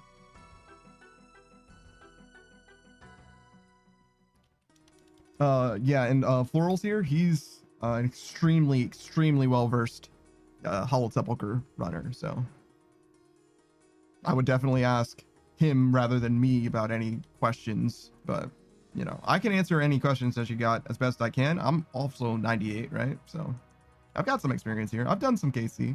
You know what I mean? We've gotten some crane coffins. We only got the 1 ring so far, just the 1 ring. But yeah, not bad, right? 106 mil so far. Oh, another thing, looting. I suggest, since you have 98 agility, I suggest only looting floor 4s and 5.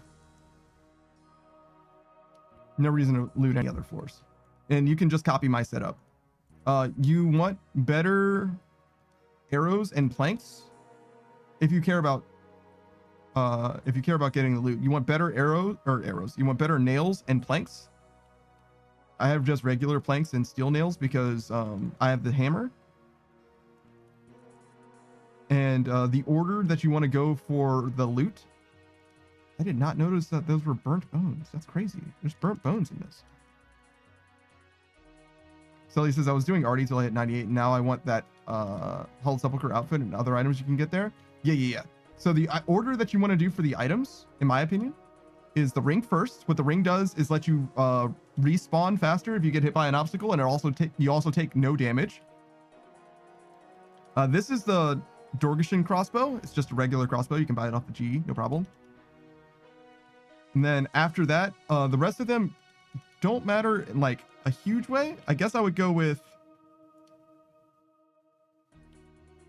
for time save purposes, probably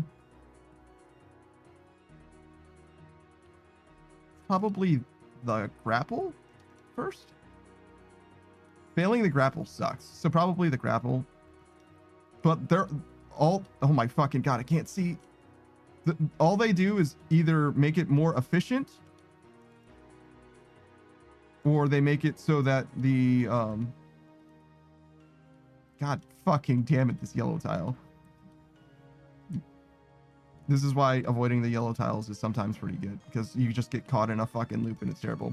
The lantern makes it so that the I'm on the wrong side. On the other side there's a portal, this thing. It's floating portal frame. It doesn't fail, and also you can use the lowest level enchant. I have runes in my inventory that let me high alch and also use the lowest level enchant spell or whatever. Just like cosmic and fucking water or some shit. I don't know. But yeah, that's what it does. It lets you go through the ring that was right over there without failing. So the grapple lets you do the grappling hook without failing. The lantern lets you do the ring without failing. The necklace lets you do the vampire dust burners with half as much vampire dust. It costs you 2, it costs me 1. And the hammer lets you use any planks and nails.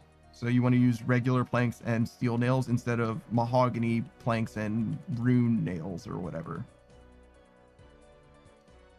Unless you also happen to be looking for, I fucked that up. You can follow the sword out if you time it better, but this yellow tile is only for if you don't follow the sword out. If you catch the sword coming back, you can use that yellow tile to get through. But yeah, that's just about everything. You want to get one of these lockpicks as well. The strange old lockpick. This is also where you get them from, but you can buy them off the GE. They let you lockpick. It's not, it's not rocket science. I have Amy's saw, but you need any saw. Doesn't matter which one. Just for this bridge. There's 2 bridges though. You need one for the end of floor 4, or half the time on floor 4. That's the portal that I'm talking about. That's on the other side, obviously. And you need it on floor 5 every single time. And the lantern you need on floor 5 every time, as well as the burner. There's a burner here too. Actually, I think the only burner is at the end of floor 4. Yeah, and then there's a grappling hook as well. Obstacle.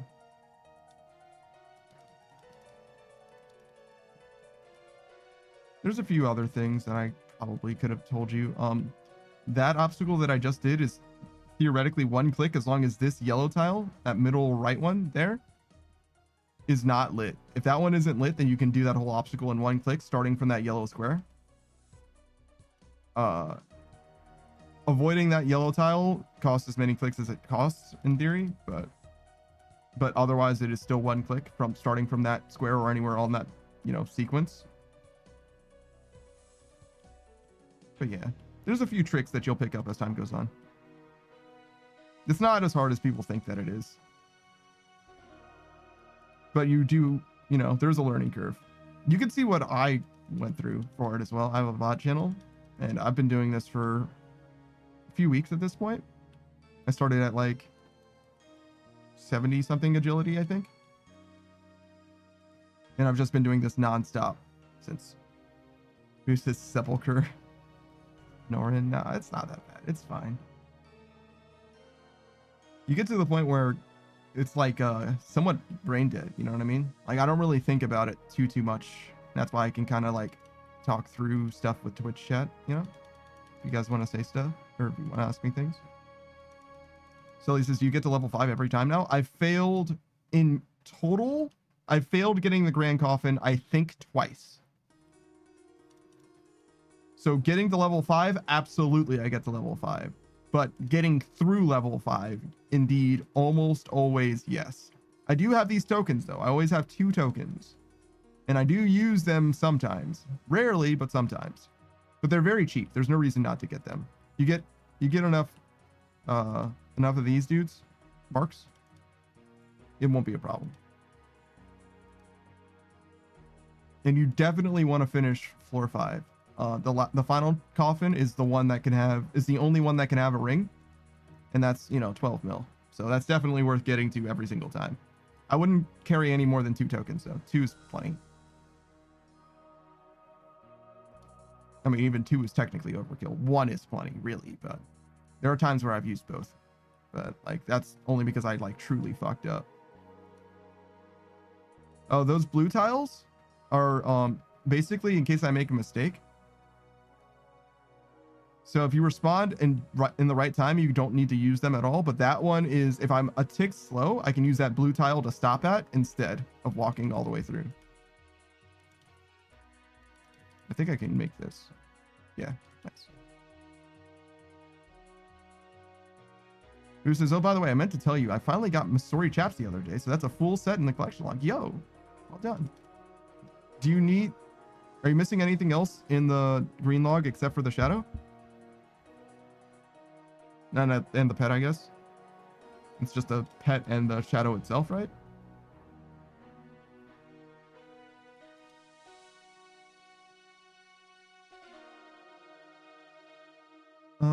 Okay. But yeah, that's kind of everything.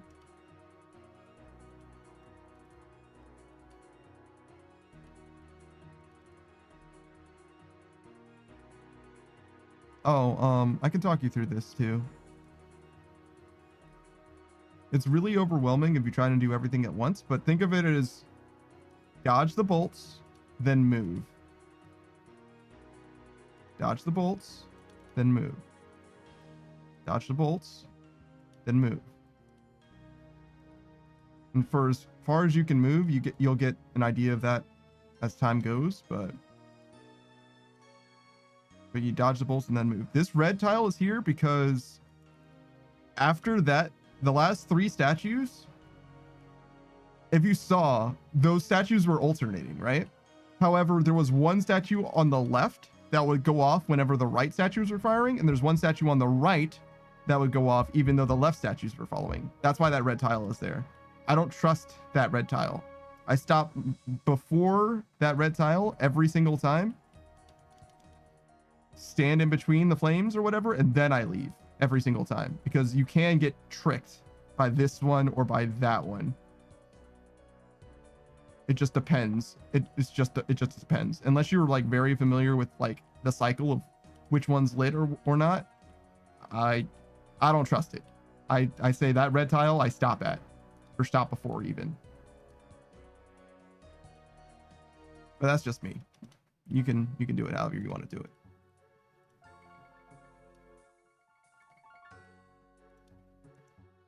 Who says I'm also missing some of the transmog items, but that's whatever. Oh, interesting. Those are probably like combat achievements or something.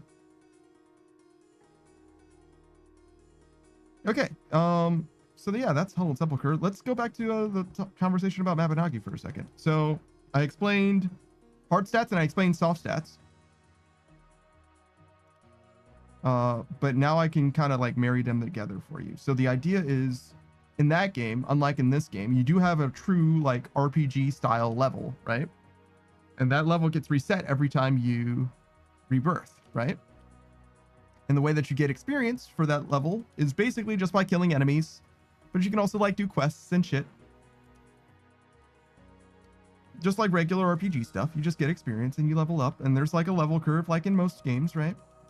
The thing that matters though, there's 2 things. Obviously, you can need more experience to level up at higher levels, right? So leveling from level 1 to level 2 requires much less experience than level 3 to 5, and also, or 3 to 4, and 100 to 101, etc., right? But also when you level up, you get those soft stats that I mentioned. But also, whenever you level up in that game, you get an ability point. And what an ability point does is it lets you improve one of your skills, right? So imagine that in this game, right? Right now, I need 685,000 experience to go from level 98 agility to level 99, right? Imagine in this game, instead of getting that experience and just automatically going to level 99, imagine I also needed to spend a certain amount of ability points to close that gap, to say, okay, so I have the experience from level 98 to level 99, right? But I need to spend this, since it's level 98 to 99, it's going to be extra expensive. It's going to be, 50 ability points, right? So every time you level up in that game, not only do your stats improve, but also you can level up your skills more by using those, generic ability points. It's like a separate currency that you have going on in your account. As you play that game, Mabinogi, more and more, you end up accruing more and more ability points. And there's only so many skills in the game, in the same way there's only skills in this game. And there's not that many levels, not that many skill levels in that game. When you start a skill, it's rank novice, and then it's rank F, E, D, like alphabet backwards, all the way to A, F, E, D, C, B, A, yes. And then you go from rank A to rank 9, which is silly, and then it counts down to rank 1. So 9, 8, 7, 6, 5, 3, 2, 1, right? So there's only 15 levels of a skill, basically, right?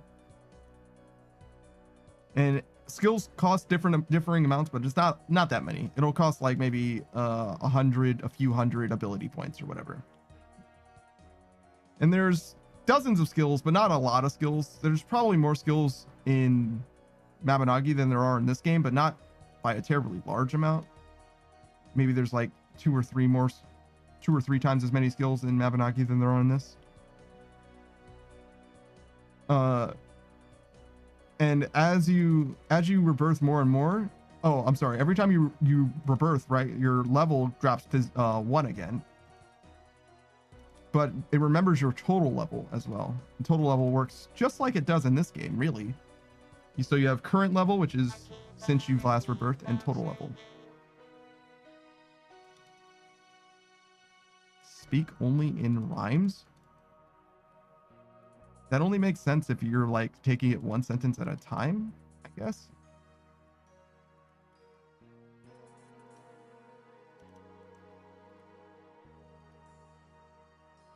Okay.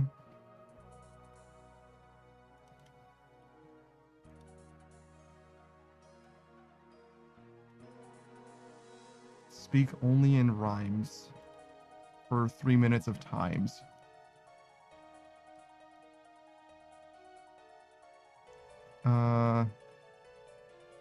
Was there more I had to say? Or will I just delay?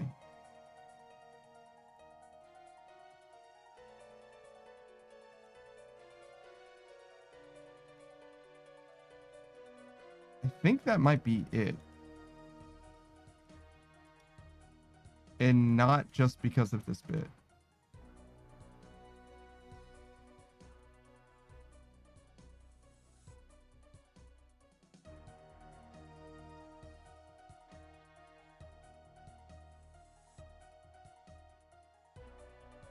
I told you about totals. And talked about Mabinogi boatfuls.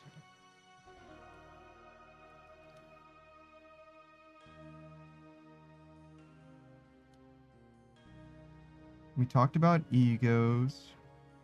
And I like the Migos.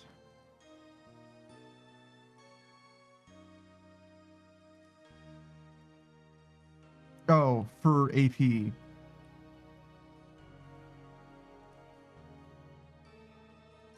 When you're playing, eventually, you'll have a backlog.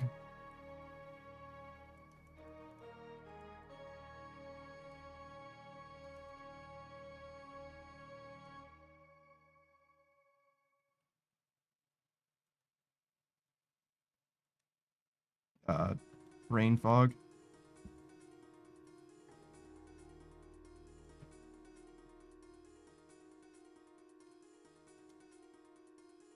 Eventually, skills will be limited by your time.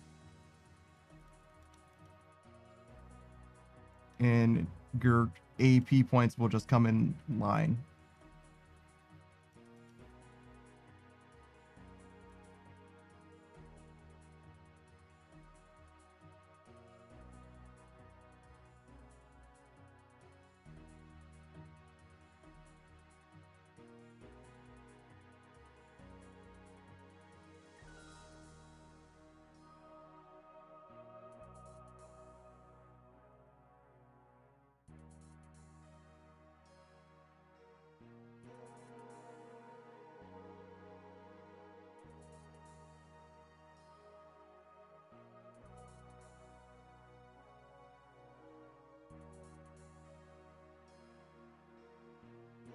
Sally says, now put that all together and you have a rap song.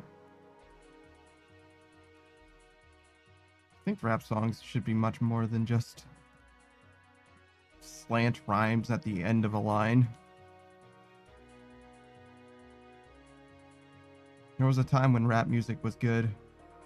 Just kidding, it's always been bad. I don't know. I don't know. I like rap music.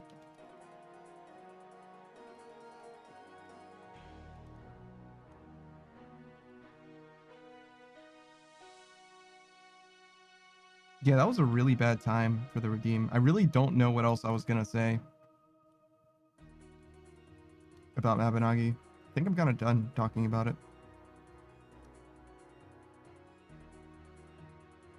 Which is fine.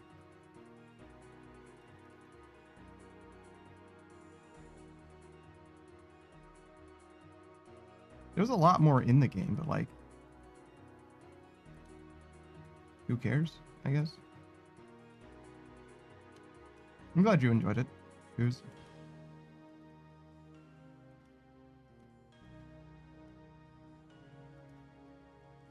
But yeah, I definitely had to think, which is not normal for speaking. That's fucking miserable. Was supposed to go from here to there. That's 2 ticks of movement. I can't fucking see. God damn that wall. I mean, I can just adjust my camera so that it's like this instead or whatever. But I want to be able to see where the bolts are coming from. So I hate it, basically, is what I'm saying. Fucking foreground walls.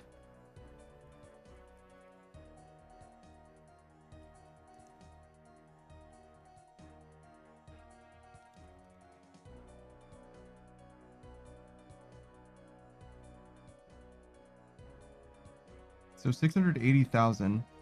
We're getting 70k an hour. That's like less than 10 hours. Got like 4 hours left of this stream. So 6 hours. Today's Tuesday. So that means we could be done with this tomorrow. Hey, Miss Panda. Who says, well, I gotta get back to work. Have a good stream. Thanks, man. Miss Panda says, knock, knock. Who's there?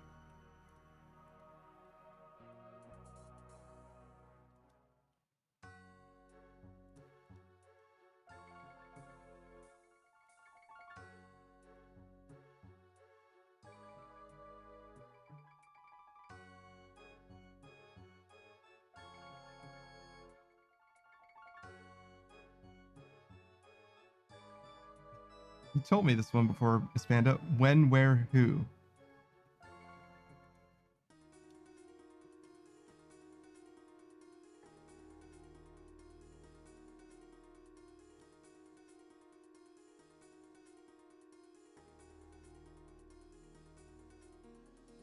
Miss Panda says, tonight, my bed, you. Yeah, nah, you told me that one before. But before you asked for permission to tell it, what happened? Feeling more confident? You're like, no, this one will work. Miss Panda says, yeah, I know. Oh, okay. Fine. Miss Panda says, kinda? Oh, shit. What does kinda more confident mean?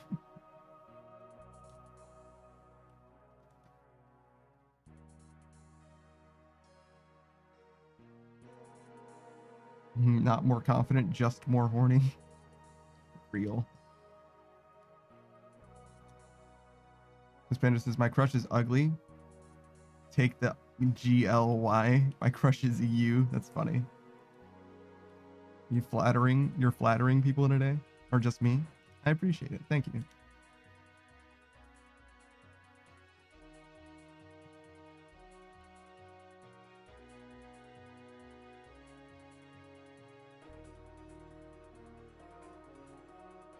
I think we're going to be able to finish. Yeah, go ahead. You have a question for me, Miss Panda? I think we're going to be able to finish agility tomorrow, which might mean that I should set up for it today. I think we're going to fully abandon our farming cape at his quarry. Miss Panda says, can I borrow a kiss? I promise to give one back. That's pretty funny. Things that I would never say to someone. Never would I have the courage. There's that meme of Bochi where it's like, flirt back, god damn it, and Bochi's just like, how? So real. Bochi gets me. If no one gets me, Bochi gets me.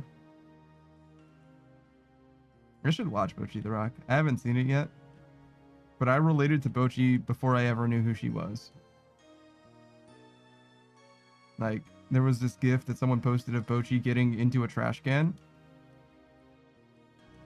Like, she was, like, fully standing, and then, like, stepped into it, and then, like, crouched down into it, or whatever.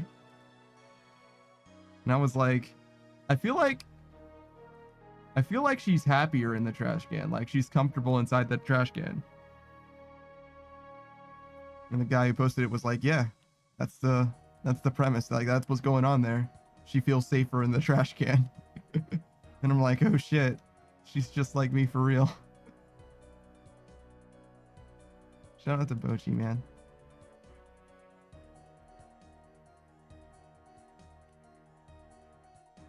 I know it's cringe to base your entire personality off of an anime character, but what if I base my entire personality off of Bochi the Rock? Is that still cringe?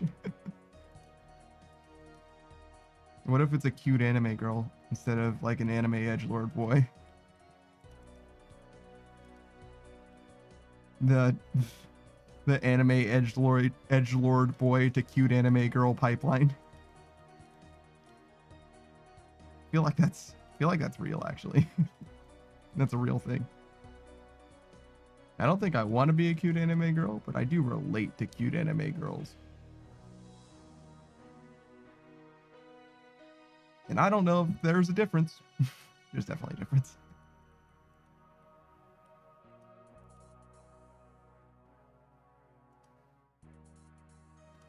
I don't think I make it. Yeah. Sad days.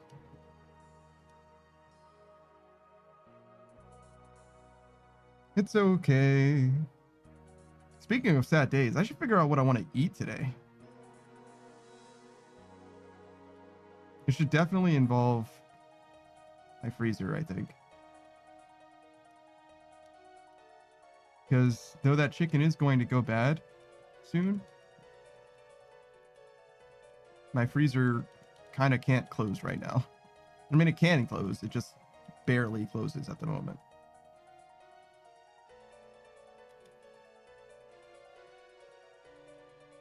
Let's see, what should I eat today then? Chicken nuggets? Hell yeah. Go like chicken nuggets plus rice plus corn. Shit. That's basically gourmet. I think I got dino nuggets this time. Like unironically purchased dino nuggets. Not because I wanted dino nuggets, but because the slightly cheaper chicken nuggets were out of stock to the day that I went to the grocery store.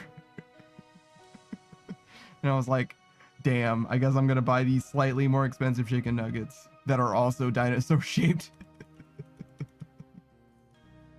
And I'm like, that's fine. They'll be fine. I might even prefer them. What if I like the dino nuggets more? Is it worth spending 40 cents extra for the dino nuggets I like slightly better? Probably. As much as I would like to save 40 cents on a dollar, I don't know. I don't know. Well, 40 cents on a dollar is different. That's 40%, right? It's 40 cents out of a fucking, I don't know, $6 purchase or something. I don't think it's worth that much to me.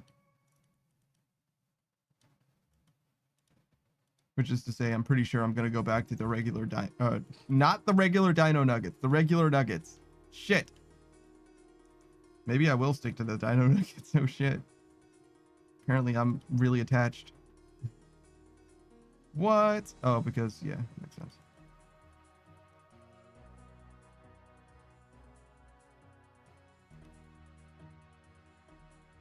You want to use either this green or this blue.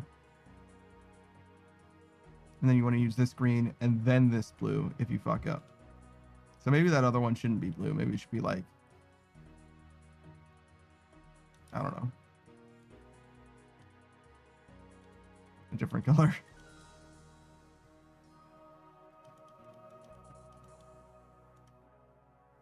It's kind of also in case I fuck up. So it's like kind of blue for a reason, but it's also kind of wrong that it's blue. It's a different kind of blue. One's like step 1, 2, and the other's like this or that, right?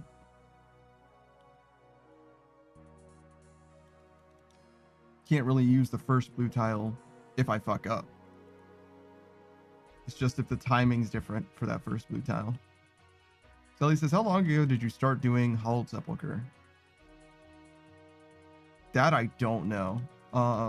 If you're looking at the VODs channel, though, it will definitely say Hallowed Sepulchre in the child. Will it take long to green log the items? No. If you want a good idea of how long it'll take you, probably. So I have almost exactly 600 marks right now, right? I only loot floor 4 and 5, and I pretty consistently clear, right? This stream is 3 hours and 35 minutes long. Minus 10 minutes for the start of the stream, so 3 hours and 25 minutes long. Round that to 3.5 hours. That's how many marks you should expect to get. And then just do the math. How many marks do you need? I know it's 1,800 for the set, the whole Sepulchre set. I don't know how much it is for the other stuff though. So 600 in 3.5 hours. I think you can figure that out, right? The marks per minute or whatever, right? I think you got it. I can do the rest of the calculation for you, but I think you can probably handle it from there. Unless you're really bad at math. Let me know, I guess.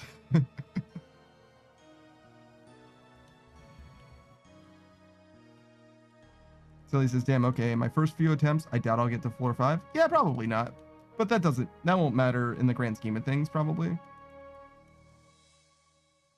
But yeah, it'll take you a little longer. But for like a ballpark estimate, I would say something like that. You can add like an hour or two at the end if you want. But like it's timed and all. And if you don't make it to floor 5, then you'll actually have a shorter cycle. Floor 5 is the longest part of this. Especially for me. It takes me longer in floor 5 than it takes me to get through floor 3, I think. Yo, did you see this guy's movement? That was crazy. And he's alking too. I think I'm supposed to stop. Yeah. Why did he stop there? He didn't need to stop. Certainly didn't need to stop there. Oh, it's because he's alking. Yeah, he's trying to get maximum alk value. Got that tome of fire in his offhand and shit. God damn. Wonder what he's alking. Rune bolts. Shit. I just did it too soon. So the tick cycle is different on floors 1 to 4. So as you get acclimated to floor 5, you'll start running into fires in the earlier floors. Fuck! I keep getting hit by the same one. Shit. Send help. Alright, there we go.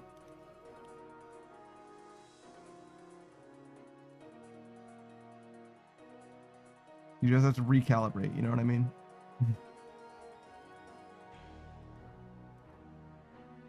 It would actually be easier if all 5 floors were the same flame tick cycle, even if it was the shorter tip cycle of floor 5, probably. Because you would just get used to this. Though I think you would be able to do 1 fewer obstacle. I think 1 obstacle you have enough time to get through, but not anymore. So one of them would actually be a little bit shorter, but it also might be faster too. Because sometimes you do wait for the flames to go away.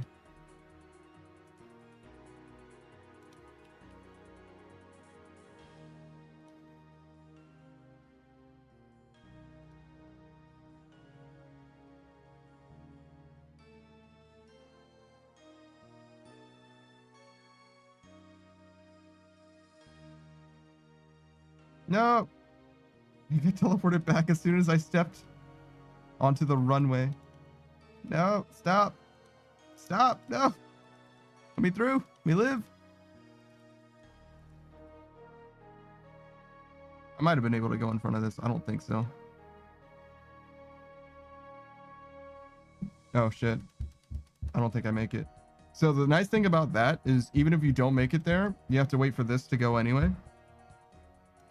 So there's really no downside about rushing that because resetting doesn't actually lose you any time there. You only lose time if you don't go when you could have made it. So it's worth the risk in that particular instance every single time. Oh no, I thought I stopped there. That's my bad. Forgot what I already clicked.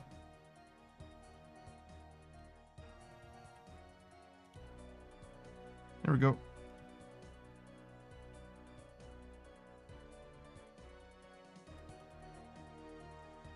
Look at this non-gaming energy. My rate's actually not that good. I usually, last time I played this, which was a few days ago, I had 75k an hour. So I'm down full 4k an hour. Damn tragedy. Oh, I can finally follow this sword out. That's what it's supposed to be like. Much easier. Not a huge difference, but easier for sure.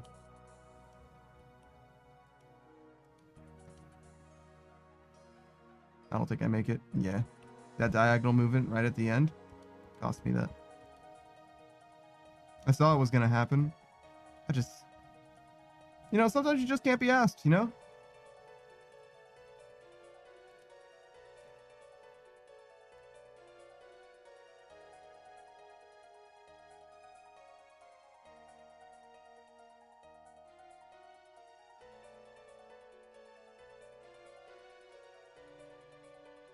I have seen people that don't green log this. Actually, I don't even know if I've green logged it. Technically.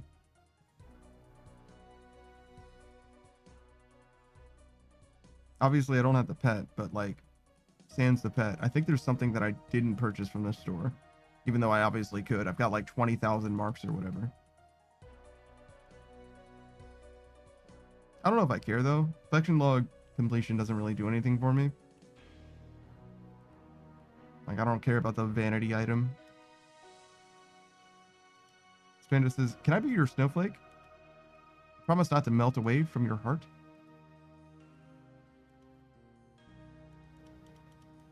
I don't think I understand. Can I be your snowflake? What does being someone's snowflake mean? Also, are you calling my heart cold by proxy?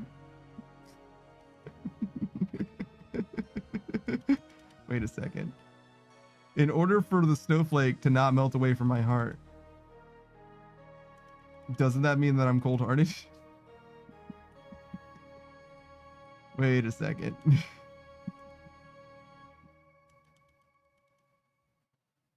That's pretty funny. Nah, I'm overanalyzing it now. You hit me with Riz lines, I'm overanalyzing them. That's what you get. That's what you get for dealing with me. I must understand it, and thus I will ruin whatever charm it had.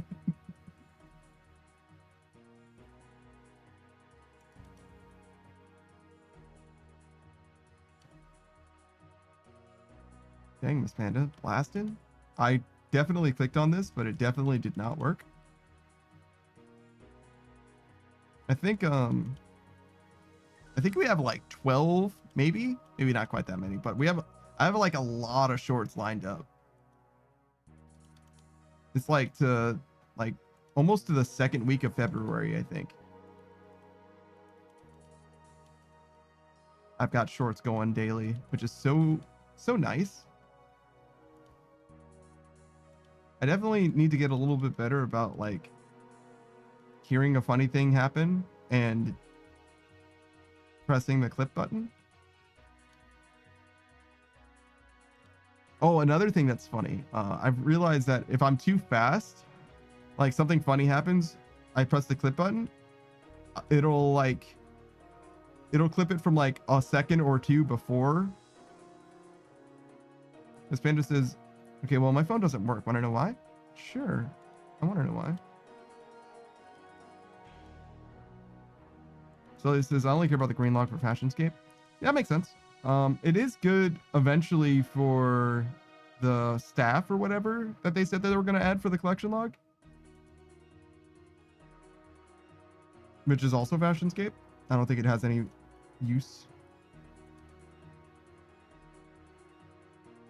But yeah. I don't know. Some people like filling out the collection log. I don't really care. Spanda says your number isn't in it to work, so can you fix that real quick? That's pretty funny, actually. I like that one. No!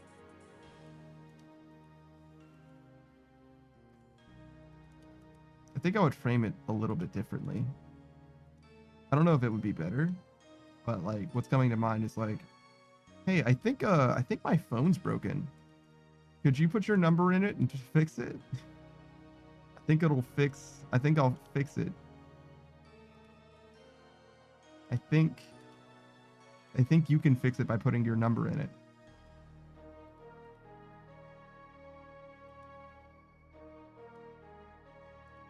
How about,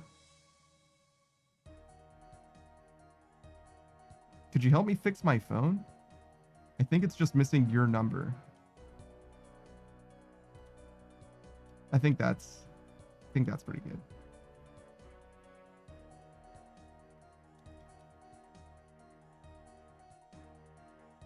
Or maybe like, I think there's something wrong with my phone. It doesn't have your number in it yet.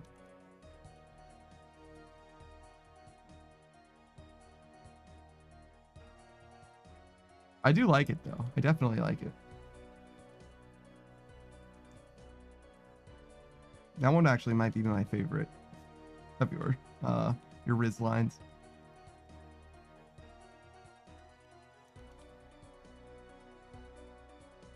Where's the ring? That's not a ring. You promised me a ring.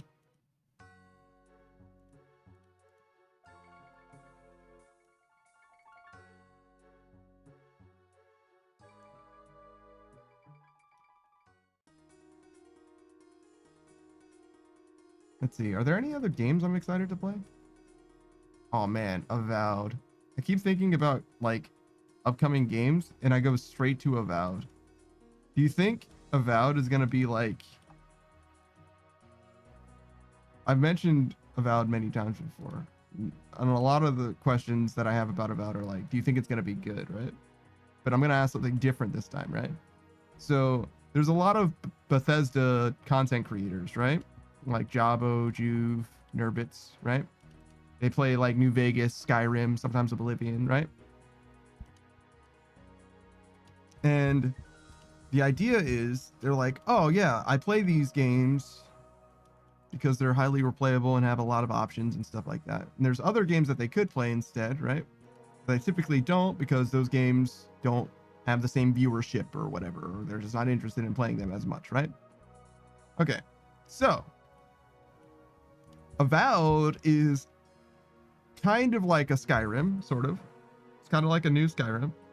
And it's developed by Obsidian, who are the guys who made New Vegas. Do you think Avowed is close enough, has an intersection with a large enough audience, that if the game is good, that people that are in the like challenge playthrough space for Bethesda games, do you think that they're going to adopt Avowed in the same way that they do Skyrim and New Vegas mostly?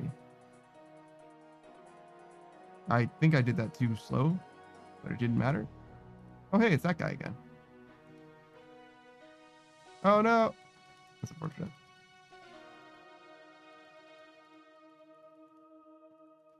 No, friend. No, I knew you so well. I'll remember you fondly. I think I have to stop here. Oh no, I didn't even make it there. Damn. Homie's coming though. He's catching up. Oh, I'm really running out of nails. Holy shit. I'm actually gonna need to buy some nails.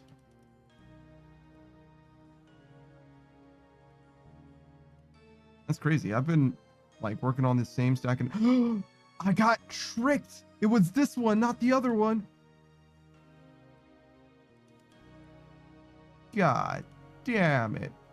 Damn you all to hell. It's fine. So yeah, I think I actually do need to get like nails soon. I think it's like 10,000 agility experience. It's like 15 here, like 25 here, which is like 4,000 plus 5,000, 5,500 when you finish. So it's like 10,000 per run. So that's like 64 runs. And there's 2 bridges. There's always 1 bridge, but sometimes 2. So 1.5 bridges. So that's what? 92?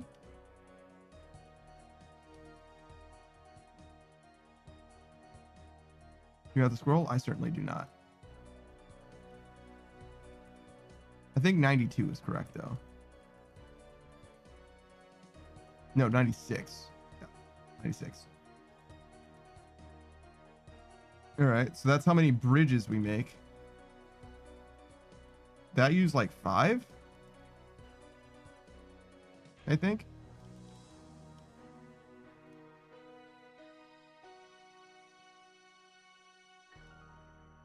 Okay, if it was 96 times 5, that's 480. So if I just buy 480, we'll probably be fine, right? No, we're going to make another one. We'll be able to see what the number looks like.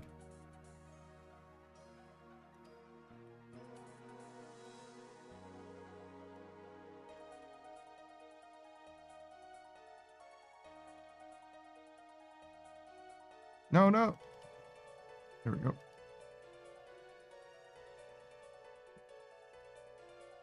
So what? I settled on 480, right? Yeah. So I think 480 is the grand total for how many we need.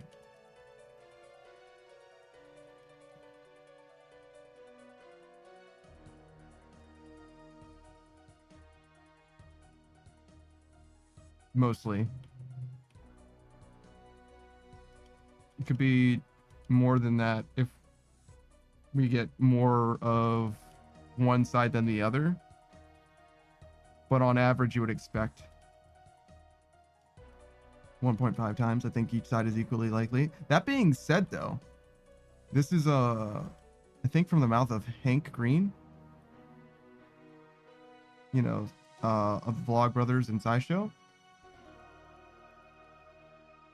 Pretty sure I learned it from him that if you wanted exactly 50% odds, right? Like if you wanted, like, gun to your head, you have to get exactly 50% using a coin, right? The number of times that you want to flip the coin is 2. Because while the more times you flip the coin, the odds of it, like, converging on 50% heads and tails increase in a way. Like, the odds of it not being towards 50% are very low. The incidence of exactly 50% is actually very, very rare.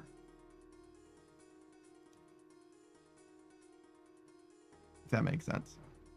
He explains it better than I ever could. But it's very fascinating to think about odds, stats in that way.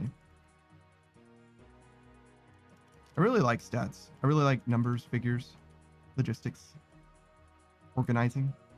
Those are all related to me in some way, in my mind.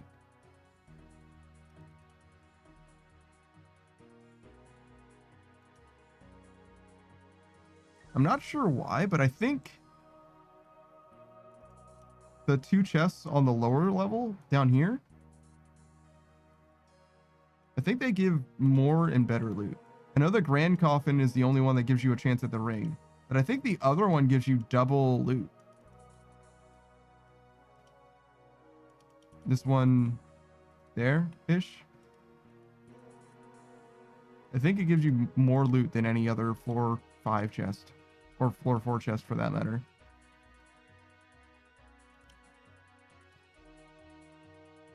So if you had to choose, I think you would rather get both of these chests than either of the chests above me that I already got.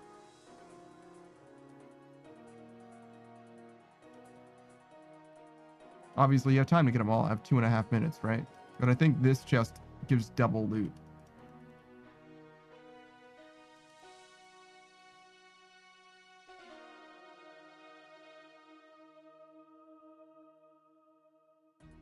See? Normally, you would only get one or the other of these, right? But I got both a rune two-hander and a rune plate body there.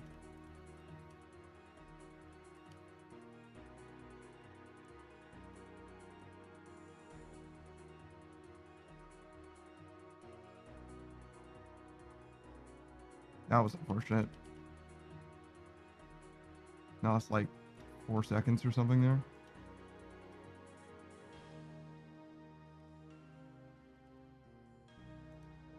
$447 times.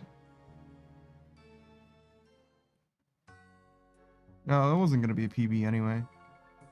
Still though, it could have been a PB of my floor 5. Oh, you guys can't tell here. So that was 317 of 314. So that could have been a PB for my floor 5. But overall, 759 of 747. So nowhere close to overall. And that's 447 KC. Which I think you asked earlier, Sally. So, and that's obviously just for... Wait, I've opened the Grand Coffin 447 times of 470. Maybe, I guess I missed a lot more than 2 times. That would be 23 times that I didn't open the Grand Chest. I never really ran out of time before. I didn't think it was nearly that many times. So if we say 25 out of 500, it's like roughly correct. That's 4 and 5. So 20 times. So 1 in 20 times. I've failed. Doesn't feel like that's very indicative. I feel like I'm much more likely to succeed than 19 and 20. But a lot of my failures were early on, obviously. But that being said, I think my very first run, I failed. But my second one, I think I did it. And then I think I was on a bit of a losing streak. If I were to divvy up those 23 failures or whatever. I don't know. The tokens go a long way, though.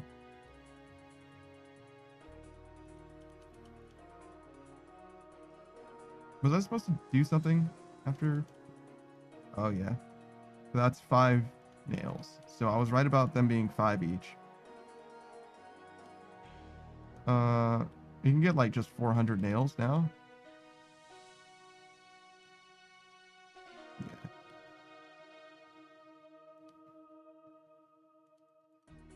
We'll say that 480 is the number. Expect exactly average. Well, we got 1 extra. I guess we could go like 410. Then we have 3 extra.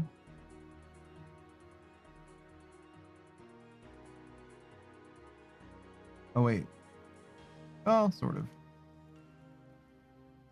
I'm kind of counting the ones in my inventory, but I'm kind of counting them weird, is what I realized.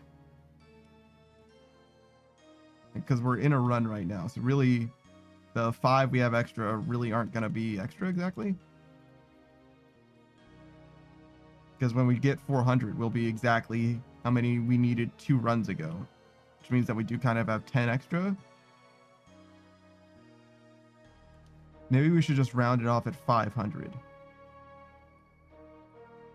Like, so that the nails that I have plus the nails that I buy equal 500. That kind of makes sense. We use the nails in groups of 5 anyway, so this 1 extra that we have right now isn't doing anything for us. Yeah, okay, that makes sense. Maybe that's what we do. We should also make sure that we have enough planks. I think it's 5 to 2 nails planks. The 16 is going to become 14? Yeah.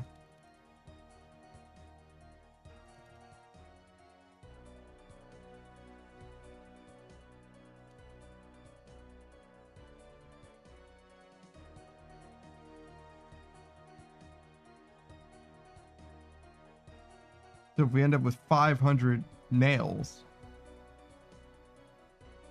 we should get 200 planks. Okay, that's easy math.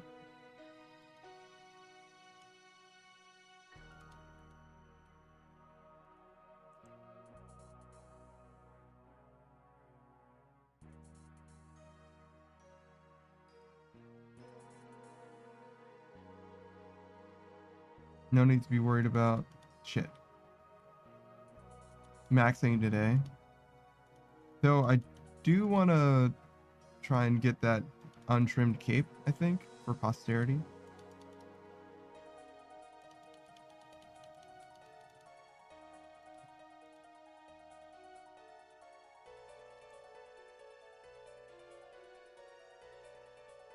And man, we're going to be rolling in some max capes pretty soon. We're going to have farming, agility, cooking, and smithing. And then soon after, hit points. Or thieving, one of the two. One of those two is going to come first, followed by probably the rest of combat pretty soon after.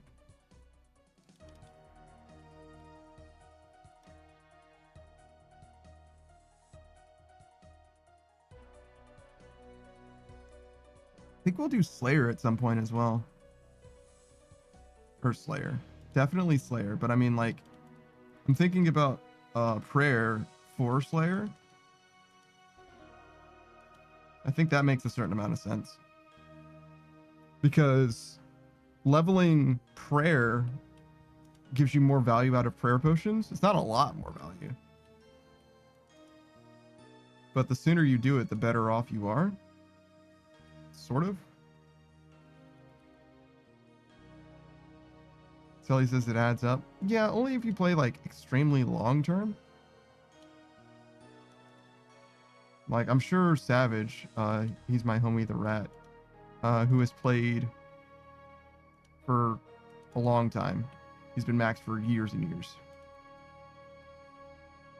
I'm sure he's saved, you know, literally millions of gold. Probably hundreds of millions of gold in prayer potions just from being maxed rather than being like level 80 or something. But it's pretty hard for me to imagine that I'm going to get a lot of value out of it. Because after I finish with Slayer, I was pretty sure. I was pretty sure that wasn't going to work out. After I finish with Slayer, there's not going to be a lot of bossing that I do necessarily. It's mostly just going to be more skilling content, I think. Like, unless I do the Desert Treasure 2 bosses or something. Which he does kind of want me to do. So he says, the sooner you get 99 prayer, the more money you save, the less pots you use, the longer you can stay bossing. That's what you want to do, I suppose. Yeah. I think it makes a lot of sense to max prayer if you are a bosser, but I'm more of a skiller than a bosser to begin with. I mean, you can kind of tell, right? Like, look at this shit. Look at how much farming experience I have. I haven't even maxed hit points. Like, of all the skills to max. And I made hundreds of millions of gold maxing farming. Hundreds of millions. I don't know how much, to be honest, but a lot for sure.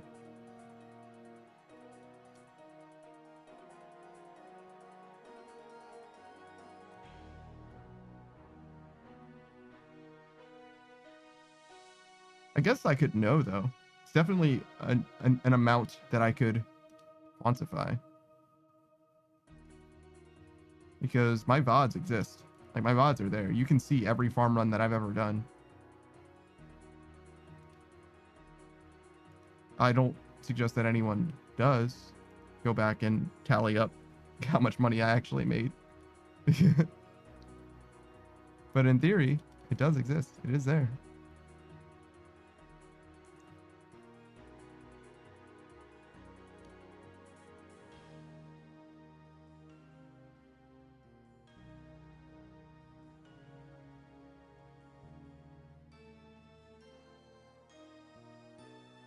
I think it'll also just be nice to have all of these be 99. Especially if I'm going to be like, I don't like intend to raid, but if anybody wants me to like fill in for a raid, I will feel a lot better about having stats. So at least just make sure if you're leveling prayer, do it on a lit altar to get max XP. I'm actually going to do it in the chaos altar, the wilderness altar.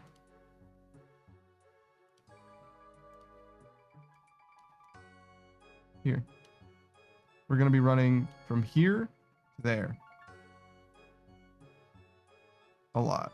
That's what we're going to do for prayer. I appreciate it though. Oh wait, how many planks did I have? 2,000? Okay, so we're super good on planks.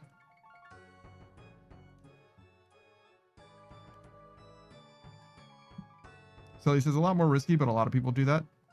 More risky than doing it at a house? Yeah, no kidding. It's definitely more risky than that. But I think it's I think it's relatively safe. I don't think it's a problem. I've done it for a lot of prayer levels already.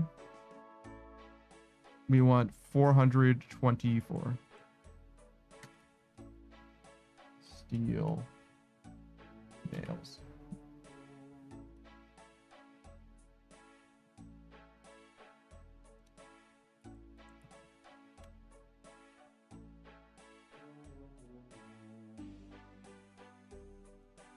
That's not how much money we actually made, so I'm going to reset this.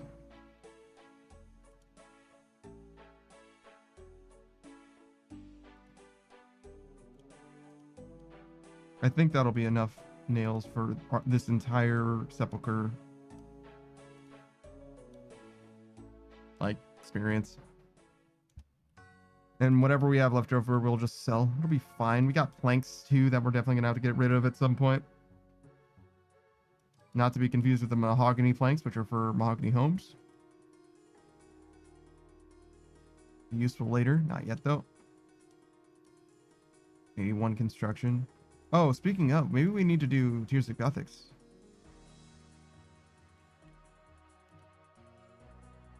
Probably do, even.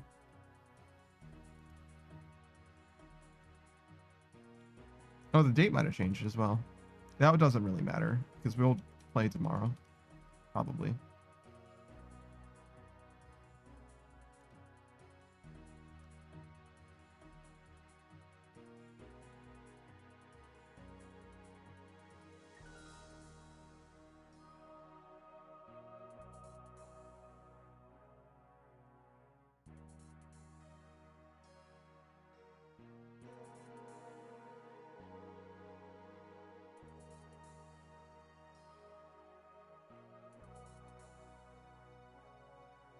You know, it's funny. The wilderness altar is one of those bits of wilderness content where like the person who is getting PK'd is risking less than the person who is PKing. just by being there. Because in theory, the risk is the same for the person, not the same, but very nearly the same. Like I don't have any gear when I'm burning stuff at the altar. But the person who's killing me, obviously they're going to skull up anyway, but even before they skull up, they're risking more. I think it's going to be dragon bones. Dragon bones or drake bones. Or whatever dragon bone equivalent. There's two that are like the same thing. Dragon bone and wyvern bone, maybe. One of them's just cheaper sometimes. Well, one of them is always cheaper than the other, but they're the same prayer value. It's going to be those, whatever that is.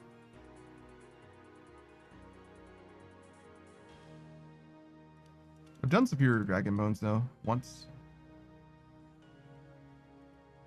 I needed I think it was level 80, maybe it was 85. No, it would have been level 80. 85 I needed for the achievement diary. 80 I needed for the Elidinus ward. Or Elidinus's ward. The offhand magic shield. I got the ability to use it. Well, I purchased one because I had maybe the magic levels. And then I realized that I didn't have the prayer level for it. So I just very quickly got the prayer as well. Not fortified or anything. Just a regular shield.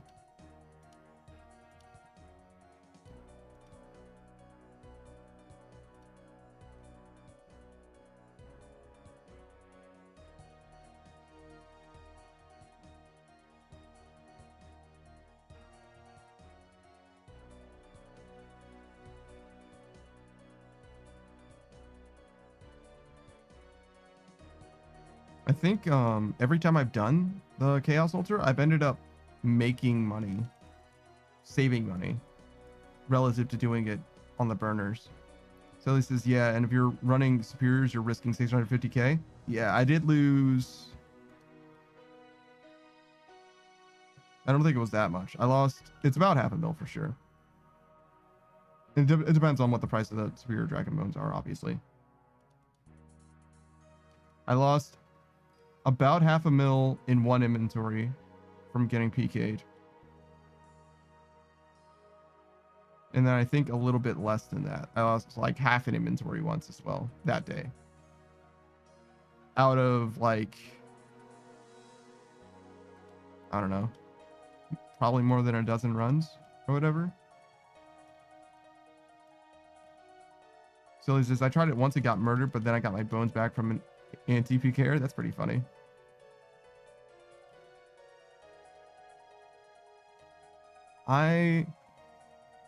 Yeah. I think my experience with the Wilderness Altar has been positive such that I am not bothered by doing it at all. Even if you get PK'd. Obviously, if you get PK'd with a full inventory, it sucks. But even if you only get PK'd like 1 in 4 runs or whatever, you end up saving money. Because it's like 50%, right? Using the bones on that altar is like 50% refund, right?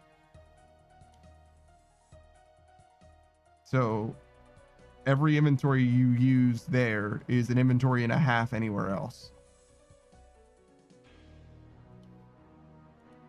Obviously, there's technically still more efficient RNG side. The blessed bone shards is like pretty good in Varlamore. I've never really done that method, but I think that's like just for irons who are like hyper conservative, if you will.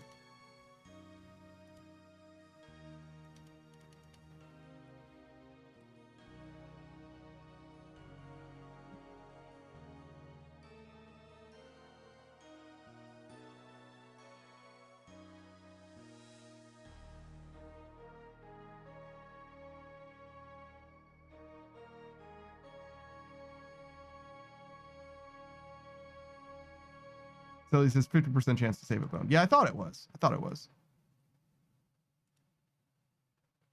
So it's actually better than half of your inventory, right? Because every time you use it, you have a 50% chance to save it. And that applies infinity times. As long as you have the bone, you still can save it. So it's better even than your inventory being 50% bigger. Yes. Oh, yo, Ellie.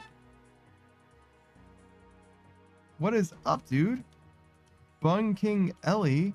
How's it going, man? What were you doing? I know Dusty was busy today, right? And Dusty... Oh, God. Do you play Minecraft with Dusty? You play 2 games with 2 different people, and I know neither of them. I know that Dusty exists, and I forget the other person's name. Path of Exile.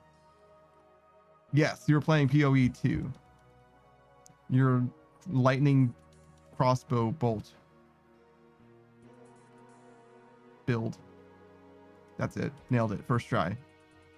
Minecraft with Dusty. 7 days with Rixie. Thank you. Thank you. Thank you. It's very hard for me to remember people who I don't know. You know how it is. I mean, the answer is obvious. Just get to know Dusty and Rixie, and that would help. It'll be much easier to remember who is who, instead of remembering people proximally, which is kind of how I do, to be honest. I think that's kind of like normal. It's like, oh yeah, you're so-and-so's friend, and then you get an idea of who they are, and you're like, well, they're no longer so-and-so's friend. Now they're just that. Your existence is independent of everyone else because I understand who you are as a person. There's too many people to know everyone, right? I appreciate the raid. I will give you a shout out. I should have done it already. I am the worst. And I'm also navigating something like a maze. It's kind of like a maze. It's more like an obstacle course, I guess.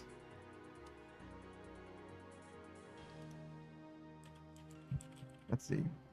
What's your name? Ellie says, wait, who are you? What stream is this? This is Miss Suck's wife. And Miss Suck's wife's stream, I guess. What's your name? Bun King Ellie.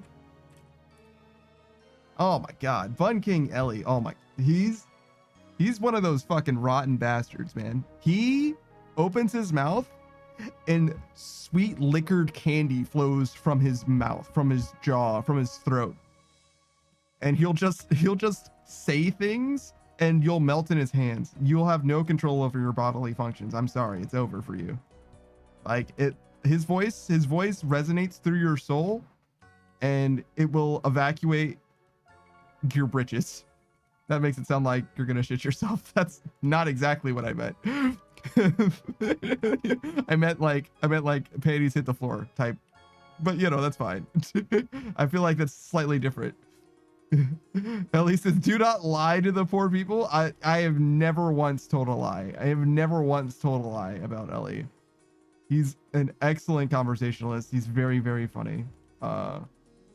Certainly happily. Oh, fuck. A bit of a lewd tuber.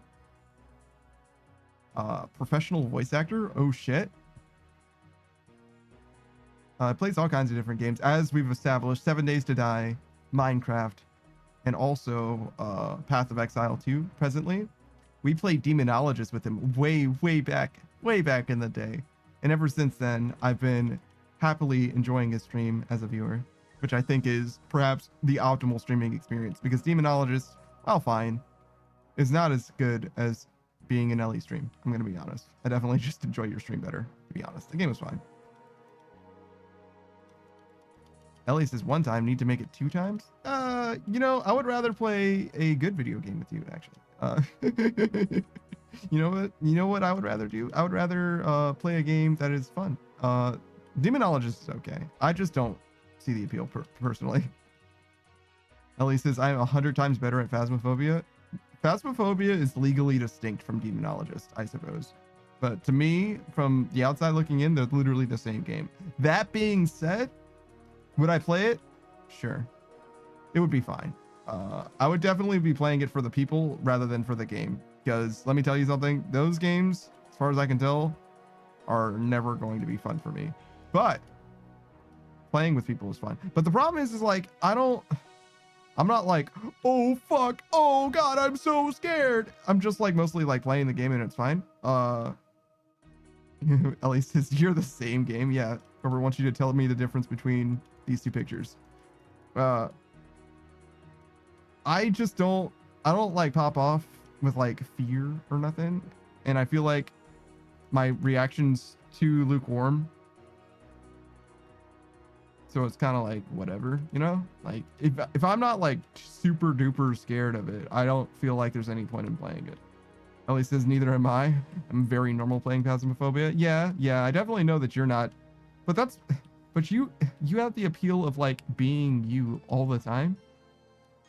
I am only funny sometimes, and I am an extreme yapper, right? But there's nothing to talk about in those games.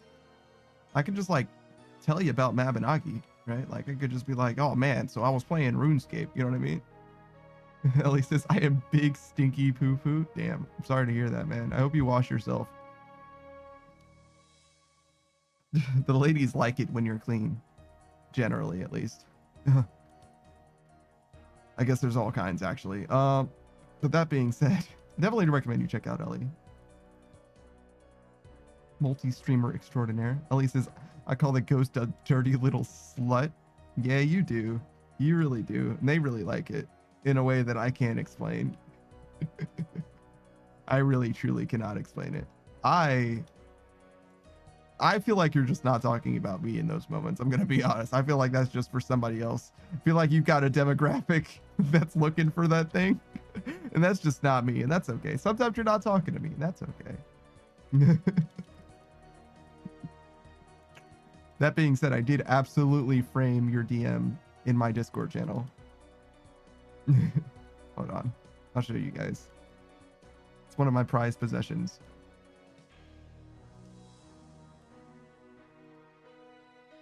Ellie says, listen, I mean even offline, I'm just a weirdo. All right. Maybe so. Maybe that's true.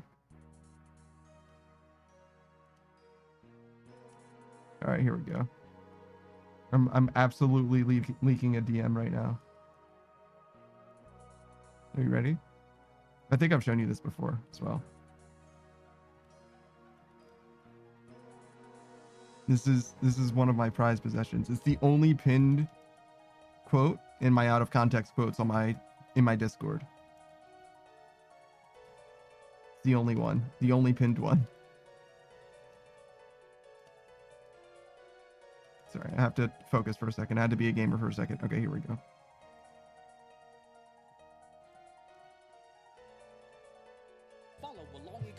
Perfect.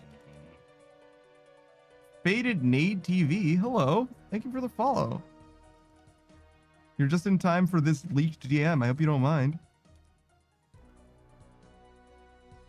Look, just completely unprompted. Ellie says, I talk to a ghost. I talk to the ghost when I'm alone and say shit like, yeah, you like that? You like that smudge, you hussy? Smudge. Ellie says, and the ghost's name is Frederick Johnson. You asked me to send you a hot Stevie DM? I see no evidence of that here, Ellie. I see no evidence of that. I'm sorry. Do you have a source for that? A source for that unsubstantiated claim? Because I've got receipts. Right here. Right? I'm just saying. And even if the thing that you were saying is supposedly true in some else world situation, right? Ellie says, yeah, the VOD of that stream is saved. And my chat is on screen. Sure. Even if that unsubstantiated claim is true, right? I believe I also have evidence that your going live notification was join in for a hot steamy DM, which means to me that you indeed volunteered to me such illicit exchanges. I think that you, in fact, were the one who opted in to a little bit of a private session. And I just partook freely. I drank deeply from the well that was just before me.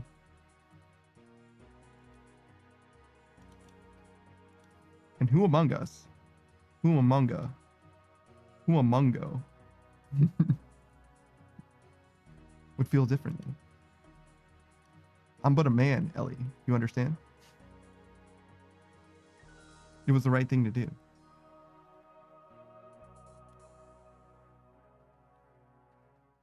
Ellie says, okay, I have to pee and food and stuff. You hot, steamy panda. Thank you. Thank you. Thank you for stopping by and raiding in. I appreciate you for hanging out and lurking.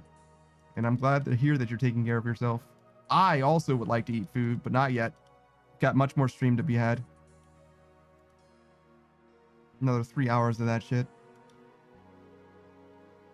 We'll keep this here for a little while. For fun. At least it's but a man. I am but a man. Well, but a mandroid, I suppose.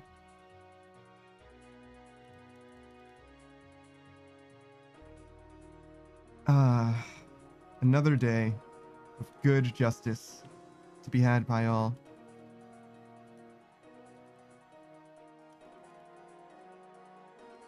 Oh, I don't have Satisfactory yet. I should buy that game.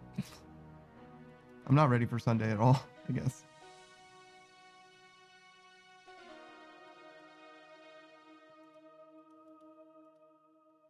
That's fine. We got plenty of time to buy it.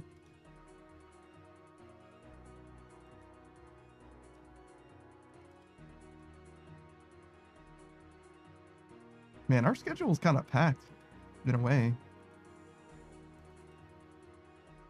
Well, it's packed, and it's also like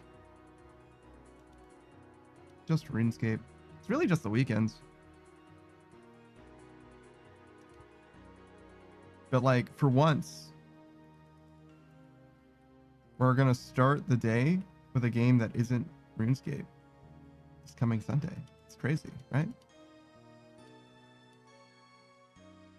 That hasn't happened since like we played Baldur's Gate 3 with Suck. That was in like February. No, maybe not that long ago. Maybe April.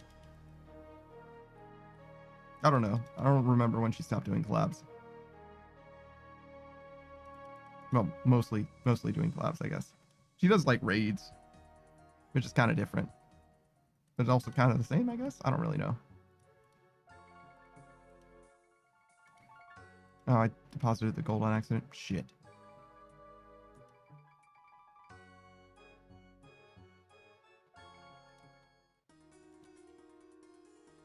I changed my mind. This should go. Mostly because of the red lines. The OBS, like, framing guides, I guess. Tells you how far something is from something else, basically. Bothers me. By virtue of that, it needed to go. My OCD says those red lines need to exit my vision.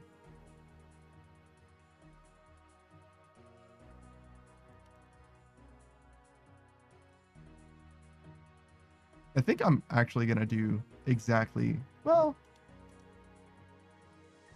Hold on. If I don't do... chicken nuggets, I could instead do... Well, so, okay. Chicken nuggets, upside, right?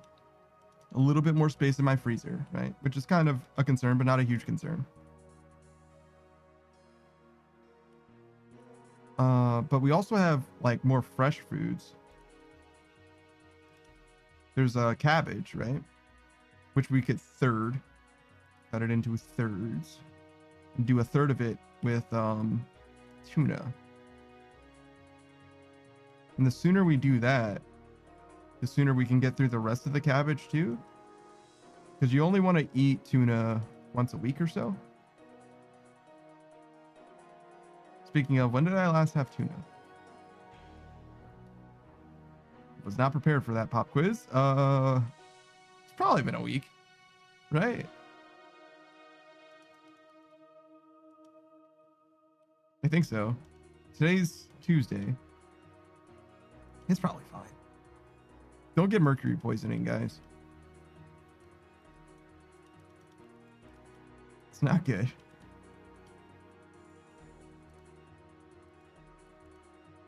I used to go a little wild. With my tuna. Would do like 3 cans of tuna, 3 or 4 cans of tuna for like tuna salad. Just for me, and I would eat it all at once. It's a little too much tuna. You shouldn't eat that much tuna. It's an unsafe amount of tuna. Like certifiably unsafe amount of tuna. Fuck. Mari says tuna? Yeah? What about tuna? What, are you remembering something about tuna? Some wizened old tale from days of yore? From the 50s? Ari says shut up? What? You can't tell me to shut up in my own stream, Laurie. What the actual fuck? First of all, that's so goddamn rude. Secondly, how dare you? Thirdly, how would you feel if I came to your stream and told you to shut up? That'd be crazy. Like, what do you fucking mean?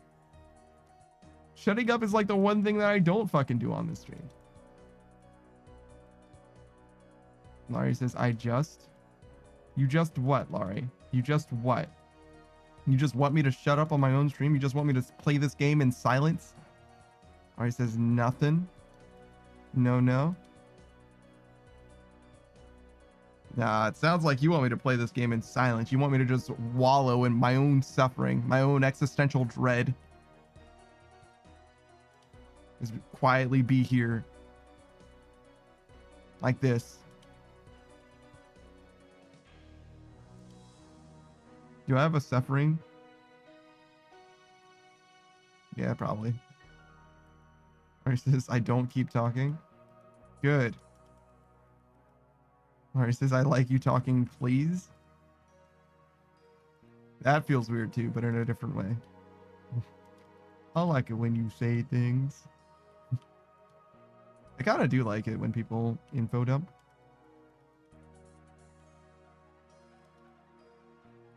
Sorry, says shut ups. No. What's your problem now? What even changed? Like, what are you talking about? Like, actually, what happened from one moment to the next? You fully 180'd. You fully switched sides. Shit. That's pretty close. But not close enough.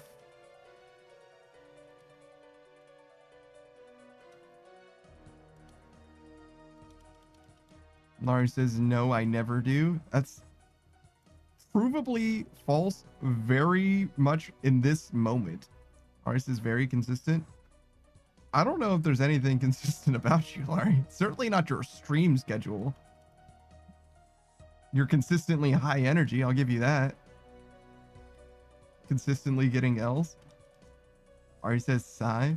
Look, I just calls them as I see it. What do you want from me, Laurie?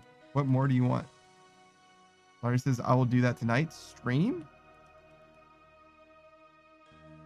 Laurie says, you shush. Wow.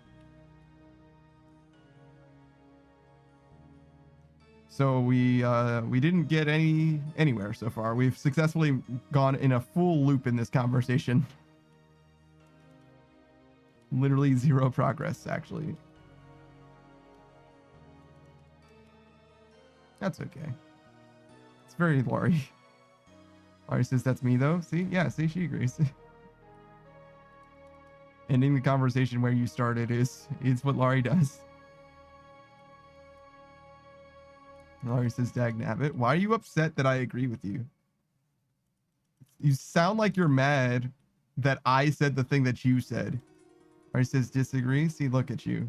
Look at you. Doing everything you can. Contrarian ass.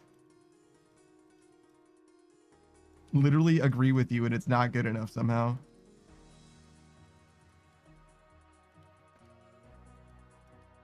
God damn it, Ari.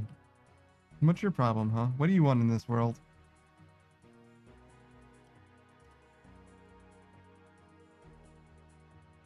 Yeah, I'm thinking tuna salad.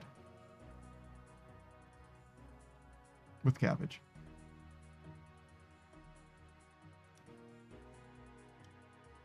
Ari says, I want everything. But you're not going to get even half of that. Your expectations are way too goddamn high. Ari says she wants everything but tuna salads. What's wrong with the tuna salad? Actually, you don't even like most food. What do you mean everything? You can remove most food from that list of everything.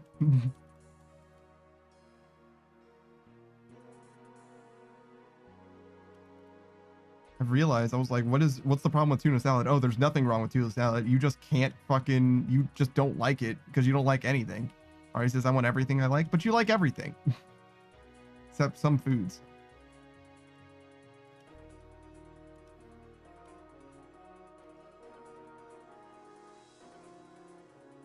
Ari pops off for everything. Like, actually everything. She's like, oh my god. There's birds in the sky. Oh my god, what a beautiful day. It's so bright outside. I love it. Wow, it's so dark tonight. Wow, I can't believe it. Wow, look at the streetlights. They're glowing. Shit. Oh, this is not everything. Oh my goodness, I do get like that. Shush. Alright, well. I think I've made my point. Oh shit, I should definitely dodge that. No! Alright, this is Panda, yeah.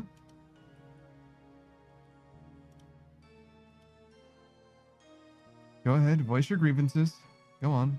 Alright, says you're not allowed to make a point. Talk. I can't. Or tisk, I see. I thought that was a typo for talk, but not tisk. Got it. Nah, I'm all points. I'm nothing but a fucking hedgehog. My goddamn porcupine.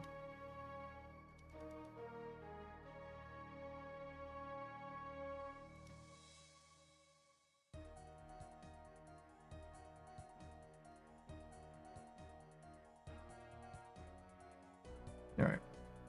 Stand here and finish. Alright, it says, oh, new hoodie when? Fucking several $1,000s from now. Actually, my artist slash rigger literally ghosted me. So I might actually just need a new person, to be honest. Maybe he's just busy, though. Well, maybe I know he was busy at the time, but he was like, hey, I'll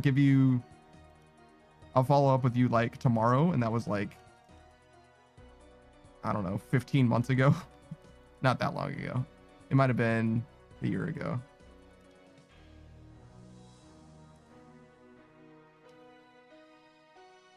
Laurie says, I'm trying to get Meru in the business. He's helping me make my next one. Oh, interesting. BD says the grind's not done yet. Yeah, not yet. Not at all. Meru's definitely an artist. But Meru also does not have very much time. Which is to say, if I did get Meru to work on it, there's no guarantees that I would get it done anytime soon. No offense to Meru. But I have an active commission out with Meru. Ari says he's got time. He just needs motivation. Well, money isn't a motivator for him. Because I paid him already. And he has not given me that art piece. Which is okay. There's like no deadline on it, right? That was one of the very first things that I said. But it has been a while. It's been a while. But it's not like I need it for anything anyway, but I wouldn't ask Meru to do something like this if I wanted to get it done in an amount of time. Let me put it that way.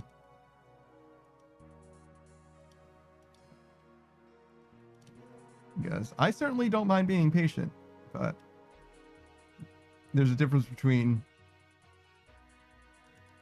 like something that I want to have done and something that can be finished whenever. He says, yeah, I can talk to him. I also didn't give him a timeline for mine. I don't need you to talk to him for me. I'm more than capable of speaking to Meru. But I'm not trying to bother him about it or nothing anyway. And he's a very good artist. And if he had a timeline, he probably would be more of a mind to finish it sooner. With that being said, even if he did give it to me tomorrow, I still wouldn't have anything in particular to use it for. So, like, there's really no reason for me to be like, hey, how's it going? Like, are you good? I've sent him a few messages now and then, like, hey, man, is everything all right? And he's like, yeah, no, I'm just busy and stuff. Like, okay, cool. No problem.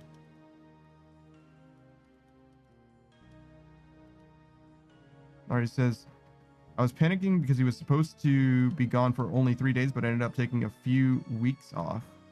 Interesting. Alright, it says, I was like, Meru, where did you go? He was busy with real life shit.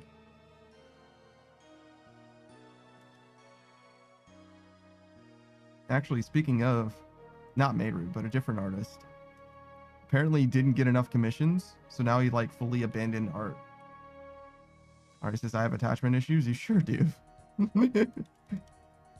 You sure do, Laurie. That's coming from me.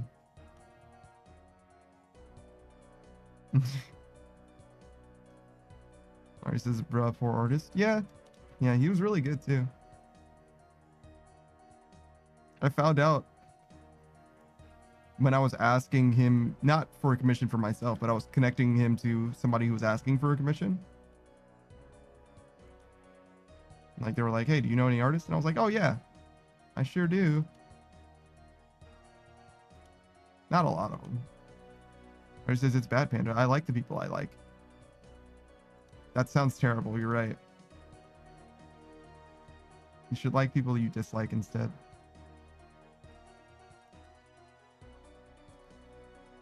Nari says no.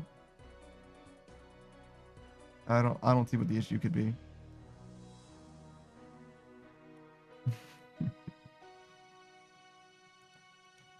Have you considered just liking people less?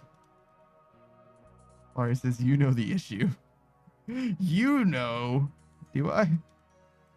You know the rules, and so do I. Nari says, I could never like people less. I could never not like people less? Wait. I think you meant to say I could never like people less. Yeah. Because I could never not like people less means the opposite of that, Laurie. See, this is why you should say things positively instead of saying them negatively, because negative statements are just more confusing than positive ones.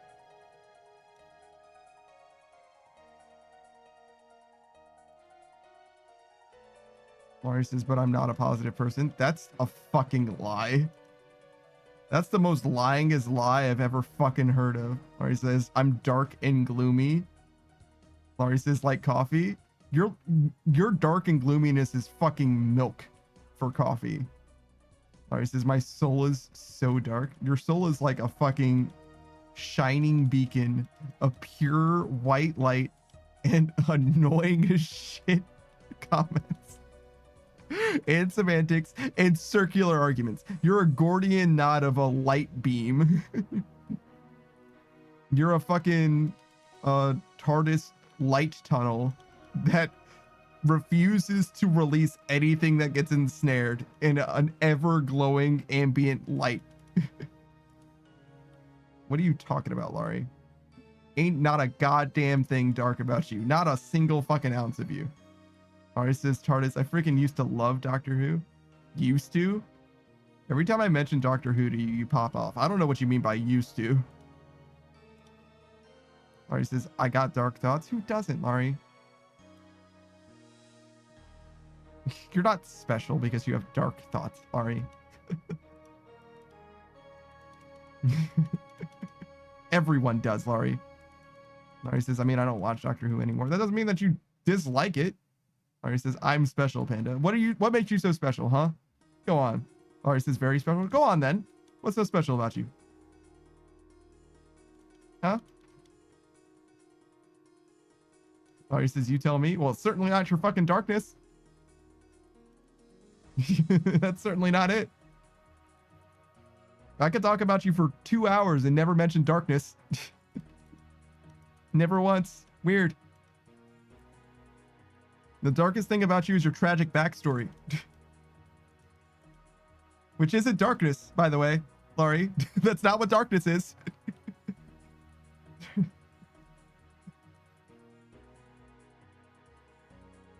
And he's like, I'm an edgelord. Sometimes I say damn. Woo. Oh shit. Laurie says, I gotta go. You're too much. All right. Later, Laurie. Laurie's like, sometimes I'll play Minecraft and attack my friends. Whoa, what an edgelord. Oh my god. I can't believe it. Sometimes it'll even be on purpose.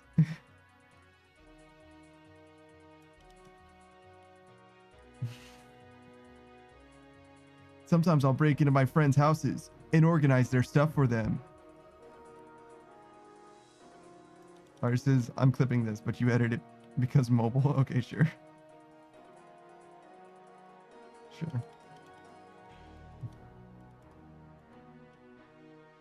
It's gonna be like 2 weeks before you see it on YouTube. You guys probably don't know this, but I made a personal commitment to myself, a promise to myself in the past that I was gonna respond to every YouTube comment that I get. And Laurie discovered my YouTube channel, particularly my shorts. So she comments on every short. So, and often whenever she comments, or whenever I respond to her comment, she'll reply to that too. So now we have just like probably like 20, maybe 30 different parallel conversations happening in my YouTube shorts. She's like the only one on my YouTube shorts as well. She's like, if you don't count my comments, it's like, it's got to be like 98% Laurie. I've had other people comment on stuff before, but it's like a dozen people ever. The rest is just Laurie. Just like hundreds of comments from Laurie. But she likes it, so it's fine. It's fine. It's funny in a way, but it's like every now and then I have my daily Laurie responding spree. I'm just gonna respond to Laurie's comments. You know, just iron out my dailies of Laurie's comments. You know, real quick. Hey, Miss Panda. But yeah, we talk about all kinds of stuff. Sometimes I try to trap her into a dialogue loop. I try to convince her, try to coerce her a little bit to like respond in a way that makes sense for me to respond with like one of like 3 canned dialogue options. I'm trying to like become an NPC a little bit in the YouTube comments. Laurie says, so you do that on purpose. You're not supposed to still be here. This is a secret, Laurie. This doesn't involve you. This involves everyone else.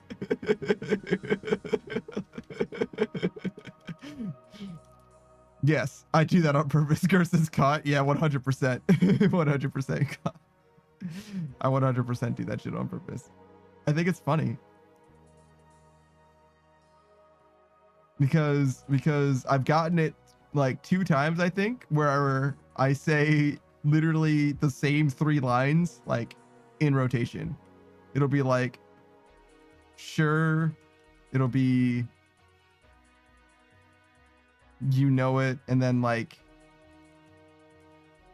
don't I always, or whatever. And then I'll just say, I'll respond to something with sure. She'll say something and I'll be like, don't I know it? And then she'll say something else. And I'm like, you know, isn't it always, or whatever. And if she says something that I can say sure to, I'll say sure again. And if she says something else that I can say, don't I know it? I'll just keep going until she notices. Until she says something about it. All right, says, you were still talking about me. Of course I'm sticking around. Nosy. Nosy ass. She's like, oh, you're talking about me. I gotta know what's going on. I gotta partake in the tea involving me. Like, hold on. Laurie says, monster, I won't see that. It's the perfect crime. The perfect crime. I'm also not gonna not do it, by the way. The fact that she knows about it changes nothing. Changes literally nothing.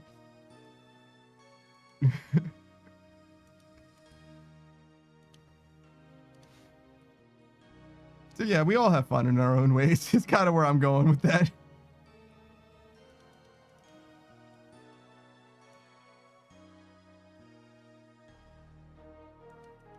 All right, he says, here I am thinking, yo, he's responding because he's engaged. Oh, I'm engaged.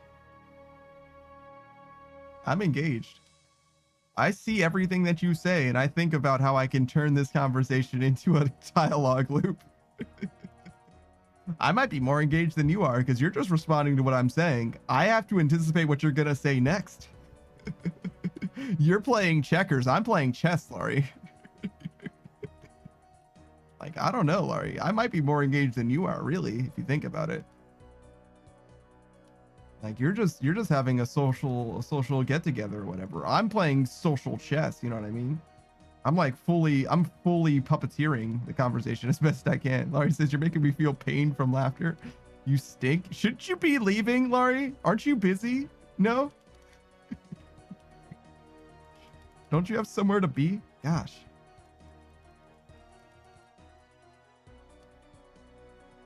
Oh, wait, I've been listening to the whole Sepulchre music this whole fucking time. Shit. All right, let's start with bait. Laurie says, I was leaving. Yeah, but you aren't leaving, though. Laurie says, I will. Yeah, all right, all right. We'll see.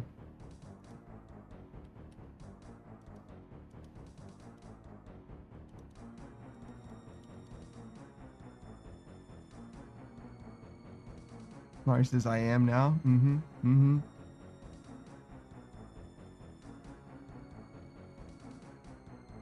So in a way, this is kind of counting down how many runs we need, right?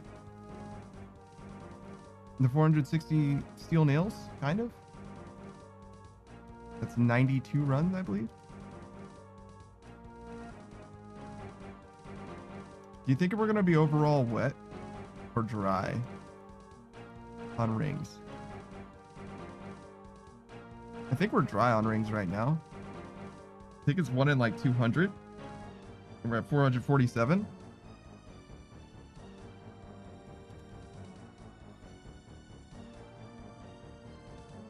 Or we were at 447. Probably at 450 now, I guess.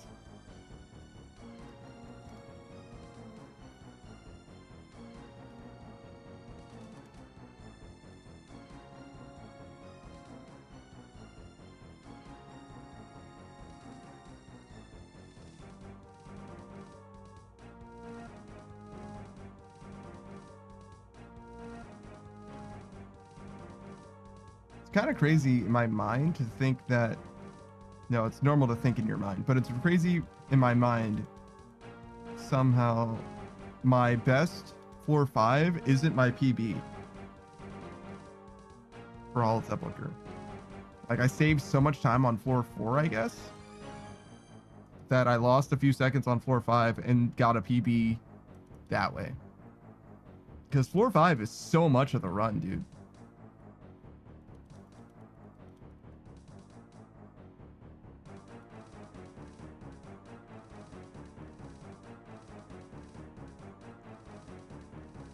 What is this song? It's crazy. It's intense. I like it.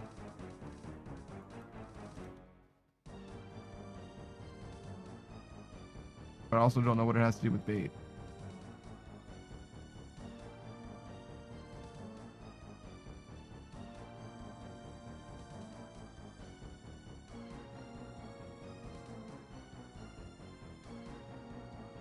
Oh, I forgot what I was supposed to do. I was just gonna stop there. Like, where am I supposed to go?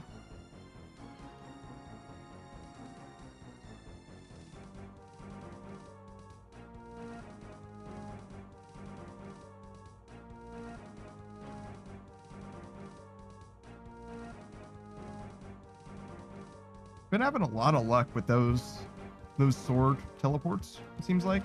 I think I have once teleported into the sword and died, but the vast majority of the time, if you just walk forward, you'll be fine.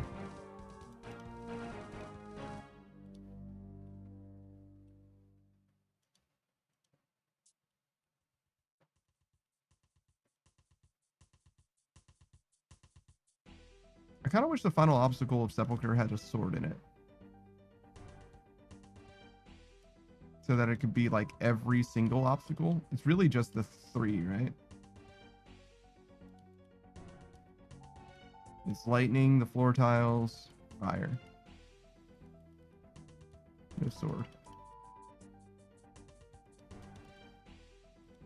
Which makes sense, I guess, to be fair. The sword and the crossbow bolts never actually meet each other, right? There's no obstacle with both of them.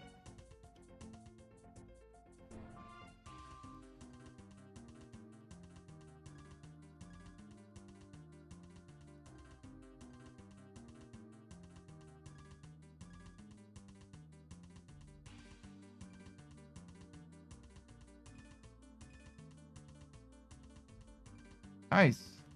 Leader man. Perish, fool. Give me double loot. Give me something good. Tell me something good. Nope. I mean, that was fine.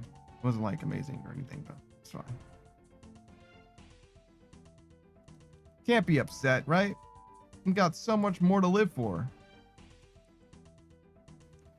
It makes it sound like I was way more upset theoretically than I actually was. I didn't mean anything dramatic. All right, come on. Where's the ring?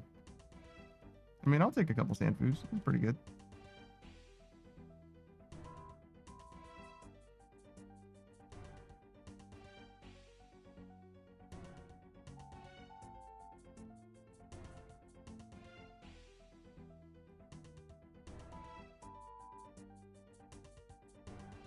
Am I forgetting something? No? 3 minutes. 3 minutes out of the 7-minute, 8-minute run is in floor 5.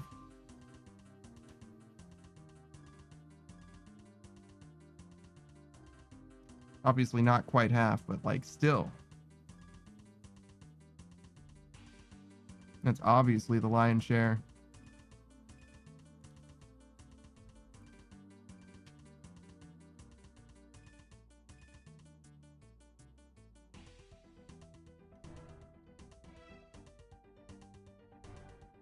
Do you think the lions actually eat more?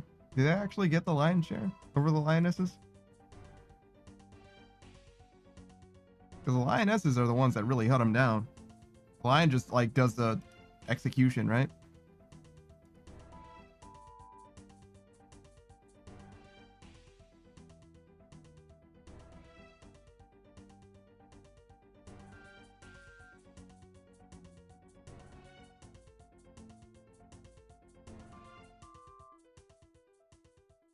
I feel like I've learned a lot about lions, but I'm actually not sure.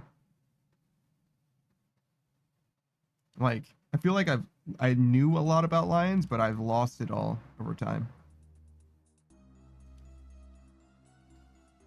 You know that Scar's got a lot of testosterone. That's why he's got a black mane. Which you would really think would make him, you know, more alpha-y, more muscle-y or what something. You know what I mean? I don't know. Testosterone's got something to do with muscle growth, right? And being bigger. Maybe not being bigger. I know that testosterone's like weird, right? In humans, like if you got too much of it, you can experience hair loss, and if you don't have enough, you can experience hair loss or something. It's weird. I don't know what that has to do with being big necessarily. Just testosterone half facts. Just testosterone reparroted half truths is probably most accurate. I don't necessarily know. I don't know nothing. I'm gonna be honest. I don't know nothing.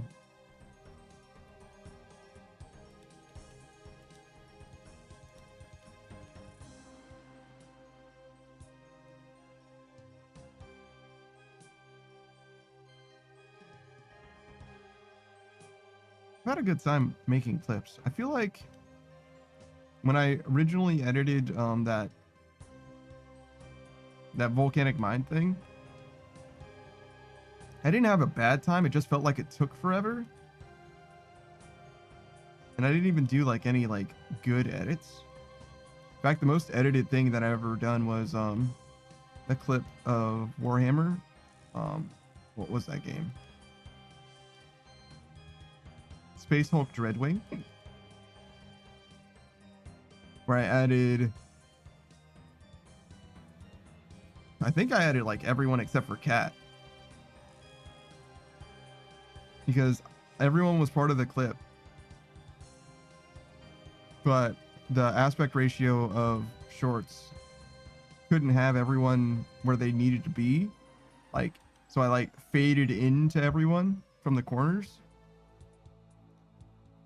It's like easily my most like actually edited, like crafted short. Cause I had to like learn how to do that and everything. I don't remember how to do it now either.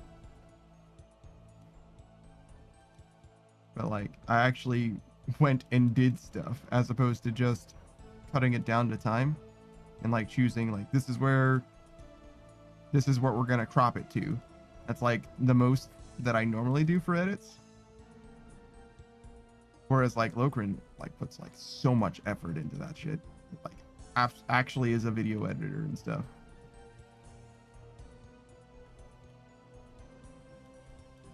I don't know. I guess I just don't really have like a passion for editing per se.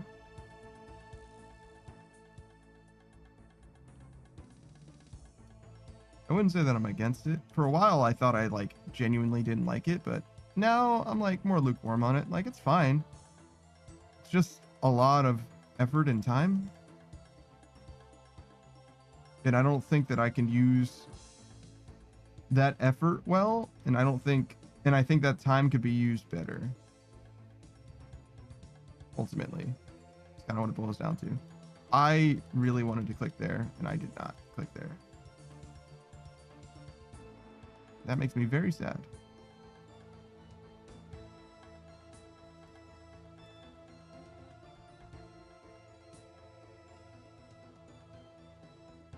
That's also unfortunate.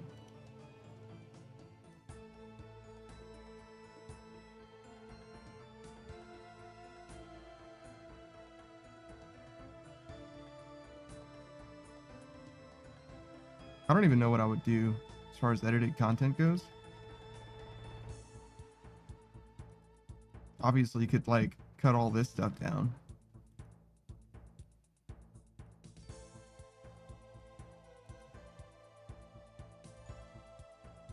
I don't even know what Sepulchre cut down would look like. You think it would just be like a supercut of every time you open a chest?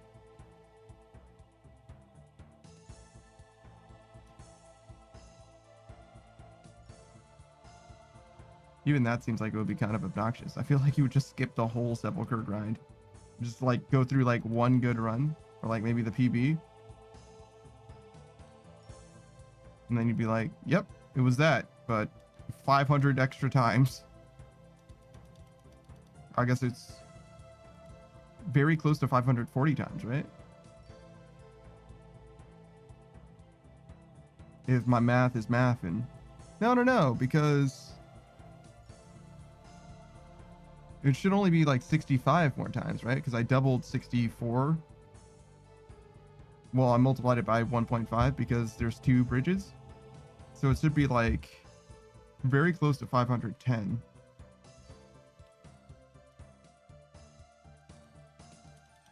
That's interesting.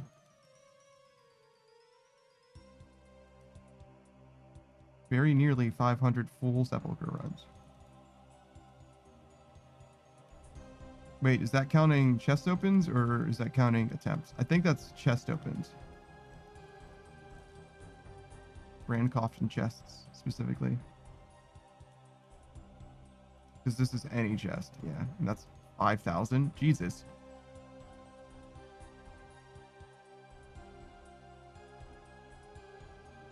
Yeah, I thought that might be wackadoo.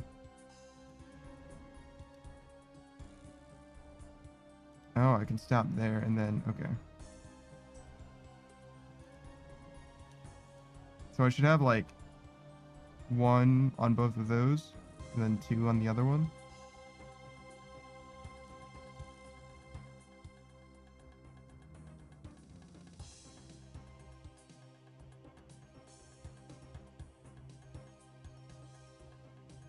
Nice.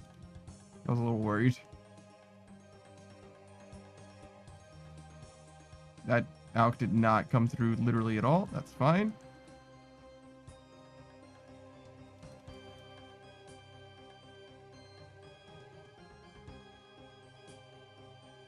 I feel like failing this should get you to the coffin faster. So that's not very far to fall.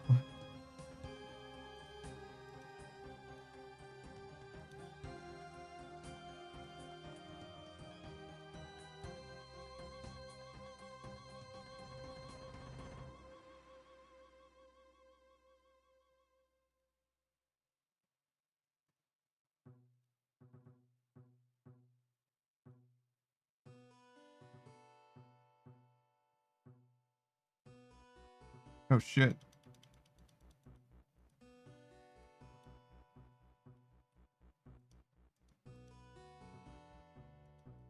Stand in the lightning, bro. Ain't nothing for you there.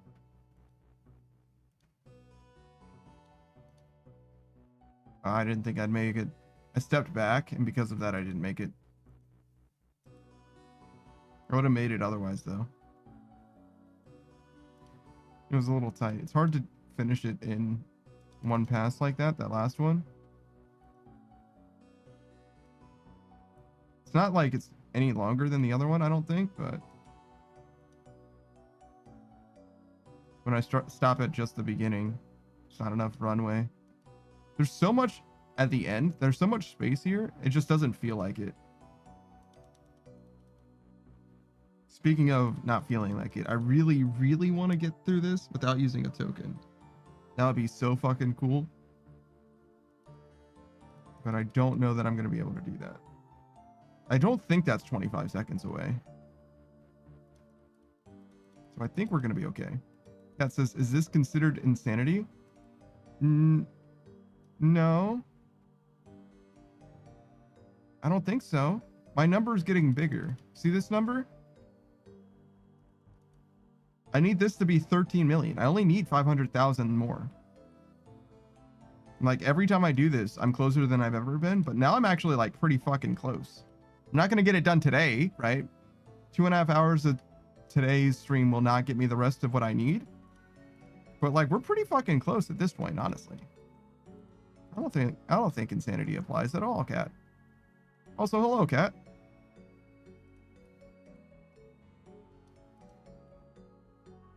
I can give you a proper shout out. Just give me one moment. Cat says, you on the edge? Not quite that close. It's gonna be a few more hours. Cat, Shiro, Neko. Friend of the stream. I met Cat a long time ago, actually. It's been... Shit. It might have been a whole year. Probably more than that, actually. Because we played Terraria. I think that was my first collab, actually. Playing Terraria with you and Aza. Cat says 50 years. Yeah, something like that. Something damn close. Cat's a variety streamer. Lots of Stranova recently. That's that mobile waifu.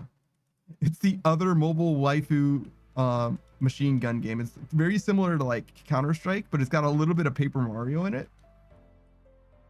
Well, maybe not Counter-Strike. It's a little more like Overwatch, I guess, to be honest, because it's got like payloads more than anything else, rather than bomb defusing or anything. And Kat says, yeah, I don't know what I want these days. Nothing is holding my attention over anymore. Yeah, I got you. I don't know, man. I don't know.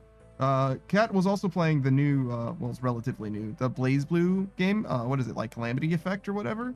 It's the roguelike Blaze Blue game. Kat's played all kinds of different things, though. Unfortunately, Kat hasn't found a brand new love. Kat used to be like an extremely high level Apex player. Still plays Apex really well, but never had a good relationship with Apex and decided to kind of swear off of it. Unfortunately, Rivals hasn't caught Kat's eye. I've played Rivals a few times. Kat's played it a few times too, but he's a little bit out on it, which makes sense. Overwatch fatigue. Kat says, I've been playing it. Yeah, but like, you know what I'm saying. It isn't the object of your affection. You know what I'm saying? You need something new. Maybe Monster Hunter Wilds? Maybe. Kat plays all kinds of different shit. It's kind of a shame to see Kat play. I think I saw Kat playing like, God, what was it? It was some Final Fantasy game, like Final Fantasy 9 or some shit. And I was like, you're too much of a gamer to be playing Final Fantasy 9 because that game is just like a turn-based strategy game. And Kat's meanwhile clicking heads, like fucking flicking 90s and shit. Like, it's weird to see you play a game that isn't like a first-person shooter. Kat says, yeah, I'm hoping Monster Hunter Wilds is fun. I'm sure it will be, but I don't know how well it's gonna work is the problem. Because like Monster Hunter's always been like fantastic game to play, kind of dog shit multiplayer experience. You know what I mean? Like when you're in the game, it's fine, but like joining someone's hunt and like being in the same lobby of them and like all that, like going through the main story, all that kind of shit has always been kind of bad. But then when you're actually playing the game, it's like, oh wow, this game is great. So yeah, I hope Monster Hunter Wilds is good. I don't know that it will be. You know about Avowed too, right? That's the Skyrim killer, if you will, by Obsidian, the guys who made Fallout New Vegas. That's coming out in just a couple weeks. Don't know if that's going to be good. Never heard of it? That's crazy. Yeah, Avowed. Same as The Outer Worlds. Same devs from that. And also, of course, Fallout New Vegas. And a few other games. They also made Grounded. But yeah, I hope that game's good too. I don't know that I'm going to play it anytime. Especially not near its release. Other than that, though, if you like rhythm games, Rift of the Necrodancer, the sequel to Crypt of the Necrodancer, is coming out soon. Kat says, I took off for it. What? You're taking off to play Avowed? So when you say never heard of it, you're joking about it. Welcome back, Saku. Or are you saying you took off for Monster Hunter Wilds? For Monster Hunter. Gotcha. I figured it out. I pieced it together. I hope that game is so good. Saku says, sorry for the burn earlier. I reached 100 fire making because of it. You're good, dude. You're all good, bro. Don't even sweat it, bro. I've gotten much worse. Don't worry about it. I'm good. I'm chilling.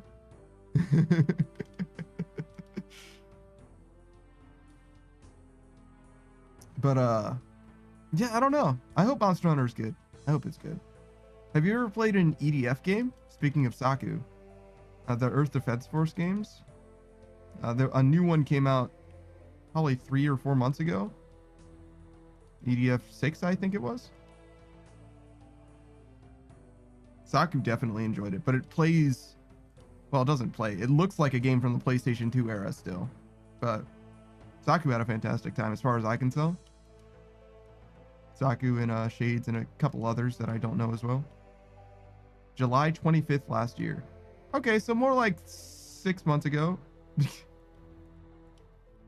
Yeah, all right, you know, well, I don't know about time. What can I say? I was talking to Akai, another good friend. He's mostly plays fighting games or whatever, and he was like, "Oh yeah, I haven't played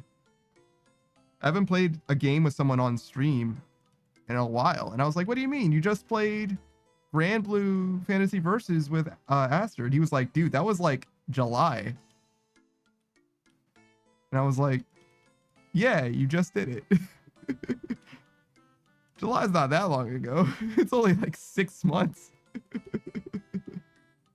Sagas is 100% play again. You only played as the one class, right? So yeah, there's a lot more game to be had. I don't know. I probably would enjoy it, but it's a really expensive game right now. For what it is. Sagas is, I played the other classes on my own, but still. Ah, I got you.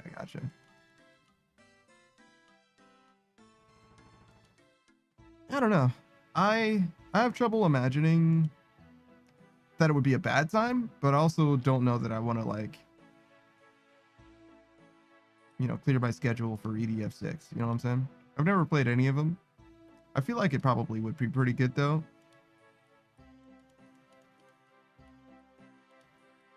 I would much rather a Monster Hunter though, I think. I don't know that I'm going to play Wilds on release. I might. I've always loved Monster Hunter. I've played every other Monster Hunter game at this point. Well, I haven't really played Iceborne or Worlds. I played Iceborne on stream, but I didn't play Worlds on stream because I played it fucking years ago. But I played Rise on stream. I just did like the main story though, basically. And Sunbreak. I did the main story and the DLC.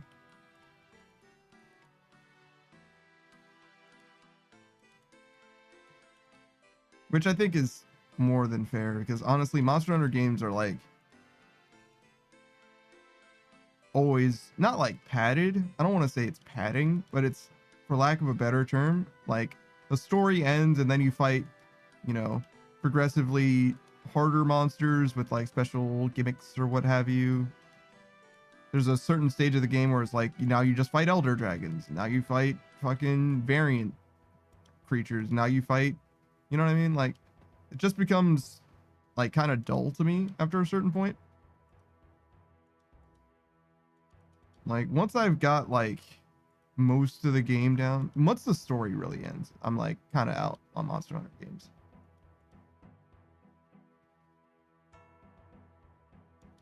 Sakus says, now you fight Devil Joe. I fucking love Devil Joe. I fucking love Pickle Sore. But yeah, I don't want to fight anything a bunch of times. Really? Cat says, what's that? Pickle Sore? Nah, man, you love Pickle Sore. What are you saying?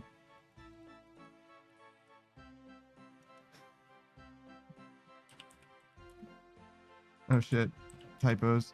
Saga says, me on my way to kick Duke's ass for the 701st time. Yeah. Do you have an Emberlight? I think you do, right? I'm pretty sure you do. Yeah, you got all of them. Yeah. I remember now. But yeah, I don't know, man. I don't know.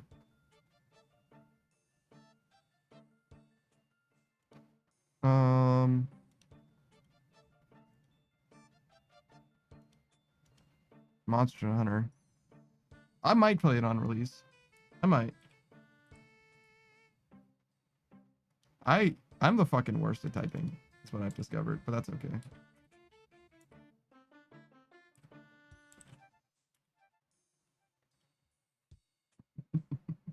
Fucking embarrassing, honestly.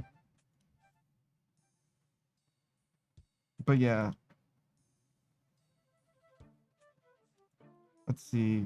When does it really release? That's kind of the question. Cat says you can just grind RuneScape because if you do that, then you're wasting experience. It's actually worse than that because in order to do this, I have to be bonded up. And a bond costs about, it's almost exactly 14 million gold right now. And it lasts for 2 weeks. So a bond will cost you 1 million gold a day. So with your bond, you kind of have to earn at least 1 mil every day. And I don't stream every day too. I stream like 10 days a week or whatever. One of them I stream 10 days a week. Headass. I stream 10 days every 2 weeks, excuse me. And 2 of those days, I don't even think I'll be playing RuneScape. So of the 8 remaining days in 2 weeks, I think I have to earn 14 million gold. So I guess it's right. No dukes tonight. Garage doors? Oh shit. I hope you get that fucking bando silt. That'll be huge. Cat says, hey, what's this RuneScape drama about? Okay, so the TLDR, right, is the devs were like, hey, what if we charged you more money for less, right? That's the TLDR. They were like, hey, wouldn't it be funny if we charged you more money for less in the game? And the player base was like, shut the fuck up. That's the stupidest shit I've ever fucking heard, right? But actually what they did, right? Actually, is they sent a bunch of surveys out, a bunch of randomized surveys with a bunch of different features, options, right? To people who largely weren't like actively playing the game, right? And the features, the options that were randomized were like, hey, what if instead of having one kind of membership, instead of being either a premium member or a regular member, we have different tiers, right? Cats, it sounds like a deal to me. Yeah, no shit. And the lowest tier, for example, is like, okay, you can do whatever you want to do in RuneScape, right? You have access to all the content in the game, but you can only play the game on mobile, right? Right? And the next tier, for example, is, okay, you can access the game on mobile and PC, right? You can do whatever you want to do on mobile and PC, but you don't have access to any of the API stuff, right? So you don't have any of the plugins on the sidebar. Oh, you can't really see the sidebar. Any of like this shit, any of like this stuff, right? And the next package is like, okay, so you have access to the plugins, but also for the low price of $6 per character, you can also play this game on different accounts rather than just the one. And everybody was like, wow, that's fucking terrible. Oh, I'm sorry. There was also one that was like, hey, what if we just add ads to the game? You know what I mean? If we just add ads, unless you pay us a certain amount of money, you get ads sometimes in the game. Not in like the gameplay experience, but like around the game. You know what I mean? Like when you're like logging into the game, and you know, it wouldn't affect the gameplay, we swear, but you know, just like ads like around the game a little bit. That's basically what they were saying. And everybody was like, we hate literally all of this. Cat says, oh, sounds like they sent the survey to the grinding AFK bots or money bots. Yeah, to some degree. Oh, and there was another thing. They were like, okay, to make it worth it to get this premium package, right? To get like the highest level membership. What if we provided you with customer support and like account recovery support? You know? Like, what if we provided that to you? Would that be cool? You guys have always wanted better customer support and account recovery options and stuff. What if we charged you extra money for that? And everybody was like, you could fuck right off. How about you give that shit to us for free because we already pay you money for that? Unless you're me, in which case I haven't paid them a single dollar. But still, like, it's just bare minimum shit. You know what I mean? Like, just shit that you would expect. Just for being a video game. That you don't have to go to, like, Twitter and be like, hey, I lost my account due to a hacker. Can I get my account back? You don't have to do that, you would expect, but in this game you kind of do. Yo, what is up, smug little bug? What am I fucking looking at? Jesus.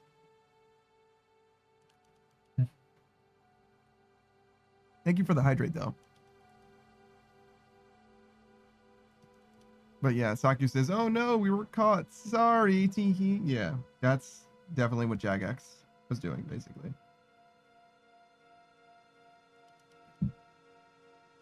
Is that Euland? Is that a Euland emote? Yeah, it sure is. Jesus Christ. Fucking degenerates, man. Excellent content, though.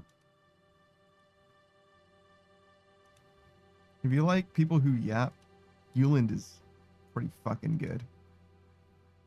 Saku says, cue the South Park sorry scene. We're sorry. We're sorry. We're sorry. We're sorry.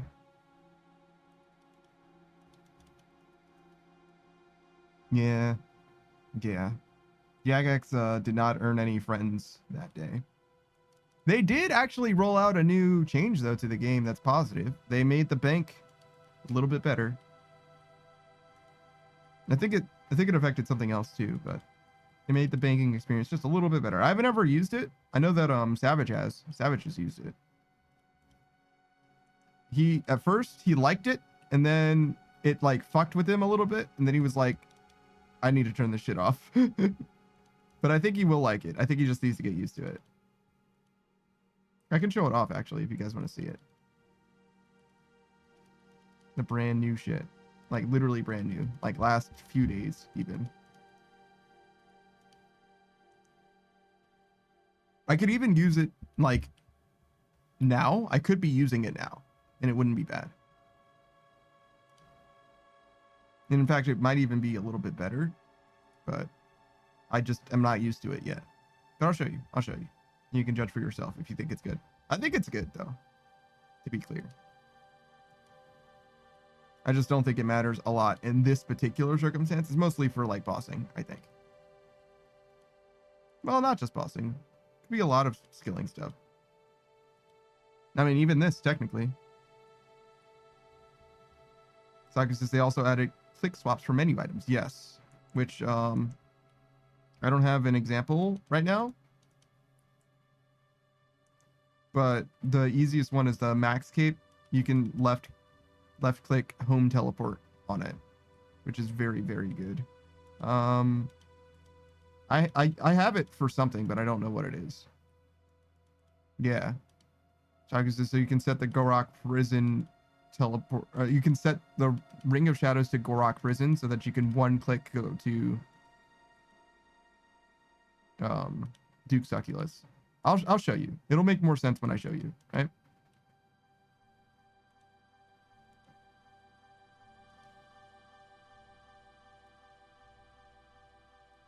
We're almost out. It'll all make sense. It's very, very nice quality of life stuff, basically.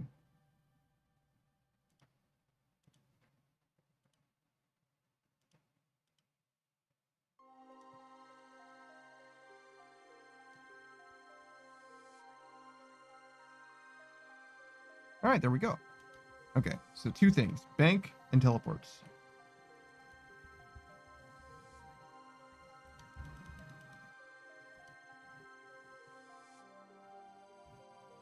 It's crazy to see how many teleports the max cape has, by the way. Like, setting it to left click or whatever, it's like fucking overwhelming. It's like fucking 15 options or some shit. Savage was showing off his home teleport utility, which is like, it's very good, but it's arguably probably better to go to the crafting guild in most cases.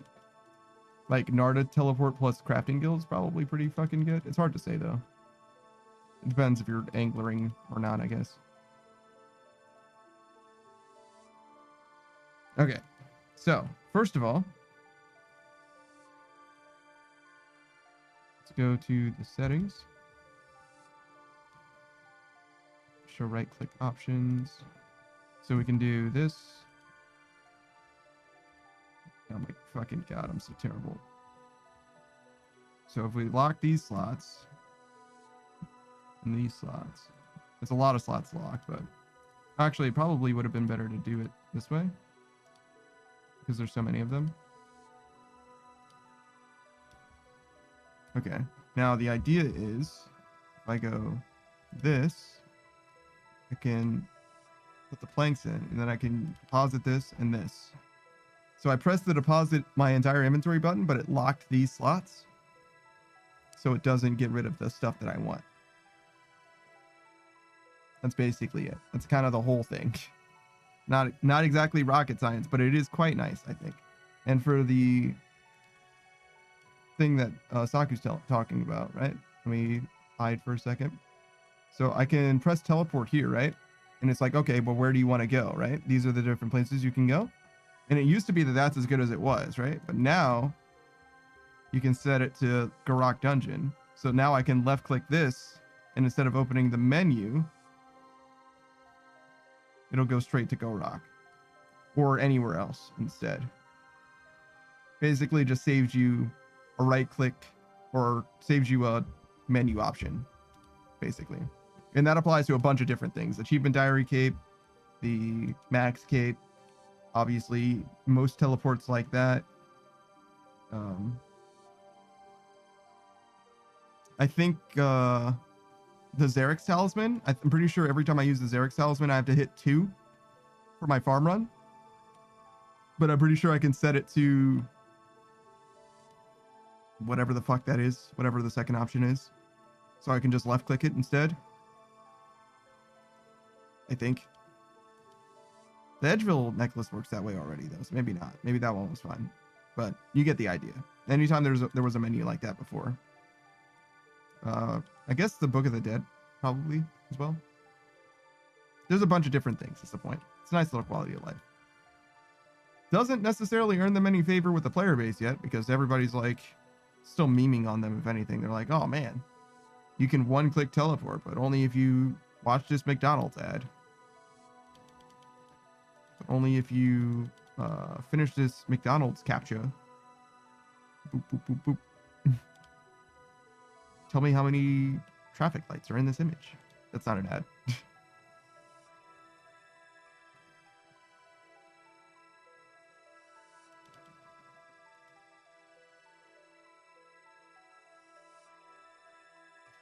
Slowly dying to poison. So funny to me. It's fine. I think we got like 600,000 hit point experience.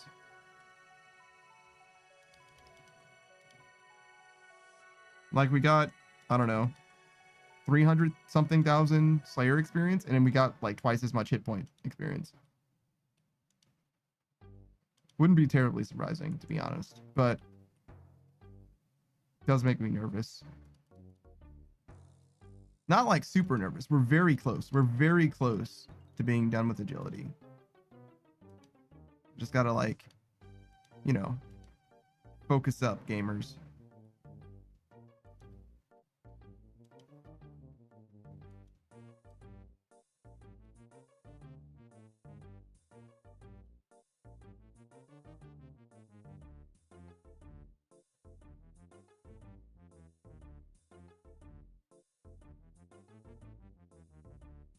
Speaking of close, we're also kind of close to being able to enter a 2200 world. Not like close. You have to basically finish like 3 skills, maybe more. This is 18 levels, and that's the most. So it'll be like 5 skills. So we got to finish probably closer to like 10 skills to really get there. Shit.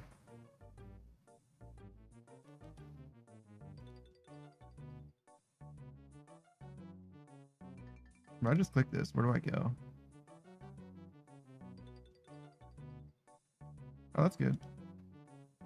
That's the wrong. I definitely fucked that up. I ran through those tiles and I wasn't supposed to. It's fine. And we were still too slow for this, which is really sad. No! And we're really too slow for that too. That's also sad. It's just less sad because it matters less to me. Oh, does this say ranging because I'm using a crossbow? Probably.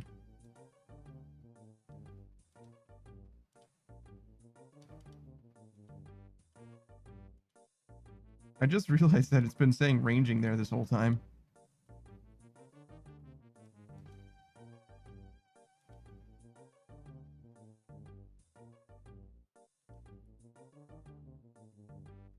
Wait, why do I have this set to rapid? What does this even do? Is this the same as the bone dagger? Deal an attack with greatly increased accuracy on unsuspecting targets. That lowers the defense by the damage dealt. So yes, it is the bone dagger. Cool.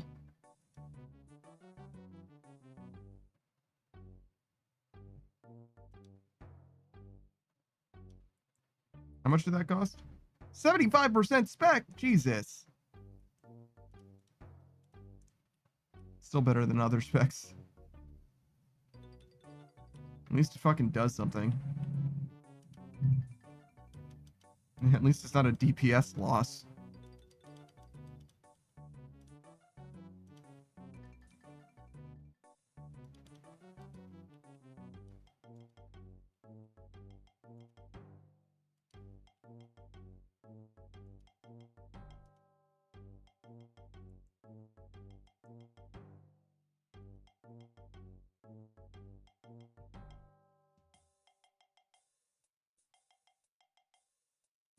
So we decided on tuna salad, right? That seems reasonable.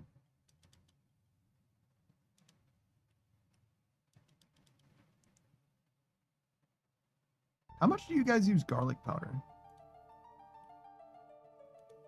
Because I swear to God, I put that shit on everything. Like, actually, kind of everything. Like, I haven't put it on peanut butter and jelly, but only because I haven't been brave enough. And I'm also scared to find out that it tastes better with garlic powder. Because if I cross that bridge, then no one's going to look at me normal again. You know what I mean? They're going to be like, yo, why are you seasoning a peanut butter and jelly sandwich, bro? That's not normal, man. It's supposed to have 3 fucking ingredients, bro.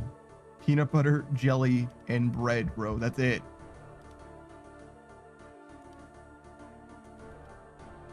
I do like peanut butter and jelly a lot, actually.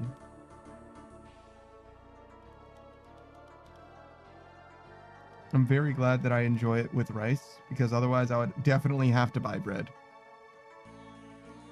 Gur says, I'll judge you on that one just a little. Damn, Gur will judge me just a little? It's over for me. If Gur judges me just a little, then other people are gonna fucking write me out of their shit. I'm gonna be written out of somebody's will.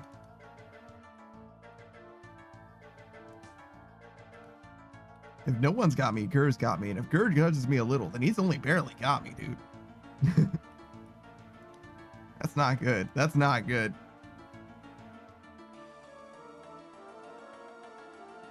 Would you judge me if I tried it? Or would you judge me if I changed the way that I make my peanut butter and jelly sandwiches?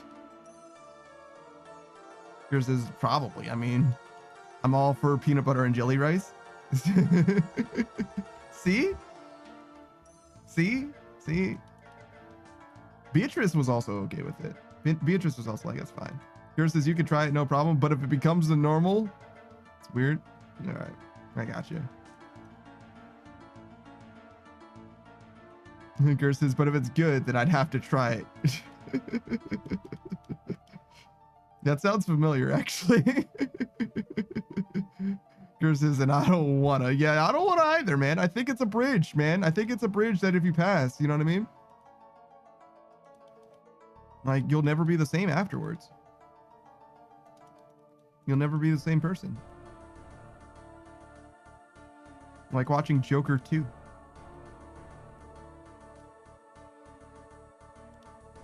Saki says peanut butter and jelly has 3 ingredients. Peanut butter, jelly, and sandwich. Did I say sandwich? I meant to say bread.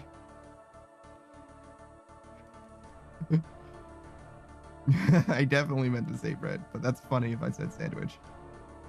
Saki says, no, I said sandwich. I got you. Yo, that was a weird frame skip. I think my computer's dying a little bit. Oh, maybe my hard drive is failing. That could be. I've been absolutely abusing my SSD. Which is to say I've been using it for literally everything, which is not what you're supposed to do with an SSD. Maybe I should get a new one.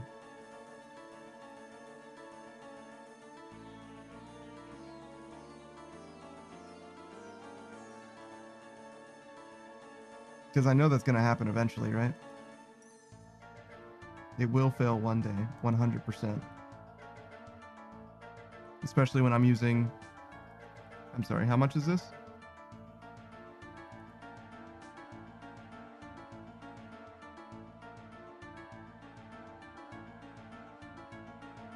It's hard to tell.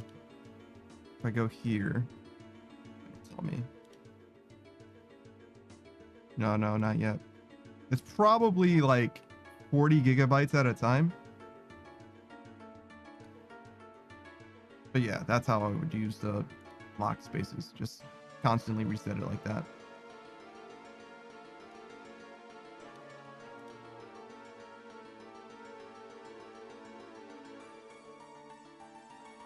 Shit. But yeah, probably about 40 gigabytes at a time, which is just like so much memory. I've only got 700. Shit. I've only got like 700 gigabytes available. So I probably have written to those 700 gigabytes several times. You only got so many reads and writes. Part of it is definitely that I'm like just recording this locally. I don't have to do that, right? I can obviously just pass it straight from Twitch to YouTube. But part of the reason that I do it this way is because I want the game split up. That's one thing. Another thing, I want to be able to edit it if I want to edit it for YouTube. I guess I could download it after if I needed to edit it. That's obviously an option, but I don't know.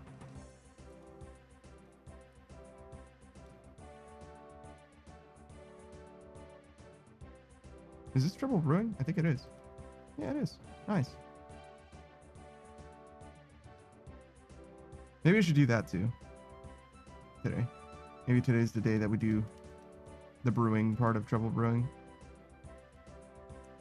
I certainly got enough stuff.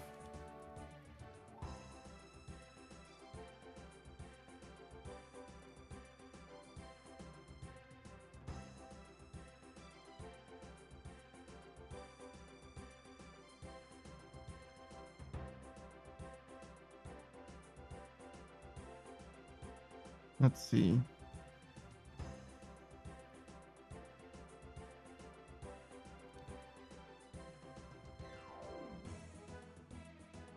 I really heard the Trouble Brewing sound, like soundtrack song, and forgot what I was talking about. And like fully just started thinking about Trouble Brewing instead. Which, by the way, got fucking nerfed. God damn it. Too many people playing their fucking minigame, I guess. Can you imagine? This minigame was fucking languishing, bro. Trouble Brewing got nerfed. The experience gains, I think, specifically.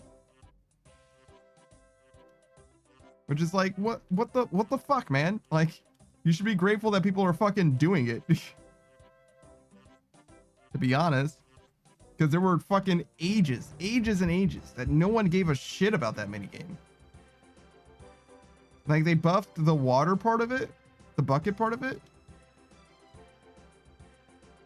And people did that, sure. But, like, nobody actually played the fucking minigame. You finally make it so that that it's worth playing the minigame for experience gains, and you're like, oh no, people are doing it too much. Saugus' minigame was dead for 15 years. That just wasn't enough. Yeah, no shit. I don't know if it's like nerfed to the point that people aren't doing it or anything like that. I just can't believe nerfing it though. Yours says, I got a good few fletching levels while it was hot. Now I'm sad. Yeah, no. I mean, it's mostly just good for early game fletching, to be honest. But like the free fletching is free fletchings. Like I am not upset at all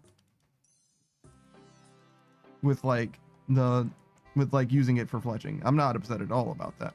But I do not like that they just decided to nerf it. Like why? Like actually why? Who is being hurt by it?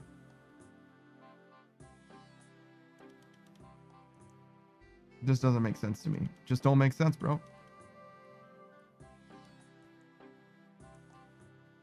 Here's this new content. Yeah, I know, because the fletching mini game is coming out.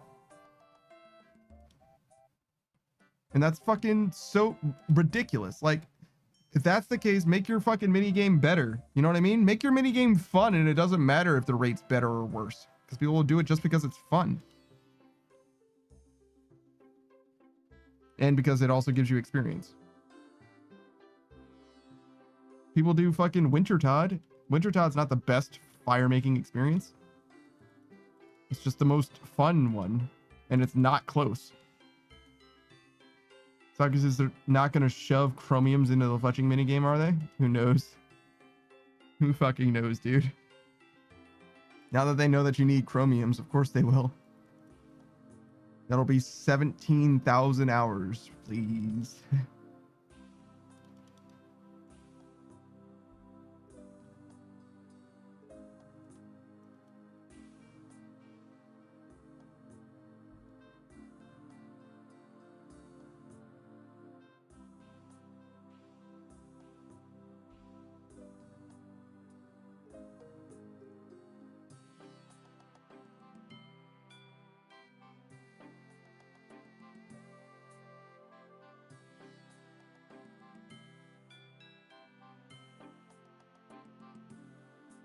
Let's see, how long have I been streaming? About a year and 3 months, I think. So if I got the same SSD, it would probably last me about the same amount of time. Can you have more than one SSD? I think you can, right? You can just hook them up in parallel.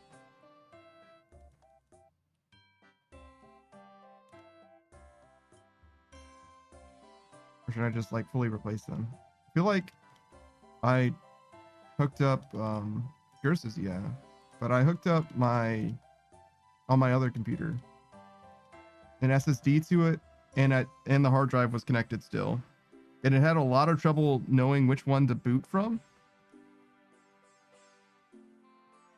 and like changing the order that they were connected to the motherboard didn't change which one it tried to boot from for some reason. Like I had a decent amount of trouble with that, and eventually I just disconnected the hard drive. Just like fully was like, fuck it then. Just no hard drive then, I guess.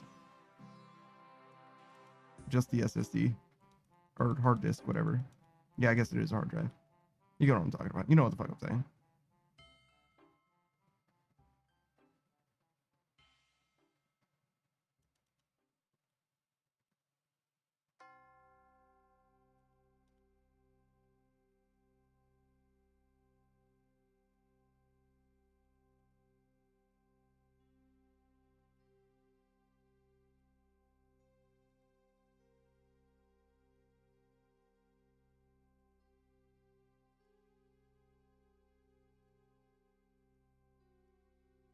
Even if I got another one, I think that the thing that I should do... Well, this one seems like it's fine for now, right? So I guess we can leave everything here and just add everything new there. That kind of makes sense. Just like leave this one just the way that it is while it seems like everything is still okay. Even if it is starting to have problems potentially.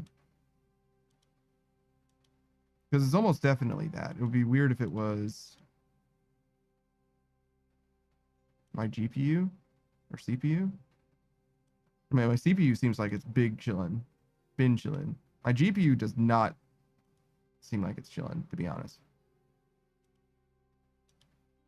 So it could be that, I guess. Yo, music? Hello? Oh, it's just quiet.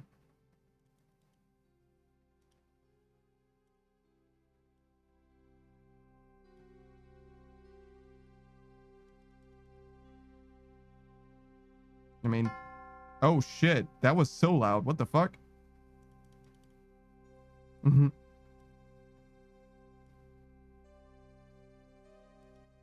All right, we'll turn it down just a little bit, I guess.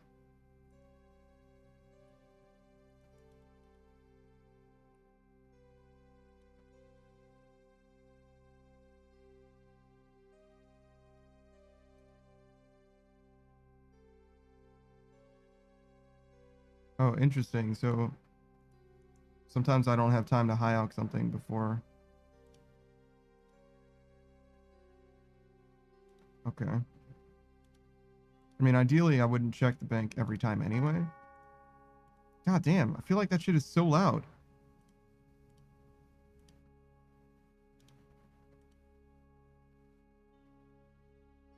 Also, I do not need this open.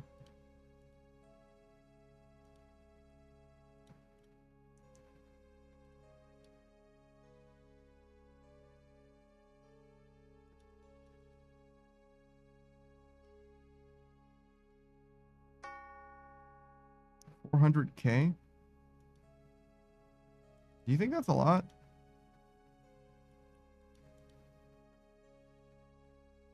It's interesting that 10% of that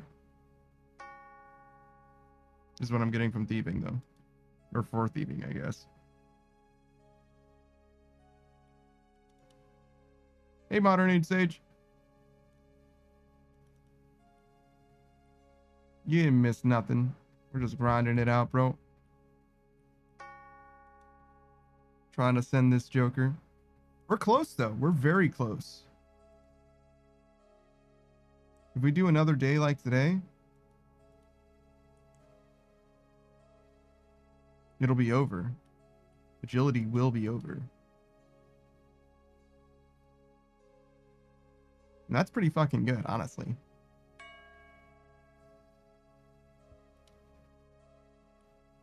Underneath stage is nice. I just woke up from the most glorious sleep. Damn, bro. Damn, bro. Where are you? It's 10:45 right now, East Coast time. Waking up at this time is wild. You're like fully nocturnal now. You're no longer diurnal at all.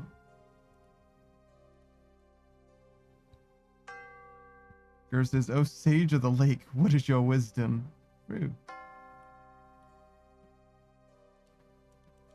What you got for us?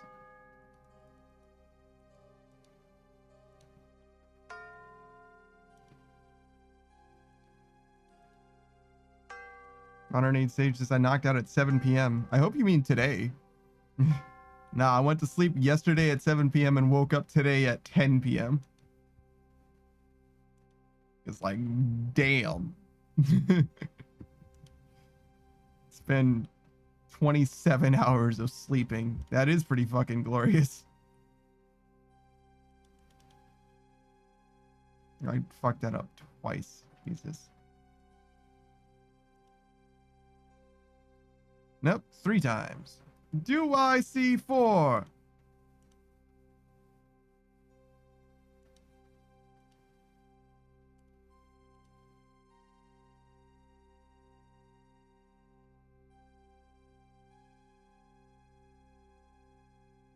Underneath stages, be careful what trying to force something, because what may seem like a fart may not be a fart at all. I hear that. Listen, we don't trust these farts. We don't trust them at all.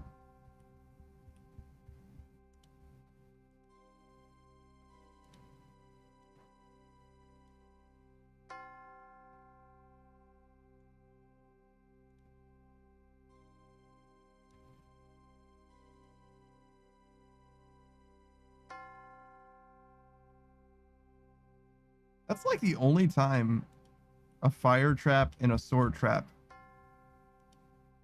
are the same trap. I like it though. I like the combinatory traps, to be honest. Kind of wish, I don't know. Like I said, I wish the last obstacle had some swords.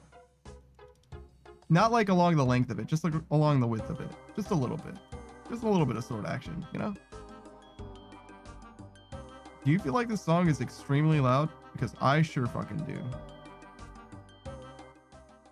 That's better. That's much better. Because, like, fuck. Can't hear anything. No. No. Let me live. Let me be. Let me out. No. Oh my fucking god. I can't believe it. That was so fucking close. Holy shit.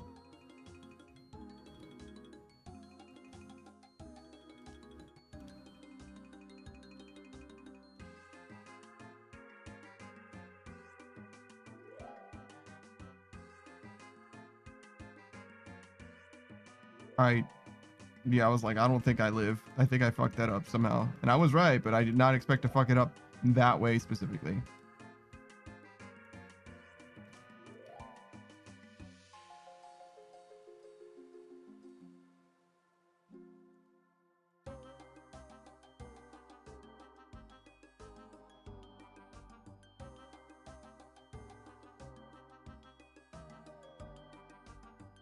Yo, you guys high alkin right now? Shit.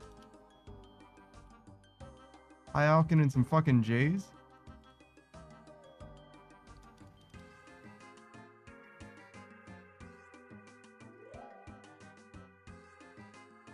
Honestly, I really like this agility outfit. I feel like I like the white one better, after all. Maybe I would feel the same way if I had the white one instead of the black one. Grass is always greener.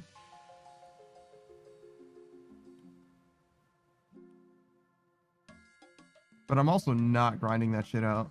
I'm just not gonna. Because changing this from black to white wouldn't necessarily be the worst, but getting a whole new graceful, which is what I would really want to do, is like way too much work. It'd take like a whole fucking week or some shit, I think. Pretty sure I ran the numbers. And it just doesn't make sense, especially when I'm literally finished with agility, right? Like, imagine just spending the time at the rooftops. Maybe after I finish maxing, I can do it like on mobile, AFK or something. Well, as AFK as agility gets, you know what I'm saying. But then again, that would cost me being bonded up, so probably not.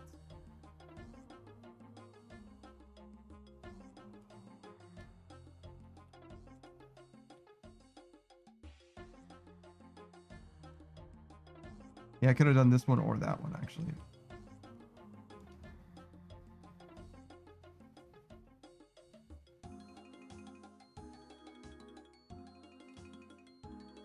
I feel like this is a little too loud for me. Just a little bit too loud. If the music's too loud, I start to groove instead of... Oh shit. Yeah, I got roasted. Instead of speaking my mind, instead of telling the people what it is. So I guess it's okay. It's not like the end of the world to just groove for a second.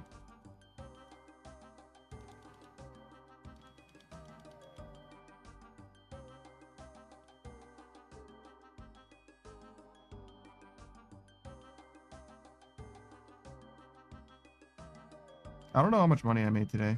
Oh, will this tell me?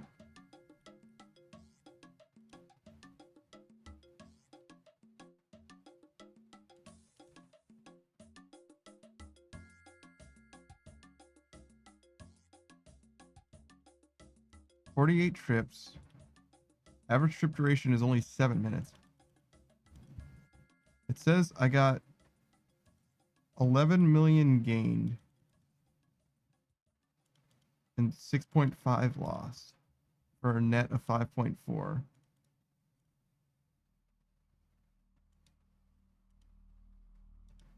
So it's counting my ounces losses. That makes sense. I think I withdrew some money from the GE and shit like that. So it's probably part of the reason why the number's so weird. I got like 3 sets of battle staves or whatever, so that's like 3 mil.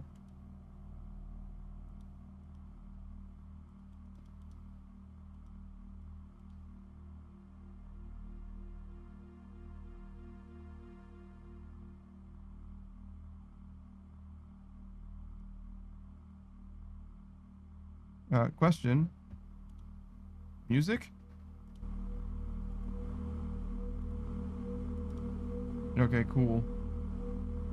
Sometimes the music is just way too fucking quiet, I guess.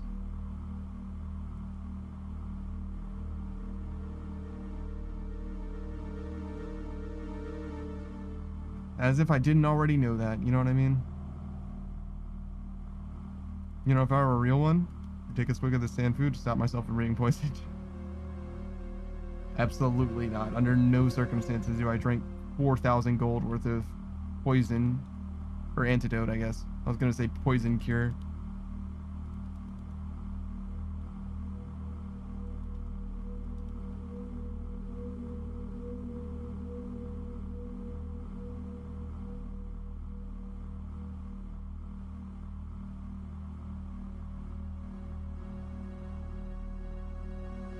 Stopping every time isn't like super duper good. Definitely going instantly is better, but it's only like a few seconds better, right? So I don't know. Does it matter? Probably not. In the grand scheme of things. Either way.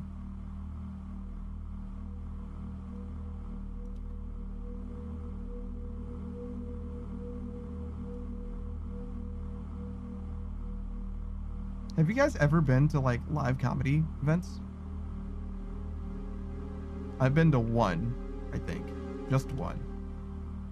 Like with a proper comedian. I mean, I haven't been to like a comedy bar or anything like that with people who are like trying out material.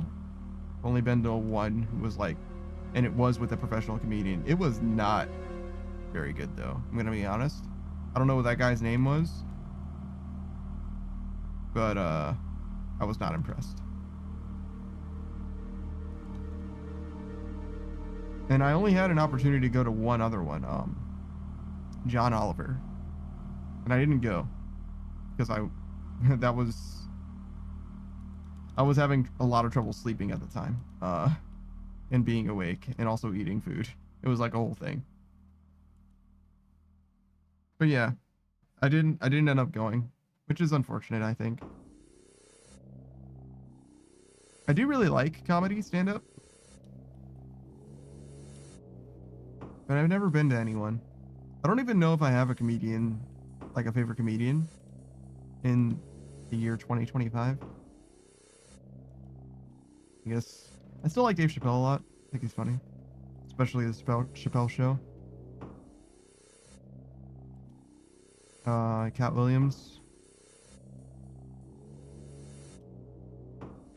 But it's been a long time since I've seen. Well, no, I saw some of Dave Chappelle's material in like clips. They were a little controversial and stuff, so I wanted to check it out. Other than him, though,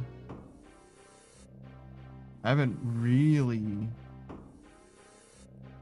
Yeah, I'm not super aware of anybody that's like. That I'm like, oh, yo, that's the person. Like, I'm gonna love their fucking show.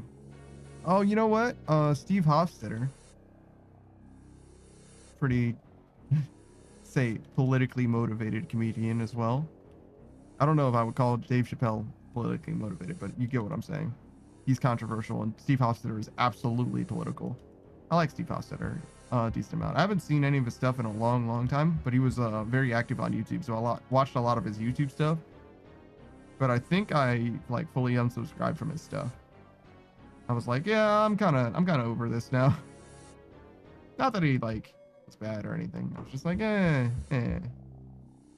Being away from politics is a good thing for your spiritual well-being. Here says, I went to one show while at a Ren Fair and it was miserable. A Ren Fair comedy show is crazy to me. Was the comedy in theme? Because that seems like a bad call.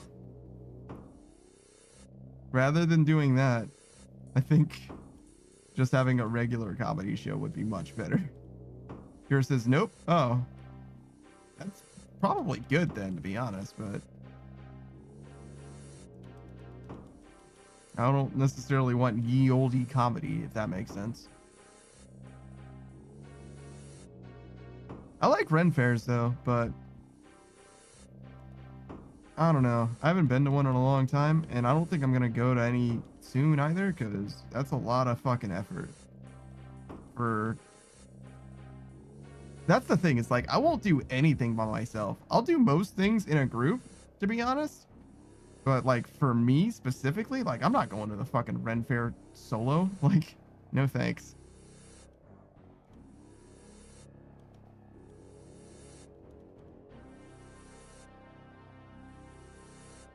I don't necessarily have a problem with like going to a restaurant solo. I haven't done that yet. And I don't think I ever will, because never have I been to a restaurant and been like, wow, that food was so fucking good. It was worth the money I spent. To be fair though, I am of a mind to be like, yo, rather than spending money on that food, I will order DoorDash for that food and eat it at home. But like eating at home is like so fucking convenient. So like I'm kind of about that life. I would rather have like poorly lukewarm food. I would rather have that genuinely than like freshly cooked food at a restaurant. And it's not close to me. I'm okay with the food being meh, you know what I mean? As far as like, because it's not like the food was amazing to begin with. Keep it 100. So like, I don't know, man. Yours says, I don't mind going to normal restaurants alone, but not fancy ones. I don't know if I've ever been to a fancy restaurant. I don't know if I would be okay with going to a fancy restaurant. I'm gonna be honest. Like, she's a 10, but she wants to like go on a date with you to a fancy restaurant. I'm genuinely kind of like, I don't know. Genuinely. Like, I don't know that I've ever spoken to someone who was in like formal wear, if that makes sense. Like, I don't know if I've ever had a conversation with someone, like especially someone that I'm like interested in, while they're wearing formal attire. Never, I don't think. And that's like, I feel like I would get the same, I don't want to say ick, but for lack of a better term, ick of like being in a job interview or whatever. Here says, there was one I really wanted to go to while on a job, so I told a Tinder match I didn't want anything from her, I just needed someone to go with me. Did she go with you? And did you have a good time?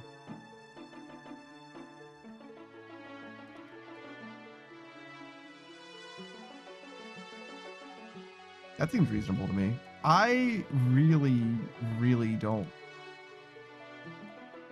I really can't. I don't think. Yours is nah. Fucking bastard, dude. I would have gone with you, Gur. Only after you told me that. After you told me that, I'd be like, fuck it, we're going. Fuck it, the boys are balling. I'm wearing my Sunday fucking finest, and we're doing this shit. That being said, I really don't think I like formal stuff at all. It makes me feel like a job interview is what I would describe it as. Like it would make me feel like somebody that I know really well is a stranger. That's what it like it makes you a new person to me, if that makes sense. So like it unfamiliarizes me with you, and I don't like that. It's the opposite of what you want if you want me to be comfortable. So like, I would rather be in like a horror situation, like not like an actual horror movie or whatever, but I'd rather be in like I would rather be scared of something that isn't actually going to cause harm to me than be in a formal setting, for sure. And it's not close. I would rather do public speaking than wear formal attire as well, actually.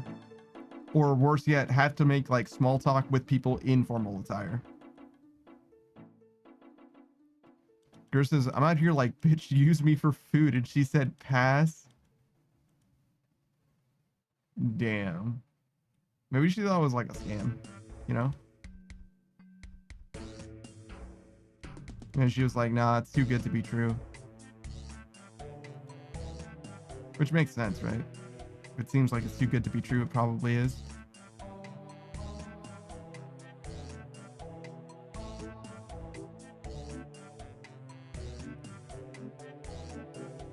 Versus formal clothes suck. I'd rather be comfy. Oh, no doubt. No doubt. I don't even like other people in formal clothes. Really? If that makes sense.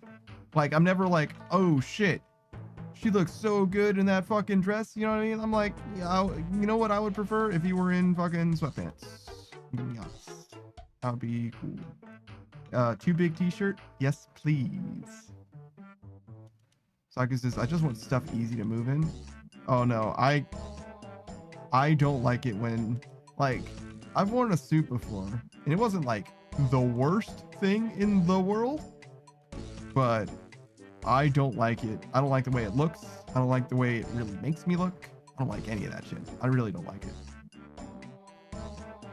Yeah, it doesn't matter. It doesn't even matter if it's like super comfortable in particular. Saka says, I wore a suit only once.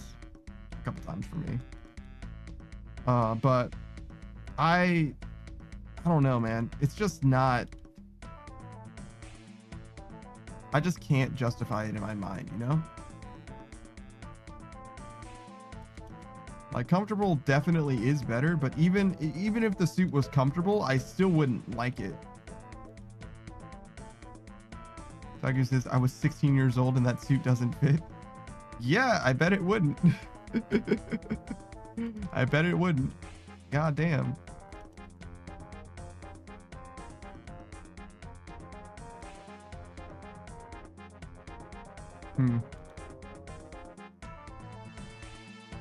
Yeah, unfortunately, you'll probably be wearing a suit more frequently for long.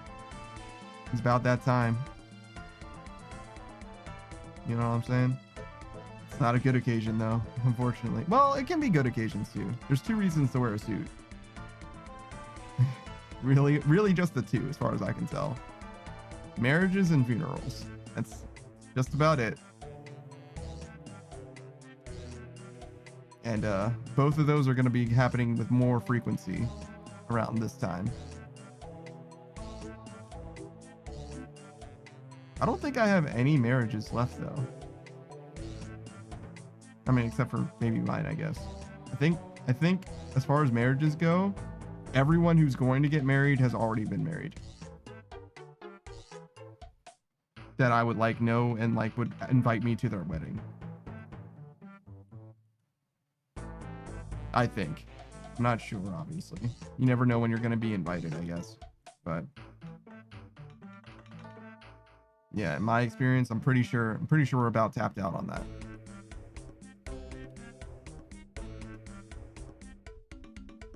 Which honestly, probably good. Like I said, I don't like it. I don't want it. I do like the idea of helping. I do want your wedding to go well. I definitely would like to, you know, help facilitate that. But as far as like being there, like not really. Says, I'll invite you to my wedding. Don't hold your breath though. Yeah, I feel that. I feel that, bro. I don't know, man.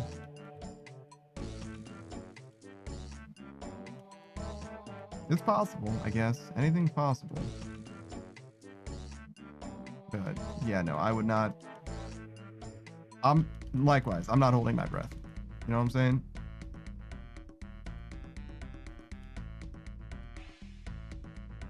We'll see how it goes. Oh yeah, I got nerd logged. I was like, what the fuck? All right.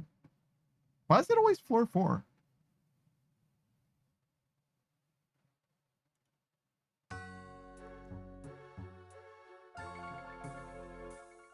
Yeah, you got me.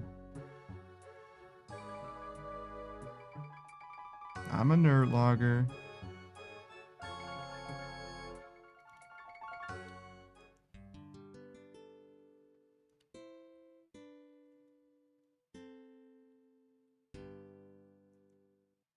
Oh, my run energy is at a weird number now.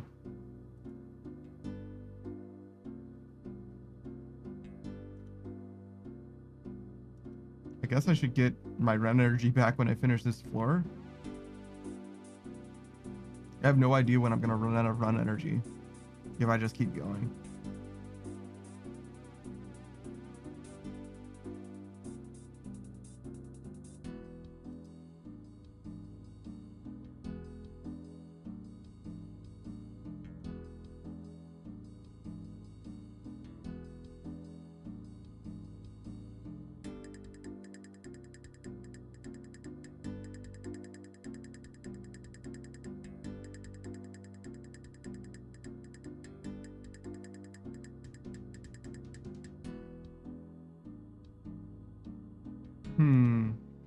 Let's see.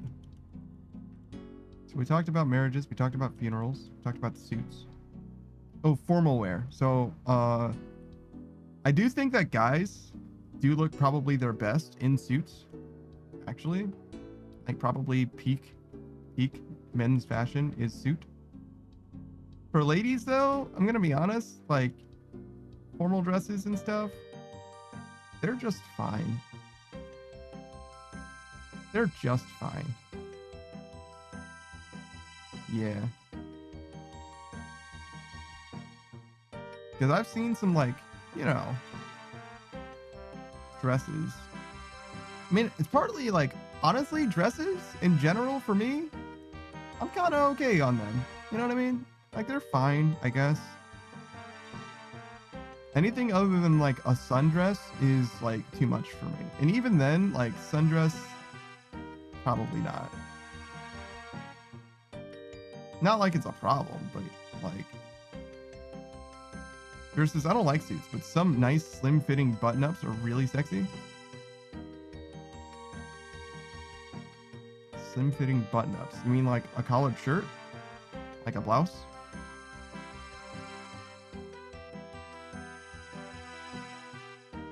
For guys or for ladies?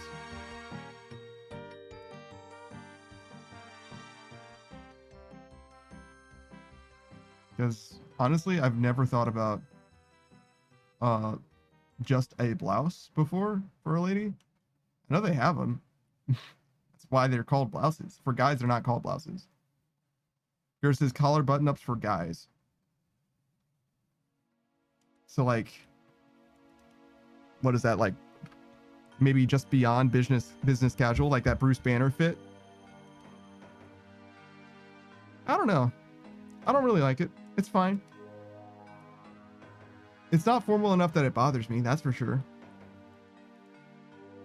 It's too formal for me, but it's not too formal for me to like be bothered, if that makes sense. It wouldn't change how I felt about speaking to you. Yours is like dress shirts and undershirt, but no jacket. Yeah, I got you. Yeah, removing the jacket does help with how approachable you are to me. And similarly, like ladies formal wear, like basically just makes you like straight up unapproachable to me, basically. Like fully unapproachable, to be honest. As do like dresses and skirts kind of as well, to be real. Like keep it 100, like if you're wearing a dress or a skirt, I'm probably not going to speak to you. I mean, I'm not going to speak to you anyway, to be honest, obviously. But you get what I'm saying. It's like, it's just another thing that I'm like, nah, that's too much for me. Sorry. Nothing wrong with them. I'm just not going to speak to you. But I wasn't going to do it anyway, right? Like, I don't know. I don't know what has to go for me Yours says, is the jacket the high heel of menswear? Kind of, I guess. High heels aren't really like a deciding factor to me in any capacity though. I could hear that being a thing for you or for other people though, right? But like the thing for me is like how ultimately approachable someone feels. And if they're wearing high heels, I probably wouldn't even notice. Like that's the main thing. It's like a dress I would notice, a skirt I would notice, a suit I would notice. But heels? No, probably not. I don't really look, I mean, for as much as I look down, I don't really look at people's feet.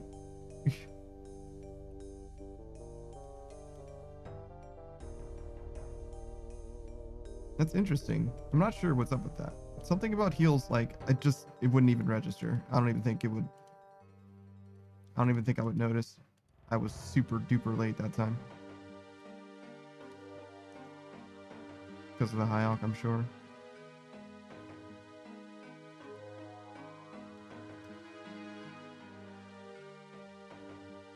Guys used to wear high heels, like the 17th century or whatever. High heels used to be not just male fashion, but peak male fashion, actually.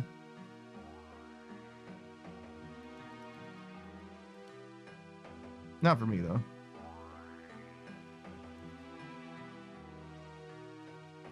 Well, I say that. Platforms? I could probably do platforms. High heels, though, like, specifically? No, I don't think so. I kind of like goth and punky fashion. I mean, obviously, right? Like...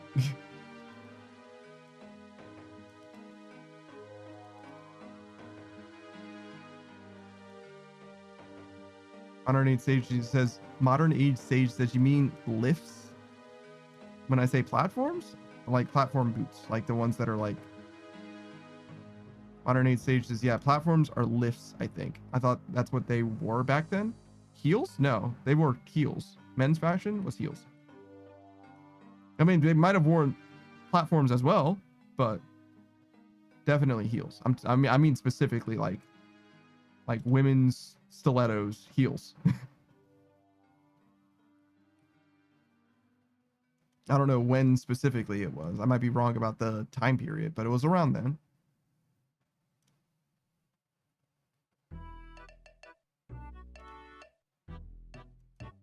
Modern Age Sage says, oh, damn. Oh, yeah, no, definitely check. Feel free. Fact check me on that. Like I said, I could definitely be wrong about the time period. And I could be wrong about the shoe, too, but I'm pretty sure.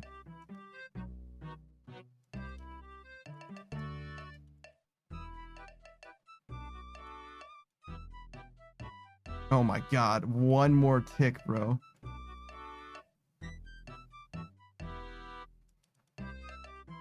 Men wore heels in the 17th century and again in the 1960s and 70s. As if I read it myself off of the Wikipedia article. Thank you, Modern Age Sage. I appreciate that. 60s and 70s, huh? I did not know about that. That means that there are definitely some guys that have heels in their wardrobes, like still, their closets still, right? 60s or 70s? That's like 60 years ago at most. So yeah, 90-year-old who has high heels in his closet. Yeah, I bet. Those are his. Hell yeah. Cowboy boots kind of have heels though.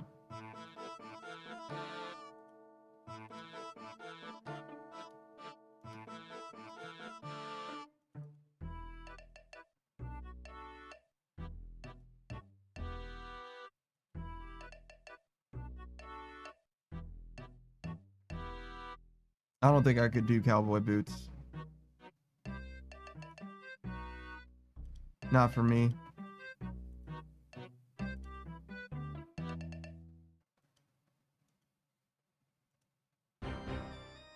I don't think cowboy boots would bother me either, though. Like, from talking to someone. There's one lone picture of Gurr in cowboy boots. Oh shit. Underneath stage says, I just want to learn how to lasso.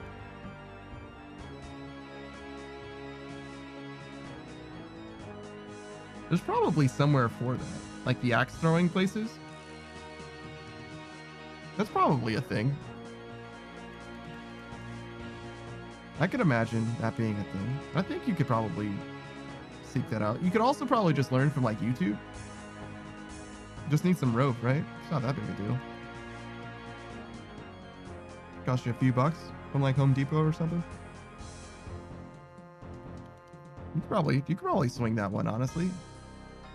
Yours says boots, hat, Wrangler shirt, and pants, sitting on a fence in front of a cow pasture. God damn. Yeah, they got you, bro. They really got you.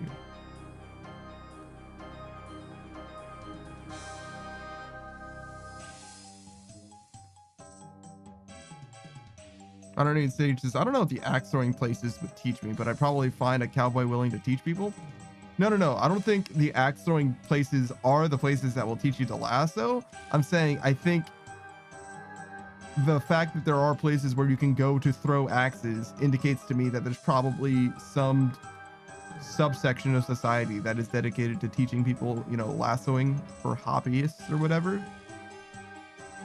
But you could probably get just an actual cowboy too. Because I've actually gone to an axe throwing range. A lot of people have. I think it's pretty normal. I've never, and I probably won't ever. Modern age stage says, yeah, I gotcha. There definitely is. Yeah, I think so. I imagine that there's something for that. Some group for that. I don't think I'm that guy though. Nothing against axe throwers, nothing against lassoers. Nah. I mean, I am. 108 stage says, I live near a lot of horse stables actually. So someone has to know there are probably classes around. Yeah, maybe. Should be pretty easy to figure out. If you just like talk to one person in the know, that's probably, if they don't know, they could probably connect you to someone who does type thing. Just pull the thread until you get something. Seems like it would probably work out, yeah.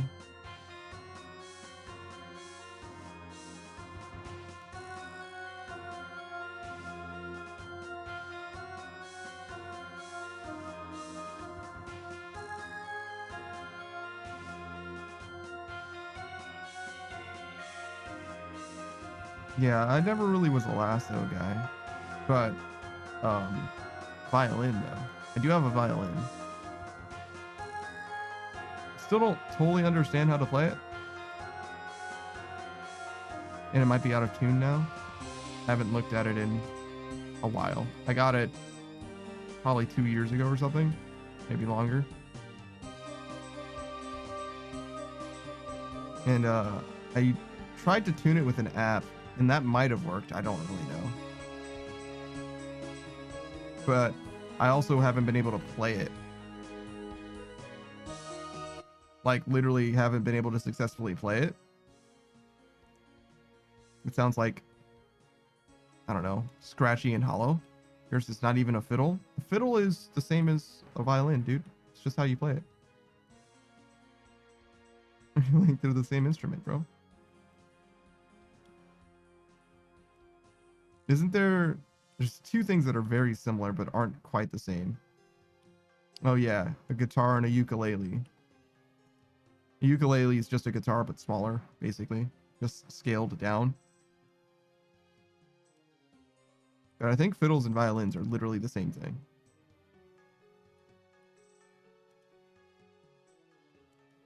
Maybe the fiddle doesn't have the chin rest, but like even that would be a stretch.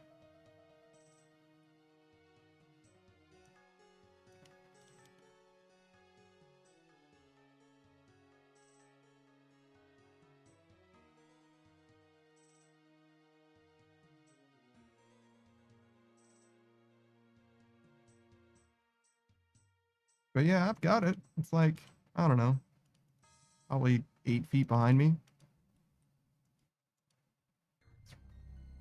Yours says they are the same as far as I'm aware. Yeah, I thought so as well.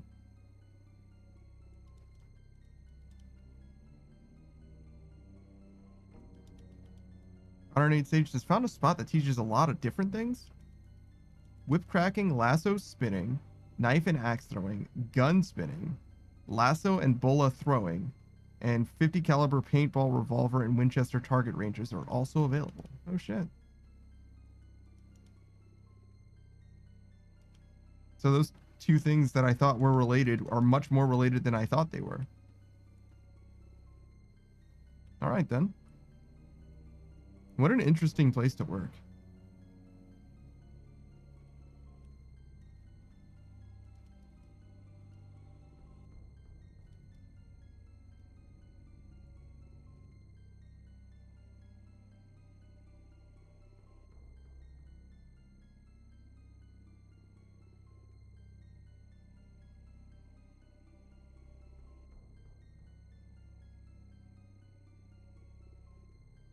Do you think you could start working there with no experience? Obviously, you wouldn't be able to teach anyone.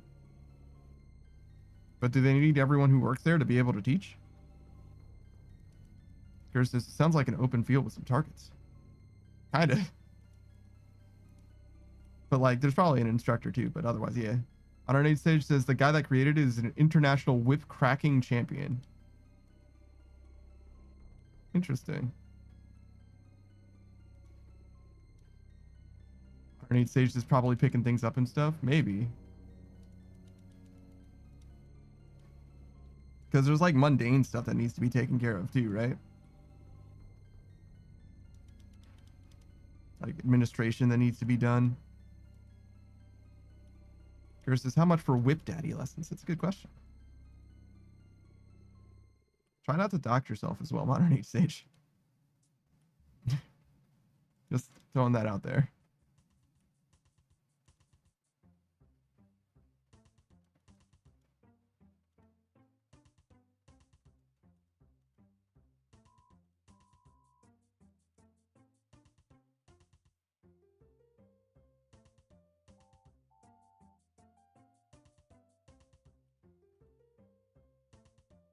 Yours says, yeah, don't do that. Yeah.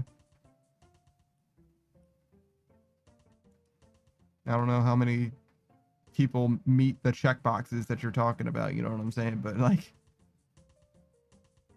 Modern Age says this, LOL, didn't even think about that. It's, you know, one of those things where it's like,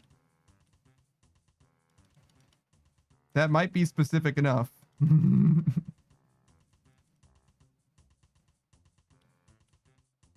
Be careful, guys. One homie, Fry, sent a picture of like the sky, and it had like weird like sunset lines and stuff like that. But it also had, I don't remember what it was specifically, but let's say it was like a Chick-fil-A, a gas station, and like a dentist or whatever, all in frame together. And I'm like, I bet I could find this place. And like from the context of when he posted it, it was like after he was like working or whatever, like he had just finished working or whatever. So it was probably like literally just outside of his place, the place that he was working. It's like, dude, I don't think you should post this kind of stuff. At least I think there's too many identifying things. Like, I think people can know at the very least where you work from this. Like, I'm not saying I did, but like, there's that guy who does like TikTok content or whatever, and found like the tree from that one meme. You know what I mean? Like, you don't need to give him much. Modern Age Sage says, yeah, those geoaggressors are crazy. Yeah, indeed. Here says, I googled whip training lessons and got wild horse inmate program. Whip wild horse inmate program. So there's like inmates that train wild horses. That's interesting.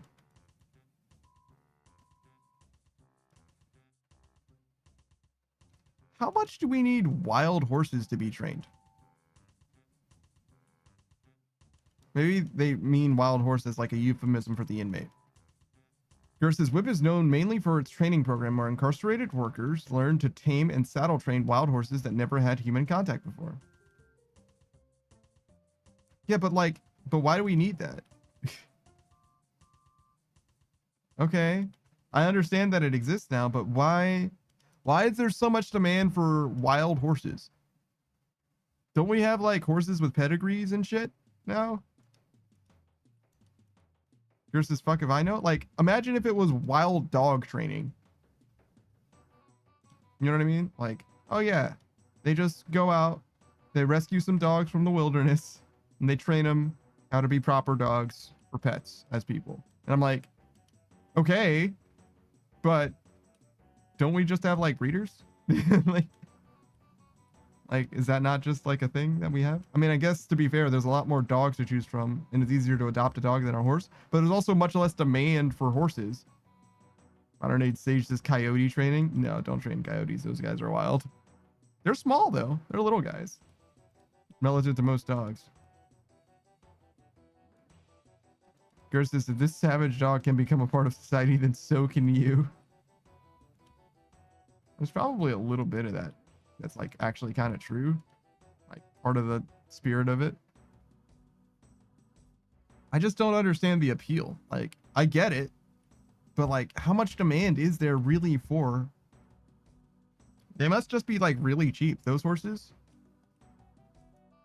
relative to the ones with like, you know, pedigrees and stuff. And I get that, but like, if you own a horse,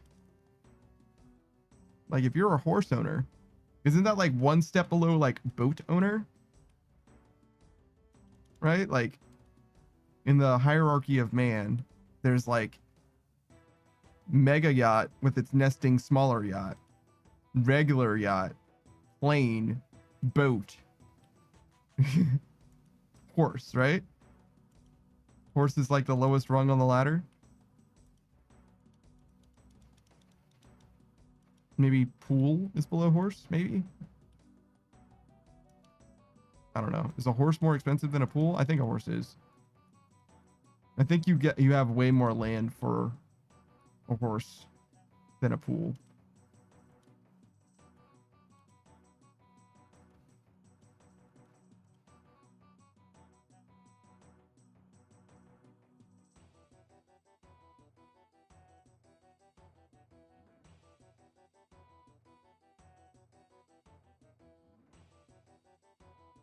Yours says, oh yeah, horses are money pits. I know that they are, but I don't know if they're more of a money pit than a pool is. And I think they are though. I think I roughly outlined it. It's like, yeah, no, the worst it can be is mega yacht with its nesting baby yacht. But the best it could be as far as like,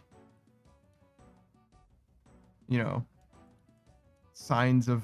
visible signs of affluence from like, you know, 100 yards is horse. And then after horse, well, no, pool. It's got to be pool then horse, right?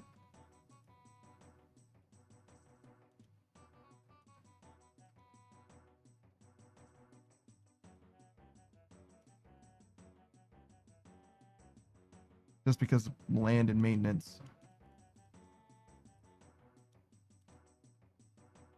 Because the pool will exist. I mean, you got to take care of it, but the pool is like mostly up front.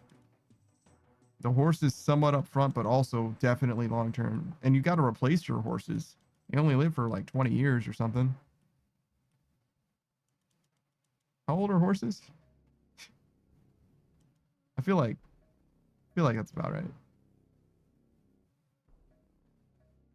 I've never seen an old horse before.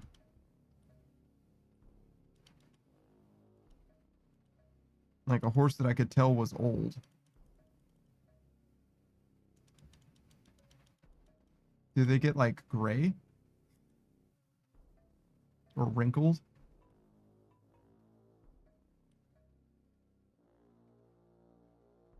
Here's this nice save. What? Oh, did it sound like I said something else? Nothing for the garage doors. God damn it.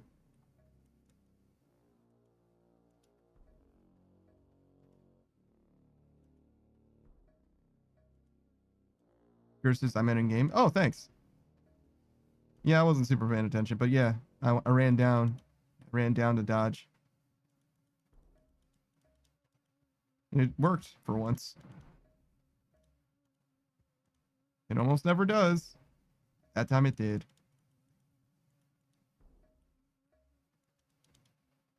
Hey, music? Oh god. Is it just like super fucking quiet again?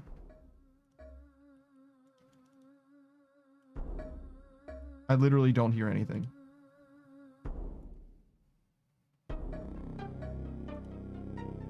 Ain't no way I turned this shit up to 100% and I can only barely hear it. Horses, but yeah, horses will gray and thin out a bit when they get old. I see.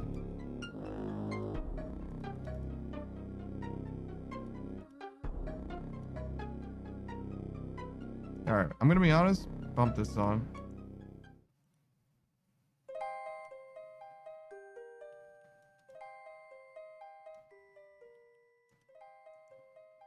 Versus one of the biggest tells is how they move. But if you're not familiar, you wouldn't really notice. Yeah, I'm not super familiar with horses. I think I've ridden a horse before. I think. I don't know. Maybe I was too scared. I've definitely had the opportunity to ride a horse before, but that's as far as it would have gone.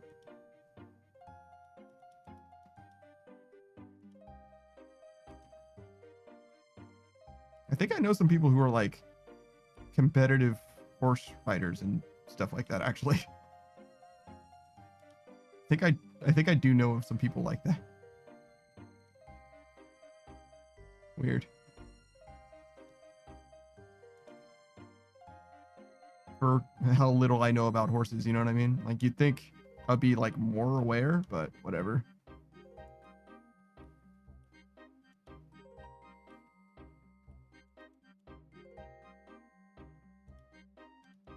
Oh, what? I don't know why I ran down that way. There's something that I do, like, whenever I go through a teleporter or whatever, it, like, fucks up my pathing. I don't know what it is that I'm doing. I'm, like, clicking over there somewhere. Usually, whenever I go through a teleporter, it cancels my move, though, so maybe I'm just, like, clicking as I come out or something. Underneath stage says, I recently found out that I'm allergic to horse and cow hair. That's a weird thing to find out that you're allergic to. It's also weird that you want a lasso so badly if you're allergic to those two things. I don't know if that's gonna work out for you, bro. Like, I see what you're trying to do, but I don't think you're gonna be happy when you get it. You know what I mean? Like a dog chasing a car. Underneath stage says there's a lot of other things I'm allergic to as well. That's fair. The lasso isn't for the horse. Go on.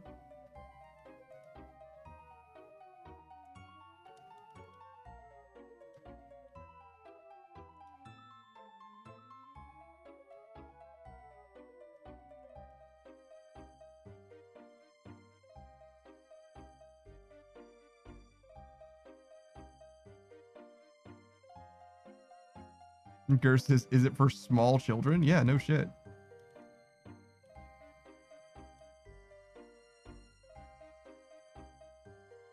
Modern Eat Sage says, I just want to learn how to properly tie things. Listen, man, if you're into rope play, you can just say it, all right? Like, if you're into bondage from the beginning, then there's definitely people for that. All right, you don't need to pretend to need a lasso for something. All right, there's all kinds of people that are into that shit, and they will definitely teach you. They care very deeply about safety as well. I'm just saying. I'm just saying. I don't know very much about that stuff, but I do know that safety is a premium concern for them.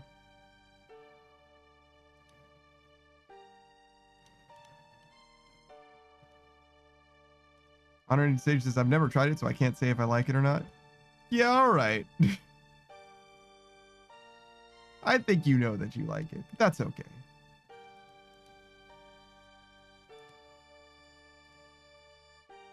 Root Bop? With your Cam Dozel hammer?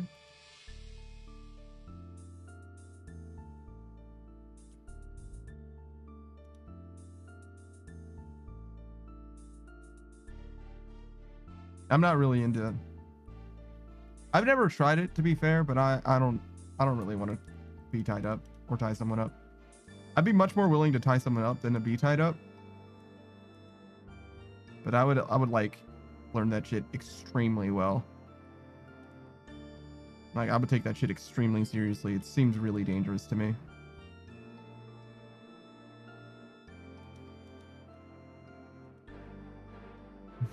There's the memes of like, tie me up and do whatever you want. And he like ties her up and like plays like PlayStation. You know what I mean? Just like starts up like Monster Hunter or something. Like sick. Okay.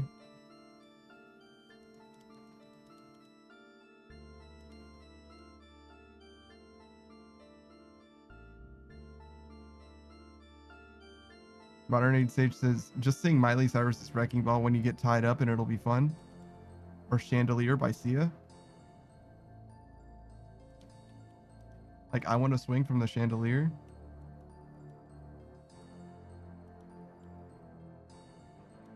I don't know. I think I'm alright.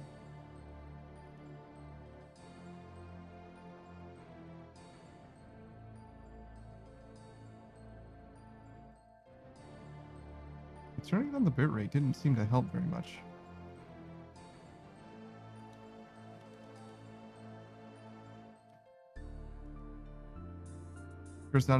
Gur says, sounding an awful lot like a hammock. Yeah, true.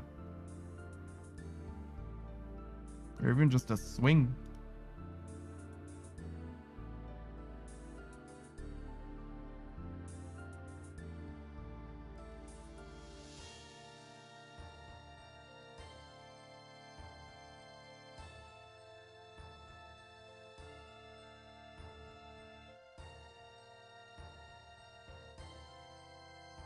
Oh, speaking of roleplay, another thing that I'm like pretty sure that I'm good on, like I just don't need it in my life at all.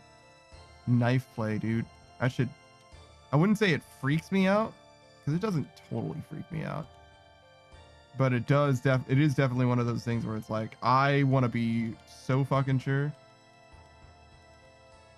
Though, to be fair, knife play is kind of the opposite, I guess. I would much rather somebody cut me than me cut somebody else. 100%. But rope play, I would rather tie someone else up than them tie me up.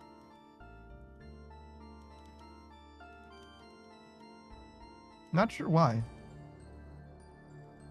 Maybe I'm just more confident in my knots than in my hands, my cutting motions. Saga says, did the rocks inside the volcano always drop crystal shards? Rocks? I don't think so, but I don't know. Saga says, knives are not meant to be played with. I mean, that doesn't stop people. Like, that's... Look, man, I don't make the rules, all right? And you're not going to stop them from doing what they want to do. You don't tell me. You ain't got to tell me.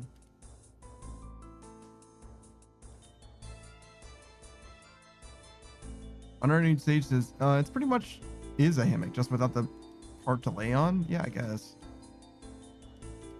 And then he says, yeah, that's something I know I couldn't do. And I'll be so far away for me. Even biting is a little hard for me to do when the red stuff is involved. Biting someone until they bleed is crazy to me. I wouldn't bite someone either, but I could see the appeal. I guess. Sure. I would rather be bitten than bite someone. But I could probably do that. To be honest, that's not like the end of the world. But biting someone until they bleed is crazy to me. I don't know if I could do that mentally. It would be a slow process for sure. I would have to work up to that one. Sagu says knives are not to be played with, or at least not in that situation. I understand what you're saying. However, you can't tell them what to do. Delta actually does the like knife game. You know what I mean? Where like you spread your fingers and you like bounce it between your fingers or whatever. He can do that pretty well, I think, if I recall.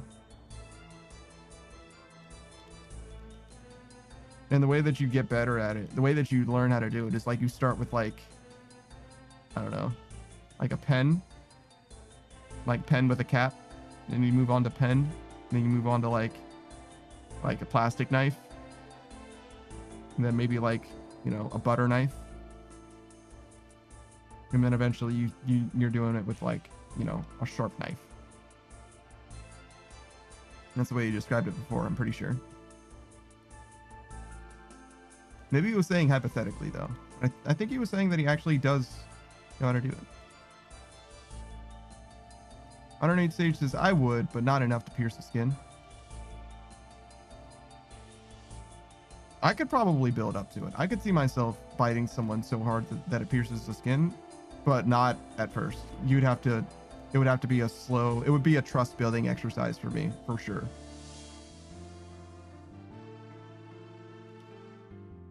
For sure, yeah. No way.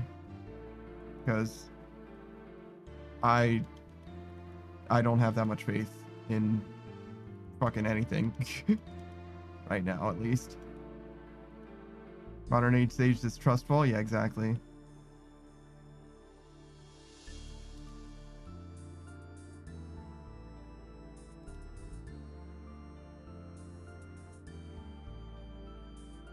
I feel like you'd have to treat those wounds. If you pierce the skin with your teeth, I think you have to disinfect that. I'm pretty sure you do. I think that's dangerous to like just leave. I mean, it's dangerous, period, obviously, but like untreated, I think that actually could get infected pretty easily and stuff. Like your mouth is not super duper clean.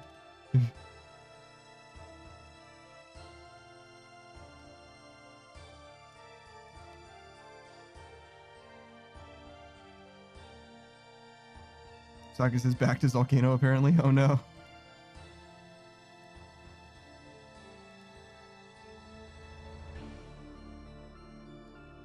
Modern Age Sage says, yeah, from what I've seen, or from what I've been told, excuse me. You have to treat them after? That makes sense.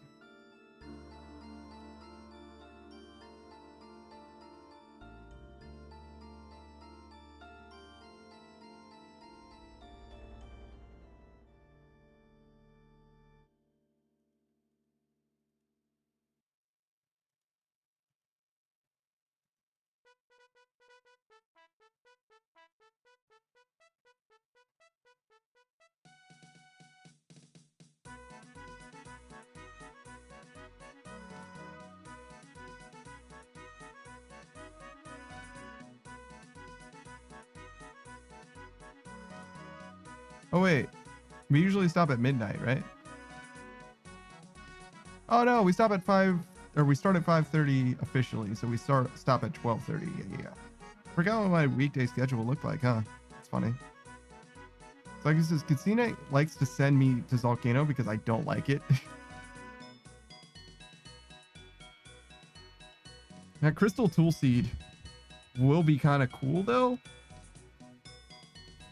I don't know what it's actually going to do for you, unfortunately. I don't know that it will do anything for you, I guess.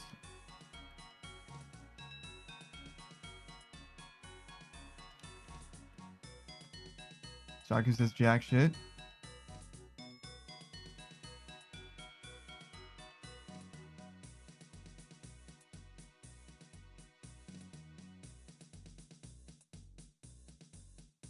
You could do a little bit with Temporos. You wanted to max fishing. Not a lot though. It would just speed that up just a little bit. Yeah, you might drop that to the main. Or fragment it for shards, to be honest.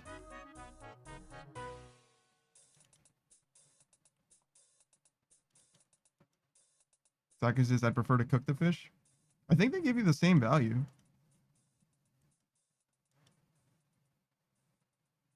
What do you need cooking experience for?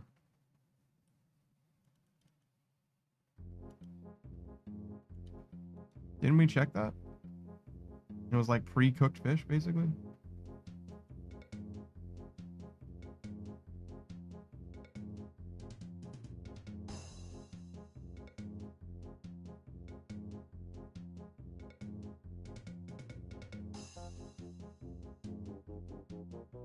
Saki says more points for the tome.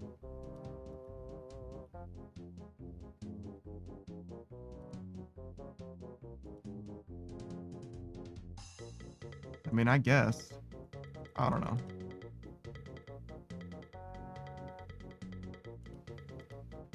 So yeah, I don't think it would do very much for you, net. So yeah, maybe shards. You're already done with everything else.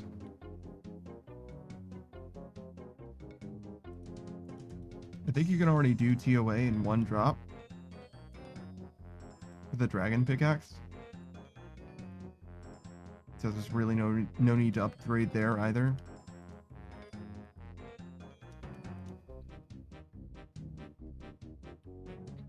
It'd be a little bit better in volcanic mine, I think. But like, why would you go back to volcanic mine? You've already got a dragon pickaxe. Just because you can, I guess, but I wouldn't. Unless you need runite ore. And don't want to wait, I guess.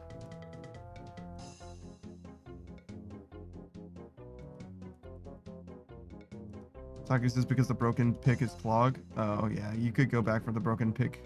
The dragon pickaxe for the broken pickaxe. That makes sense. I don't really care about the collection log, but yeah, you kind of do finish those jokers. That's the only thing that you're missing on that, right? You've already got the mining pet. I mean, the only thing of consequence. If you're missing anything else, you can easily get it. With just points. Saki says, no, I don't care that much for it. Sure.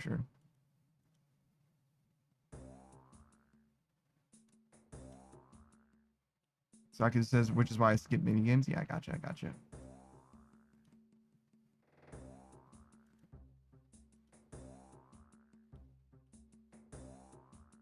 Might come back to it one day, but no need for it now.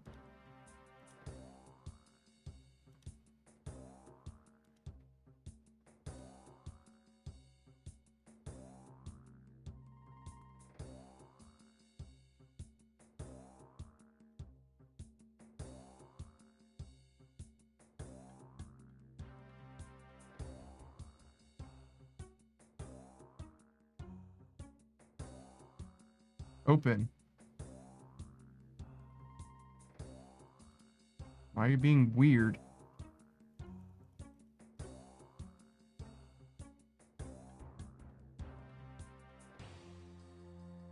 $418,000? Oh man, we're already past the halfway point. That means that we're definitely going to be able to do this tomorrow. Nice. Another goal done? End of another era, to be honest.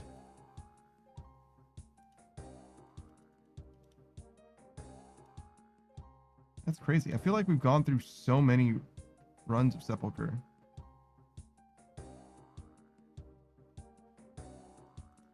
It's weird that the number of floor 3, 2, and 1 completions are different from each other. Because when I first did Sepulchre, I'm pretty sure... Oh, maybe completions is when you run out of time. You know what I mean? Like, this is... Like, I've run out of time between floor 1 and floor 2? Probably never. But I've probably disconnected before. I don't know.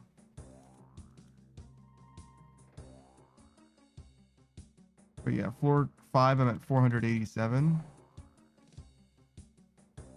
And floor 4, I'm at 1,000. So big difference between those two things. And I started, obviously, just doing floor 3. I unlocked floor 4 from doing this.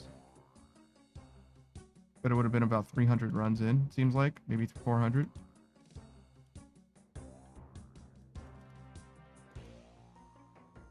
Which means that I spent not the same amount of time, but the same amount of runs-ish. Going from floor 1 to 3 as I have gone through floor 5. That's interesting, right? It's just taken way, way more time. I mean, floor 1 to 3 might be 3 minutes-ish. And that's about how long floor 5 is. Here's says, I'm out, gamers. Have a good night. Later, man. Appreciate you for hanging out. Good luck on the wedding.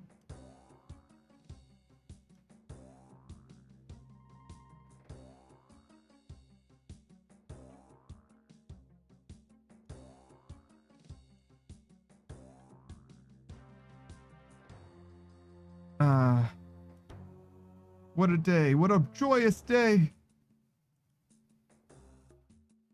Oh, shit. Did I not stop for run energy?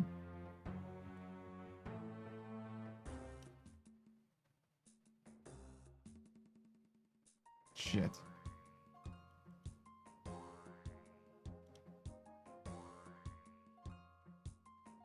I guess I didn't. Well, that's not good. Rip my stamina potion. It's okay, we'll finish it.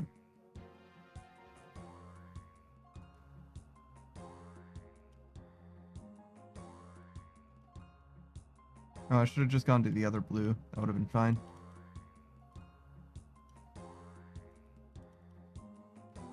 Well, not to the green, but to the blue.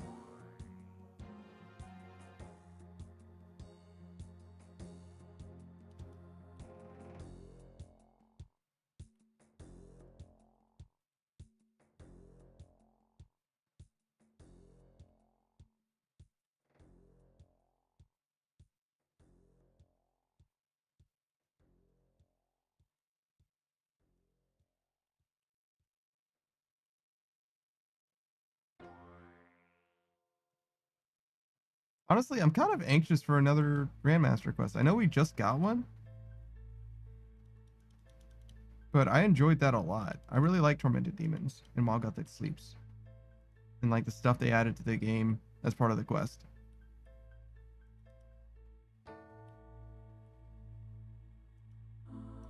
Saku says, Ritual of the Majorat when? Yeah, no shit. That's gonna be a big one, dude.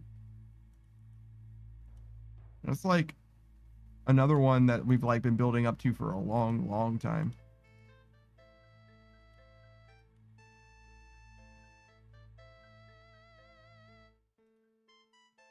Oh shit, I forgot to move. Fuck. One more tick and I would have gotten it. Just a little too slow.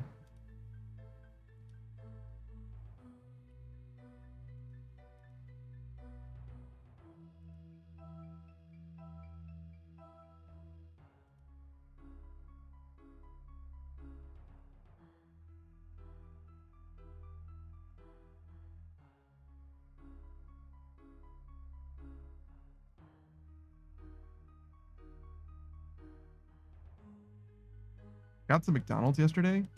It was so good, actually. It was still not worth the money.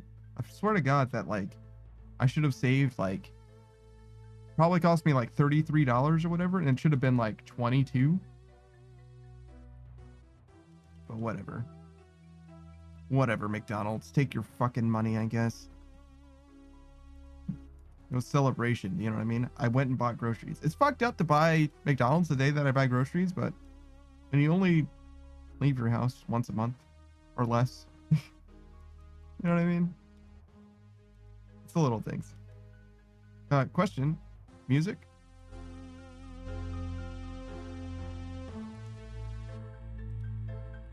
It just seems so fucking quiet, dude. Is that too quiet again? Hold on, let me turn my own stream up so I can hear. That seems fine. Yeah. Oh, hey, Saku, what's up, dude? No, shit. I need that. Don't deposit the dust, we need that. Modern Sage says, if you use the McDonald's app, you can get deals, and some places will let you wait 15 minutes to use another deal. That's interesting. I did not know that. The 15-minute part. I know about the McDonald's app. The McDonald's app is actually, like, pretty fucking good. Like, it's like 6,000 points for a Big Mac, free Big Mac. It's not an amazing deal or nothing, but I mean, if you go to McDonald's frequently, you know what I mean? That's free Big Macs. You can get better deals than that too. I don't know of any off the top of my head, but I've gotten some good ones every now and then. But the main thing is like, they're like, oh, hey, there's a special promotion for, you know, sometimes it's like dog shit. It's like, oh yeah, you get a free 4-piece chicken nugget. It's like, yo, okay. Modern Stages, they have a lot of 20% off on meals. I monopolize on that, and I use my points for a free McChicken. 20% off isn't the worst. But if I'm ordering, you know, $30 worth of food, 20% is then $6, right? So that's not bad. It's hard to get the value that I get out of like a free Big Mac. That makes sense. Because that thing, the Big Mac is like $5 or $6 or whatever. Honoring Stage says they had a 10-piece for like $1 once. That's okay. Probably like $3 or $4 saved. But even then, like, do I super want a 10-piece? Not really. It's okay. Like, I'm down with some fucking McNuggets. Honoring Stage says, how the fuck did you do that percentage math in your head? So 20% is double 10%, and 10% is just moving the decimal place over once. So $30 becomes $3 becomes $6. Right?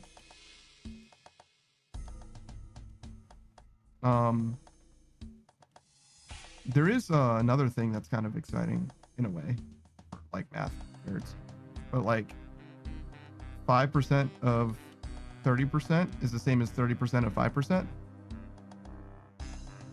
and 30% of 5%, I don't know about you, it's kind of hard to do in my head, but 5% of 30% isn't that bad to do,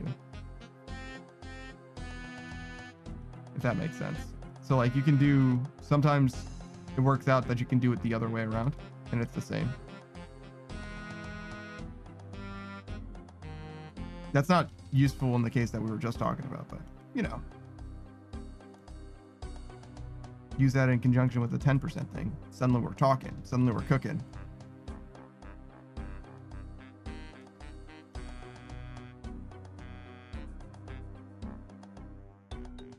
I don't happen to know too many math hacks like that. Typically I'm just, or I used to be. Nowadays I'm much worse at it, but I used to be really, really good at just computational stuff. Just all the time. I'm still okay, but I used to be much, much better.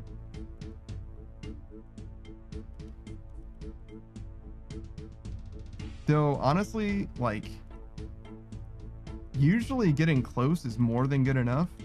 So just like approximating things to like 5s and 10s is usually pretty fucking good as far as like getting an idea of what it looks like.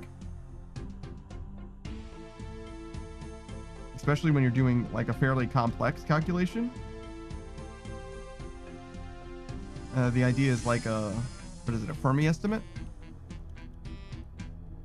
If you're trying to approximate something, it usually ends up that your overestimations and your underestimations start to like cancel each other out as you extrapolate to like a wide sample or whatever. Modern Age Sage says, I still use my fingers to count, so I wouldn't know. Oh, damn. Yeah, I don't know. I definitely don't use my fingers to count, but I have heard once, and this isn't a roast on you, but it is just something I've heard, that the way that you count stuff is indicative of your intelligence, which is to say counting stuff one at a time, right? So like 1, 2, 3, 4 is less impressive, which I'll say, than seeing that these are groups of 4 and going 4, 8, 12, 16. And the bigger the number that you can use to count stuff, the more impressive your intelligence, if you will, right? Modern Age Sage says, I'm good at simple math, but complex math is a bit difficult for me. I kind of get that, but isn't that like a self-fulfilling prophecy? Isn't the fact that you're identifying it as complex the thing that indicates to me that it is complex for you? If you were good at it, wouldn't it be simple? To some degree, at least. Because what makes math complex, you know?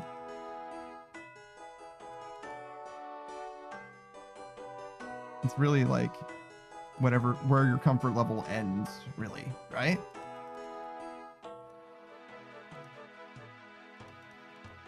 I think there is a complex number in math, though, right? Yeah, it's when you substitute the square root of -1 for I. Yeah. So you get imaginary numbers. Yeah.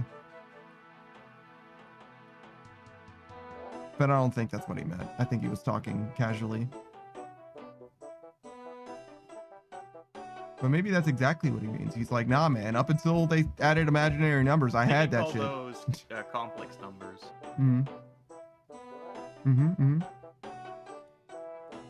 Modern Age Sage says, I get that, but I use my fingers even when I'm counting in random numbers. Not like 1, 2, 3, 4, but 5, 10, 15, 20, or 7, 14, 21, 28. Oh, interesting.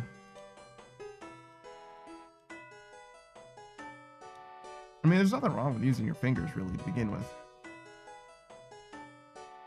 Especially if you can do the math, you know what I mean? Like, as long as you're getting it done, it's fine.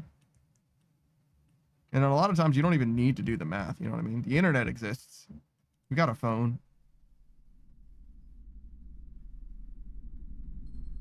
But yeah, I definitely don't use my fingers. I will use my fingers for remembering stuff, though. I was playing Keep Talking and No One Explodes with Delta. And that definitely... There was like a memorization part of it. And that was hard to do without using my hands or writing something down. As soon as I wrote it down, though, that shit was easy, obviously. I just created a system for how to know what... to shorthand write something down and to know what it is that I wrote. But yeah, it was very, very easy as soon as I wrote it down. It was really hard to remember. Like, I'm relaying to him instructions and then trying to remember the things that not only I said to him, but he said back to me. It's like impossible.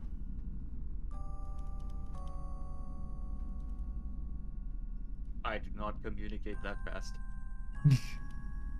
Yeah, I think you could get better at it, though. I think it's a skill. I think it's a skill that you cultivate. It is not something that you need in your life anyway.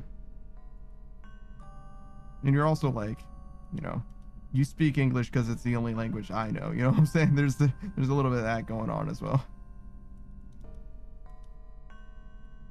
Modern Age Sage says, actually, algebra and geometry come came easy to me. When I say complex, I mean like long division or decimals, or long division with decimals. That's interesting.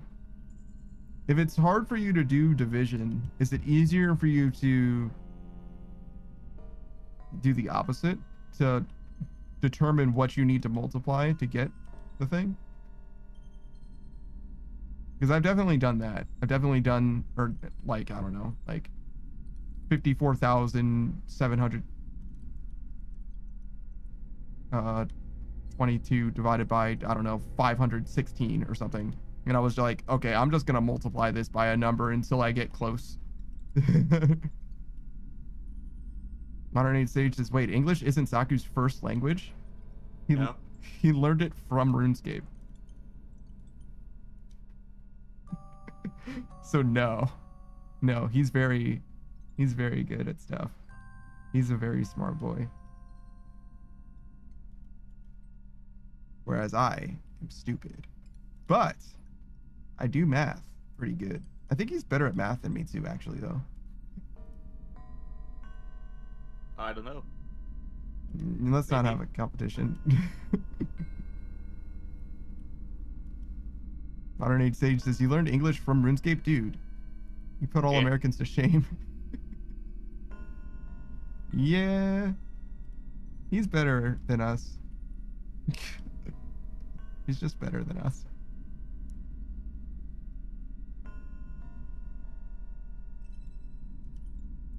Yeah.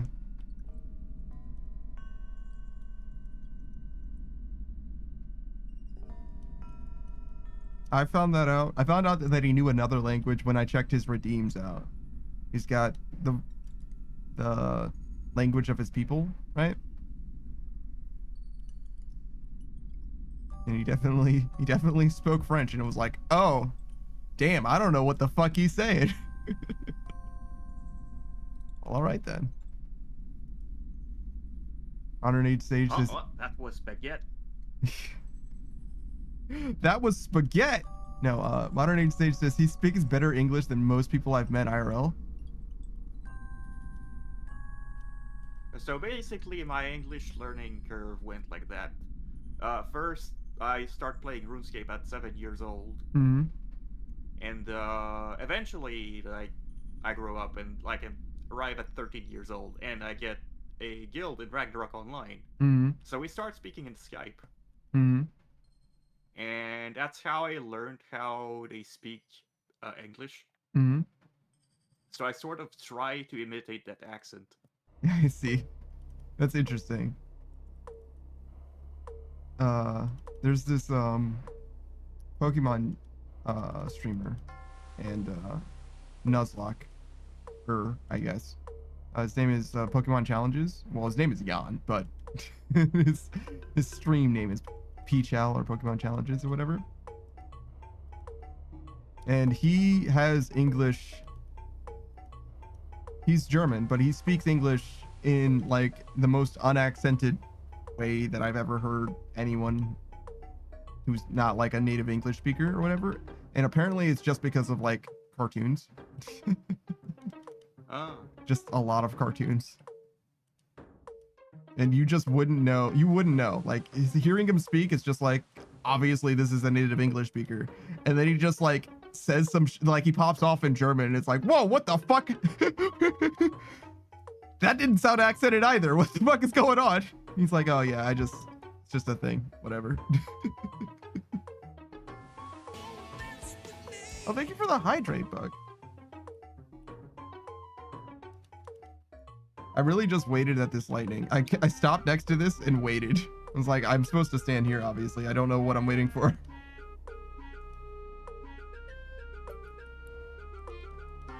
And I forget that you guys can hear when I'm like taking a drink. Like you could tell the like reverb. It sounds like I'm in a cave a little bit.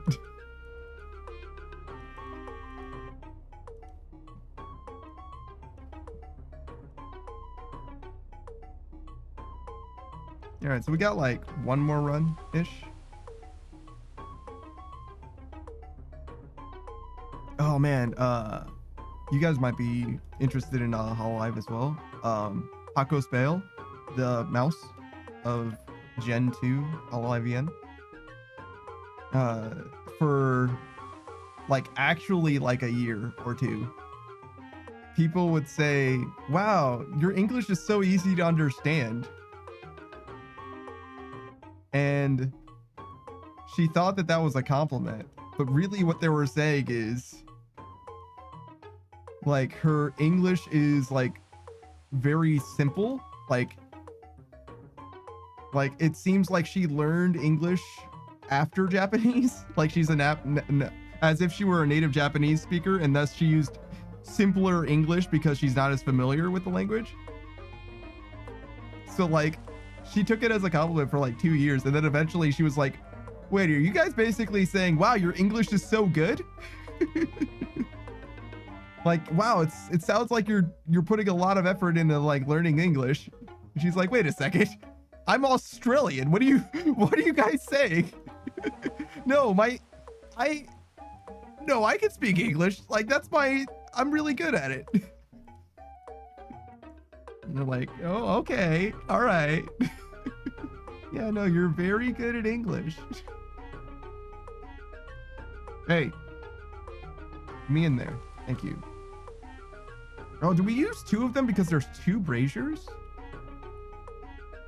That makes sense. Shit. I only just realized that.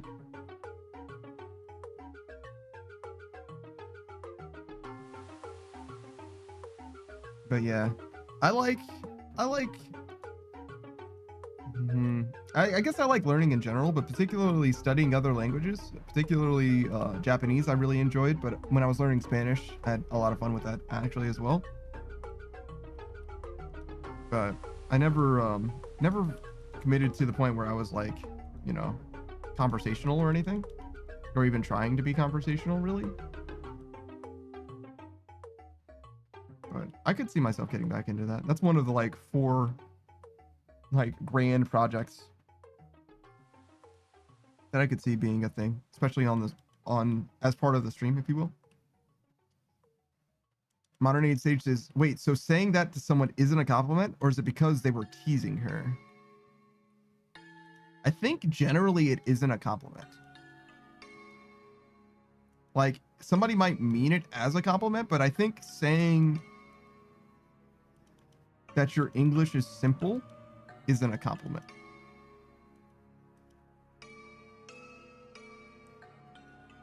I think it's similar to saying, like, unless you're doing it as a deliberate choice,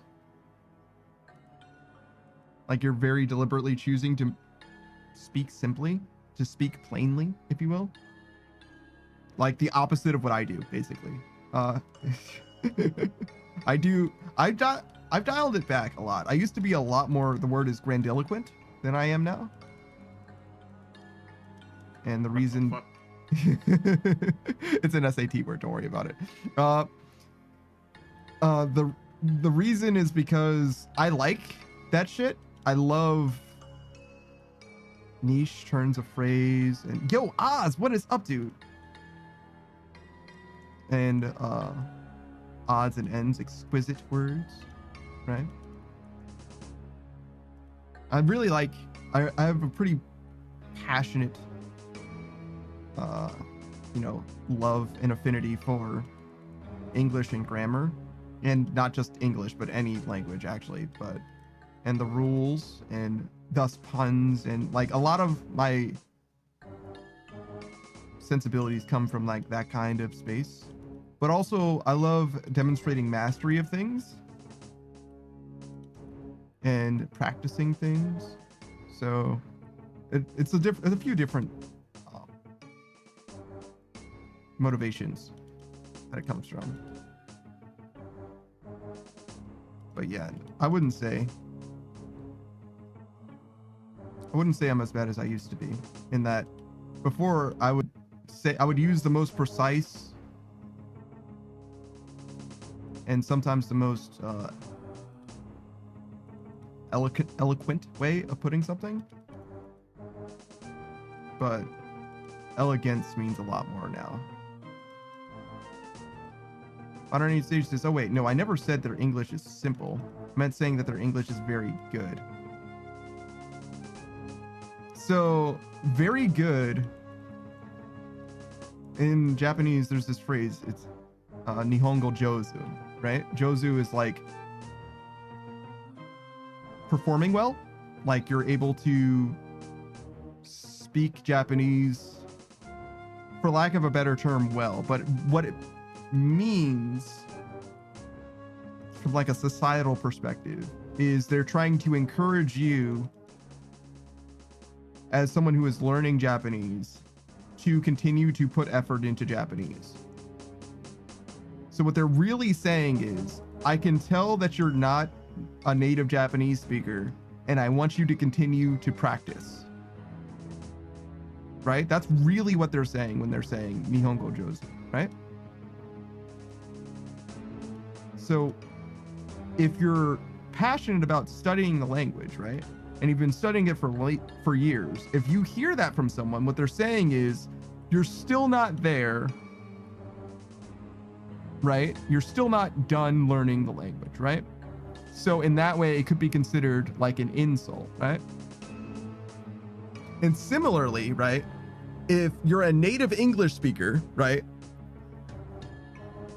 and you say to someone who is a native English speaker that your English is very good, it's like, well, my English is like, I was born with this, kind of like I've always had this. It's weird to compliment me on it because like I've got it more than any, like no one can, like you can correct me about English in a way, but like the way that I know English is intuitive and is natural to the way that people actually speak English.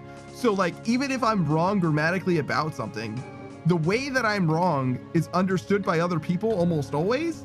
And further is the way that the language is literally evolving. Like for a living language, correcting a native speaker, it's like kind of an absurdism. You know what I mean? Like, especially when the person correcting you is correcting you from a textbook, not from a conversational fellow native English speaker perspective, if that makes sense.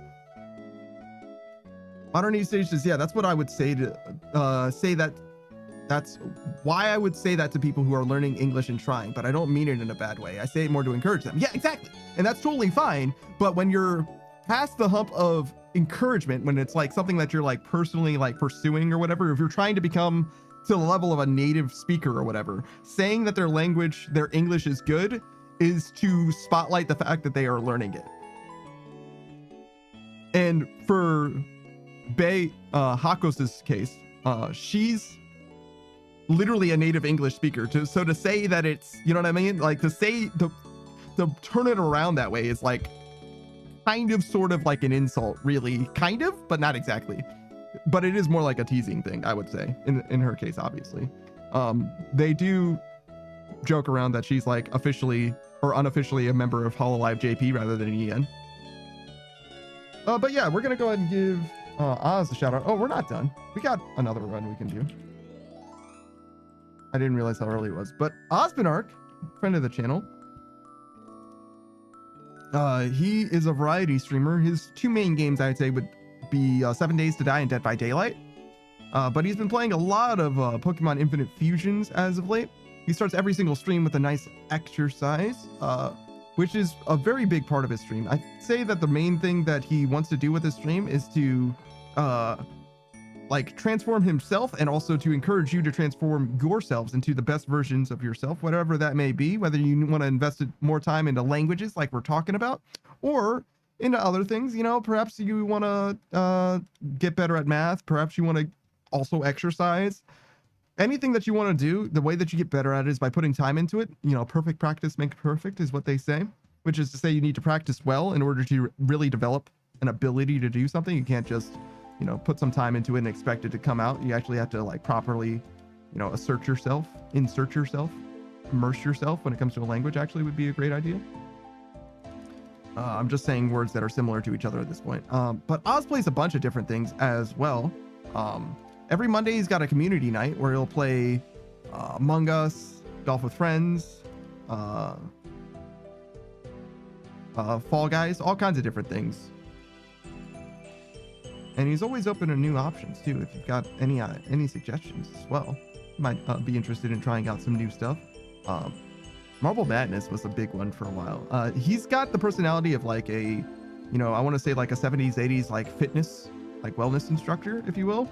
The like infomercials where they're like, you know, keep those legs up, keep it moving, don't worry, just one more, just 5 more sets. You know what I mean? Like he's very, very encouraging, very positive, very energetic. And I think that actually suits him very well for what he's trying to do with the stream, and also how he converses with people. He definitely feels like a very positive influence in the streaming space. And I hope you have a good time checking him out if you choose to do so later. Modern Age Stages, that reminds me of Carrot Top. Carrot Top is actually a decent comparison. Carrot Top is a prop comedian who you may not remember because he was relevant in like the early 2000s at latest. But he's a very, very built, very strong person. And I would say Oz is maybe not that strong, but he's very, very strong. He's like very clearly built at this point. Because Carrot Top is like almost not like bodybuilder, because like bodybuilders have like almost like not inhuman, but they have very different proportions and like body shapes than regular people do. Carrot Top definitely looks like a regular person, but is like on the upper end of like what is like human possible without being like a bodybuilder or having like weird, at least in my mind's eye, in my memory. Oz looks like a regular person if you throw a jacket on him or whatever. But if you see his arms, like actually his like forearms or biceps or whatever, it's like very clear. It's very clear that he works out and is like quite strong. And separately, if you ever need to move and you're in the Canada area, you know what I mean? I don't know whereabouts, probably Eastern Canada, because that's where everybody is in Canada. Nobody's in the Northwestern Territories. Oz is definitely a guy I recommend. That guy, he'll move the whole fucking house.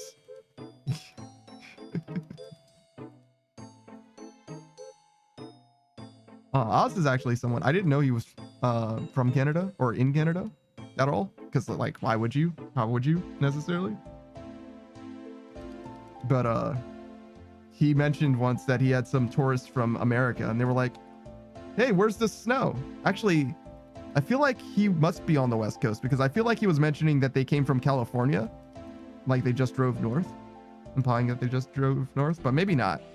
Nonetheless, he was like, they were like, oh yeah, where's the snow? And he's like, it's summer, bro. Like you gotta go way on north. You gotta go way on north. To be fair though, there was definitely a time where I thought that Canada was just permafrost. And I guess there is parts of Canada that are permafrost, but being that the Arctic is permafrost, and there's like, Canada just directly connects to the actual North Pole at some point. Well, not directly connects because there's no land there, but you get what I'm saying.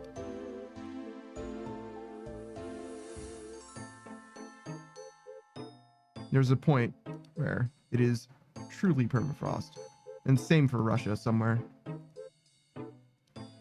I don't think there's anywhere south that's permafrost though, right? Like the southern end of, what would that be? South of Chile. Is that further south than the southernmost tip of Africa? Probably. But either way, I don't think either of those are actually permafrost. Maybe it's just the maps though. Maybe I'm used to looking at those. Oh, what is the name of that map? I used to know. And it's just colored in white, and I'm like, obviously that's permanently snow.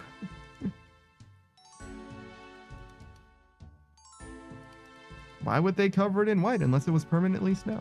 Obviously it must be.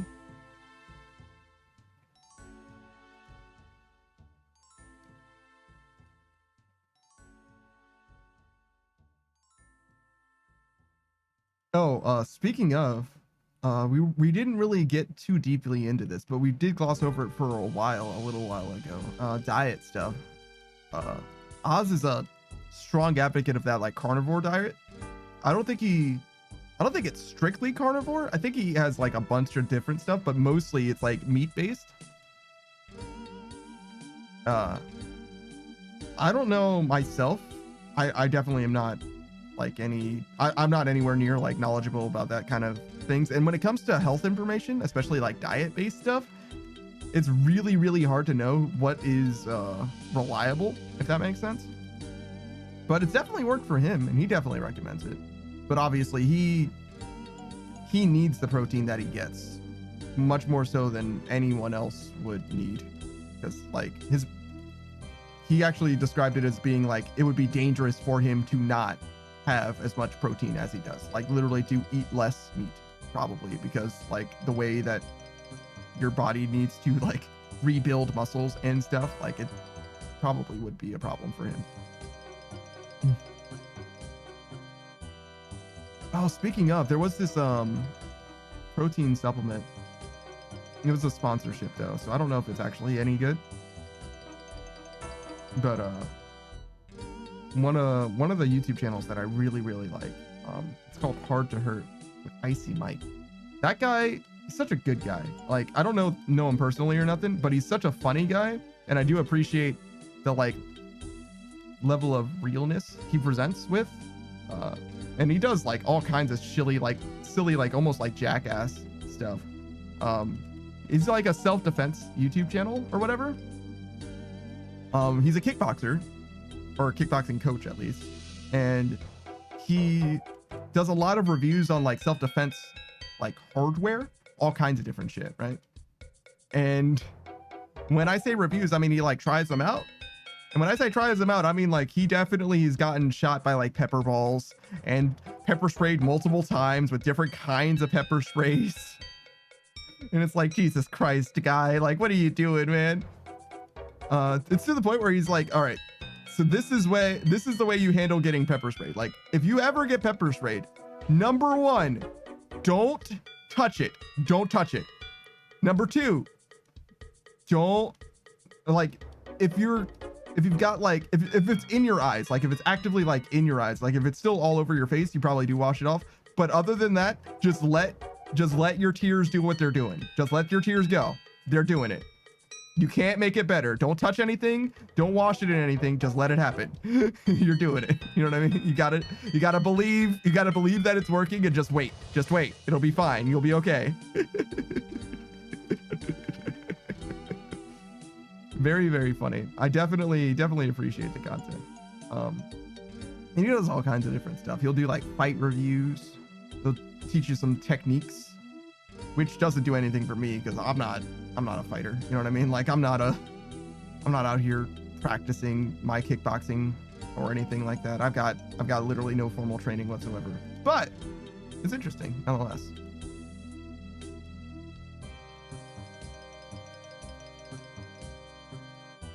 And that's mostly what it boils down to. It's like I got all kinds of stuff that I'm like, you know, have a feigning interest in. You know what I mean?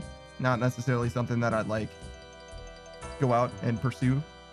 Though exercising though, that is definitely something that I'm trying to piece together where that should fall together in my schedule. I think it has to be after stream and before bed, but I don't necessarily want to dedicate a lot of time to it. So it would have to be like for example, if I did it right now, starting at the end of the stream, finish by like 1 a.m., then shower and food or whatever, and go to sleep at 2 a.m.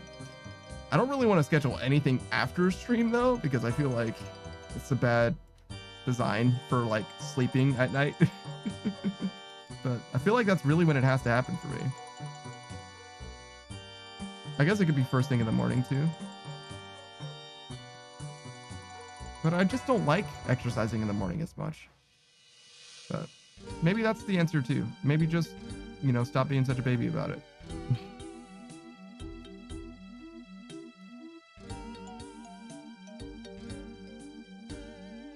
All right, we'll call that good enough.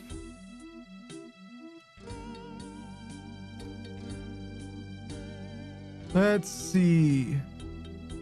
Oh, we got a bunch of people that are live actually.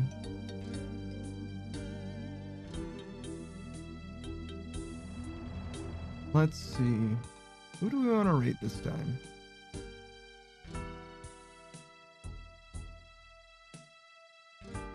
I probably shouldn't, you know, linger on it for too terribly long.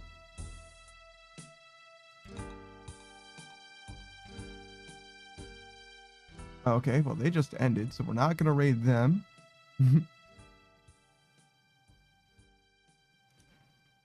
Actually, they stopped by earlier. You can send them some love. Sure. Everybody stopped by today, though, to be honest. Actually, I almost never get to raid. Yeah, okay, we'll do Bug. He just started, so it's only fair.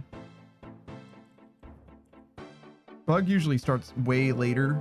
Well, not like way later, but he'll start like another 20 minutes from now, so I can never really raid into him. Right now he's playing Sleeping Dogs, which he was playing before. He's on day 393. I did a whole shout out to him before. If you don't remember, he and I are bone brothers, which means that he and I have the same rigger. He has a different artist than I do.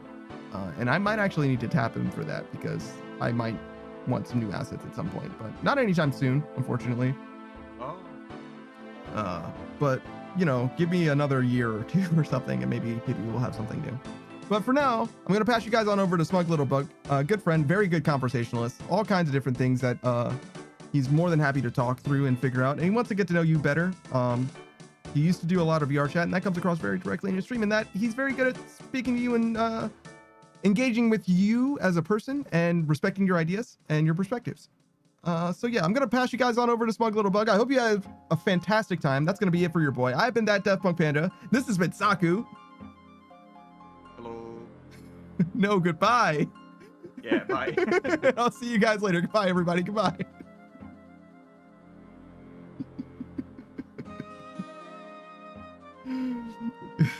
Saku.